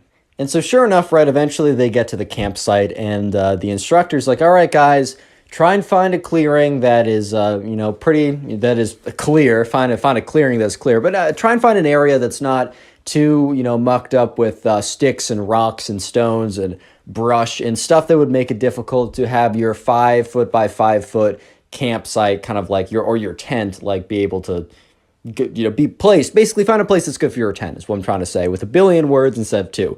And so sure enough, Jimmy finds a spot, and there's kind of like a big opening, or kind of not a big opening, but there's kind of a clearing where it is still covered more or less by the forest. However, it is good to put some tents down. So Jimmy kind of like puts his tent down there. There's only really about enough space for another tent. And so the Minecraft girl immediately rushes over and puts her stuff down before anyone else could. And there was a few other people kind of casually, nonchalantly walking over to that site, but the Minecraft girl was very insistent that she was the one that put her tent down. And Jimmy thought that was a little weird, but then again, Jimmy kind of just brushed it off as like, oh, whatever, like, I mean, that's probably pretty normal. She saw a site that she wanted, so she wanted to claim it, and she knew other people were going for it. Little did Jimmy know that the Minecraft girl did not care that there was an opening there. In fact, she would have taken a place that was probably a terrible opening, like a place that would have massive sticks that would poke through her tent, because she wasn't doing it for the camping, She was doing it for Jimmy. And the only reason why she wanted that spot is because Jimmy was right there. But Jimmy didn't know this as of now. And so Jimmy and the Minecraft girl and, a few camp counselors, like, helped them set up their tents or whatever. And other people were not far away at all. Like, Jimmy could see, like, at least 5 or 6 other campers, like, a little bit farther out, like I don't know, like 10 or 20 feet farther, finding more openings and setting up their camps as well, or their tents. And so before, like, they go to bed, they all congregate together, and they come around this, like, camp, this, like, bonfire type thing, and they're all given, like, beans and a can or whatever, and it's not the greatest meal ever, but hey, man, you decided to do a wilderness camp, and part of the description of the wilderness camp is, like, you slept at least one night out in the woods. You're not going to be getting some, like, 4-star buffet. You got that, I don't know, some pork tenderloin. You got your filet mignon. No. You're going to get that canned cold beans, bro. So eventually, right, they're done with dinner, and it's time to go to bed. It's time to sleep, or at least attempt to sleep in your tent. And, this is pretty hard because there's the ambiance of the outside, which is very loud, There's, it's probably not the most comfortable. There's probably plenty of mosquitoes, even if you close your zipper of the tent very well and you make sure it's all, I don't know, bug proof. They always find a way to get in there, and there's always at least one or two mosquitoes buzzing around your head. So sleep is difficult, but Jimmy goes to his campsite. He gets in his tent. He zips it up. He brought a book with them, so he's reading a few pages from about a chapter or two from the book. He's got his little flashlight to read with, and then eventually he turns off his flashlight and closes his eyes to try to go to sleep. And it's a little difficult, but eventually he falls asleep. But that's when he believes a couple hours later, he's really disoriented when he wakes up, so he's not totally sure when. But that's when he wakes up to the sound of rustling. And not just like a few, squirrels going by, a few tree branches fall, but like movement, like heavy movement is from right outside his tent site. And he wakes up and he's kind of confused by this. It's not like a clear tent or anything, and obviously a man doesn't have windows, he's in a tent. And that's when he starts to get really nervous, because the zipper that is closed, that has his tent closed up, starts to open, like someone from the outside is unzipping his tent. So Jimmy kind of gets up pretty quickly, and that's when he sees it's the Minecraft girl, and she kind of pokes her head through the camp or through the zipper and walks right in, and Jimmy's like, "Hello?" Kind of whispers it a little bit because he doesn't want to be super loud, and that's when the Minecraft girl is like, "Hi." And this is where things start to get weird. But real quick comment, Minecraft down below. That's the secret word of the day. I'll try and heart your comment. And if you want to support the channel and help me out, after this video, go ahead and binge watch a bunch of videos. Either watch them in the recommended or the playlist. Or if you're doing something later in the day or maybe before you go to bed. And make sure to let me know in the comments if you're doing this. I'll try and heart it and say thank you, as I really appreciate it. Anyways, let's get right back to the story as things are starting to get interesting. So remember, Jimmy was sound asleep, and he's awoken to the sound of noise outside of his tent. So when he gets up and he notices the Minecraft girl, someone who he didn't even really talk to at all, maybe he's like, "Hey, can you pass the whatever," right, earlier in the day, but he's not really spoken to this girl at all, has wandered into his tent, right? He's a little startled, so he gets up and he's like, "Hello?" And she's like, "Hi, Jimmy." And Jimmy doesn't know her name. Even though I never use their real names, Jimmy said that he just knew her as Minecraft Girl. He didn't know her name. They didn't really wear name tags or anything. I think they went around in a circle, so maybe that's how she remembered it. But she then goes on to say so she says three incredibly creepy things. And the first incredibly creepy thing that she says is, "Hey, Jimmy, I've been watching you for a while." Dude, whenever someone says, "I'm watching you," just say "Oh, I've seen you around." Don't be like, "I've been deeply observing and mapping your every movements." Oh, come on, man. Don't say that. And Jimmy's like, "Okay." She's like, "Yeah, I've been watching you for a long time, Jimmy. And I just can't get enough of you." And Jimmy's like, "Oh, okay, that's cool, I guess." And the girl's like, "Jimmy, I just need to know, do you want to be my boyfriend?" And she looks at him with these big eyes all wide. And Jimmy's like, "Dude, I'm having a freaking fever dream right now. This definitely isn't real." And he's like, I don't know you." And she's like, "Is that a yes or a no? I need to know, Jimmy, please. I need to know." And Jimmy's just like, "Well, I mean, I kind of have a policy." And he kind of makes this up because, bro, what? But he's like, "Oh, I kind of got a policy that I got to know someone for a while. I want to start in the friend zone and then make my way to dating them, maybe, if I feel like we're compatible. And the thing is, I just don't know you. My first interaction with you has been you kind of wandering into my tent at, presumably very early in the morning." And she's like, "Is that a yes or a no, Jimmy? Please don't, I just need a yes or no. It's really easy. It's really simple." And Jimmy's like, "Well, respectfully, no, because I don't know you." She sits there for a second, and she kind of looks at the ground. And Jimmy is just because it's super uncomfortable, right? He's just sitting there is she going to leave? What's going to happen? And she looks up, and she's like, "You've made a mistake. You better not go to sleep tonight." And Jimmy then asks, "Well, what happens if I do go to sleep?" And she's like, "Well, while you're asleep, I'm going to start to eat you. And when you wake up, your entire leg will be missing, and the only thing you'll see is the stump of your leg inside my mouth. And then she just crawls out of his tent. And Jimmy's honestly traumatized. Yes. Do I think she's actually was going to eat him? No. She's just like some goofy Minecraft girl, right? However, she definitely knew what to say, like, that was super unsettling, because when you feel like you're alone in the woods and some creepy girl wanders into your tent and says very strange things, well, let me just say that Jimmy did not sleep that night. Yeah, he pulled a complete all-nighter with nothing to read but his book. He basically just sat there and was just like, he was basically terrified, right? I don't blame him. I would be super freaked out, even if it was super unlikely. Like, I'm not trying to take a risk of, like, waking up and, like, I don't know, my arm's gone because some weirdo girl ate it because I said no to going on a date with her, which I don't know if this was some tactic to go on a date with Jimmy, but let me just say, if your odds were low before, they're practically zero right now, dude. They're practically at 0.0% chance he's going to date you after you say, oh, let me just eat you, bro, which is just who says that? But anyways, Jimmy, the next day comes around, even though Jimmy's been up the entire night. So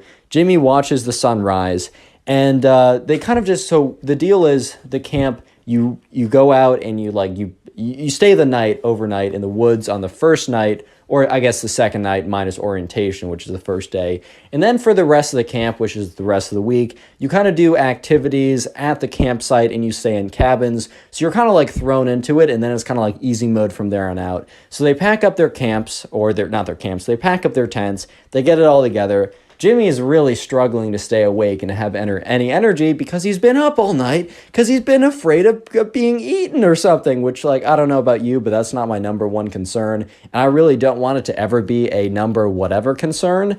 But sure enough, Jimmy is walking back with his group. And he notices, the Minecraft girl is in his group, right? The Minecraft girl is not in front of him, not beside him, but square behind him. And Jimmy would kind of look behind once in a while, and he would see the Minecraft girl was always like 5 feet behind him. And Jimmy would kind of like, slow down a little bit, and she would slow down. He would speed up a little bit. She would speed up. He would move to one side. She would slowly shift over to the other side. And he knew that this girl was really just staying 5 feet behind him at all times. So he was super weirded out, which, can you blame the man? This girl threatened to consume him. Like, who, what? Huh? And then, like, all of a sudden she starts stalking him. And so they get back, right? They get back to camp. And Jimmy goes to his cabin, and his cabin mates are like, oh man, that was the coolest thing ever. Like, Jimmy, how did you feel about that? Jimmy, who has no sleep and is traumatized, is like, guys, can we talk for a second? And his friends are like, yeah, dude, what's up? So Jimmy sits down, and even the camp counselor walks in because, Jimmy kind of wanted an adult in there too. And Jimmy explained everything that I just told you guys. And all the kids were like, bro, I saw that girl. Like, one of them's like, dude, I know that girl. Like, I saw her before. She was, like, hitting someone with a pickaxe, and she got in trouble. She's so weird. And all the other kids are like, dude, she said she'd eat you? What? And the camp counselor's like, dude, that's messed up, man. Like, she basically, like, she scared you. She traumatized you. She also low-key threatened you with that, even though it's a very weird threat to make. And the camp counselor, God, I can't speak. One like equals one prayer for my brain that's going boom right now. So the camp counselor is like, hey, Jimmy, like, I think I'm going to have to report this. Like, you're okay with that? And Jimmy's like, actually, yeah, I really don't want to be in any other programs with her, or really be around her. And so sure enough, the camp counselor, like, tells it to the administrators and the other staff or whatever. And the next day rolls around, and they start camp with a camp meeting. And they always started the day with a camp meeting, but this time one of the people in the administration came out, and it was normally only camp counselors being like, today's announcement is we're going to be having a bonfire at 4. Everyone should come around. Something like that. But no, it was like one of the kind of like administrators in kind of like a more office gear coming over and be like, hey guys, I just want to remind you that playful or not, you can't make threats of any kind against any other campers. That's just it's not allowed here, and we will have a zero tolerance from this point on, blah, etc. like that. And apparently, right, Jimmy went back to the cabin because he had like a morning activity, and he didn't see the Minecraft girl anywhere. And when he went back to the cabin, right, the counselor's like, hey, Jimmy, I just want to let you know that the Minecraft girl is no longer at this camp, and she's also not allowed back. And that announcement this morning was kind of just like after the disciplinary process went through. Apparently, the Minecraft girl's mom was called, or parents were called, and, they drove over and got her, and, probably were very like, why? Why is my daughter like this? What?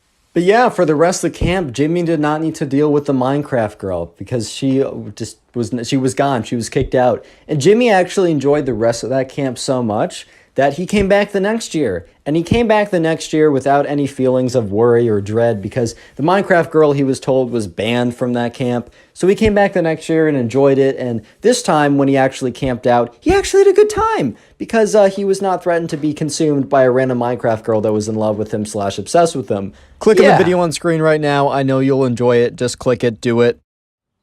Today we get a story of a Minecraft kid that destroys his brand new $5,000 gaming PC, which, by the way, why would he spend $5,000 on a gaming PC to play Minecraft? But anyways, he destroys it because he gets mad playing Minecraft or something, and then he tries to cover it up and blames it on the subscriber, and it is a fantastic story. So sit back, relax, subscribe if you like stories, and let's call today's subscriber who sent in the story Eli. So this all happened when Eli and a bunch of other kids were invited over to the Minecraft kid's house. Eli and the Minecraft kid were pretty decent friends, but Eli was better friends with the other people invited, and the Minecraft kid was kind of just friends by proxy. I don't know if you guys are ever in like friend groups where you're really good close friends with some of the people, but not as much the other people, but you end up hanging out with all of them at the same time, just because like that's how the friend group works. So Eli was pretty excited to see the new big gaming PC, and he didn't dislike the Minecraft kid. I want to make that very clear. They were friends, like they were on good terms. I mean, they weren't really friends after what happens in this story, but you'll have to wait to see exactly what that is. But anyways, let's just fast forward to Friday night. They all get out of school and they go home, and then after a couple hours later, all their parents drive them to the Minecraft kid's house, and they're all excited. I mean, the school week is over, man. They're going to see their friends. Their friend, the Minecraft kid, got a new gaming PC, and maybe if they're lucky enough, and if he's feeling generous, they'll get a swing on the most extreme, powerful graphics ever so that they can play Minecraft, which definitely needs 10,000 frames per second that you literally can't even see, but whatever, man.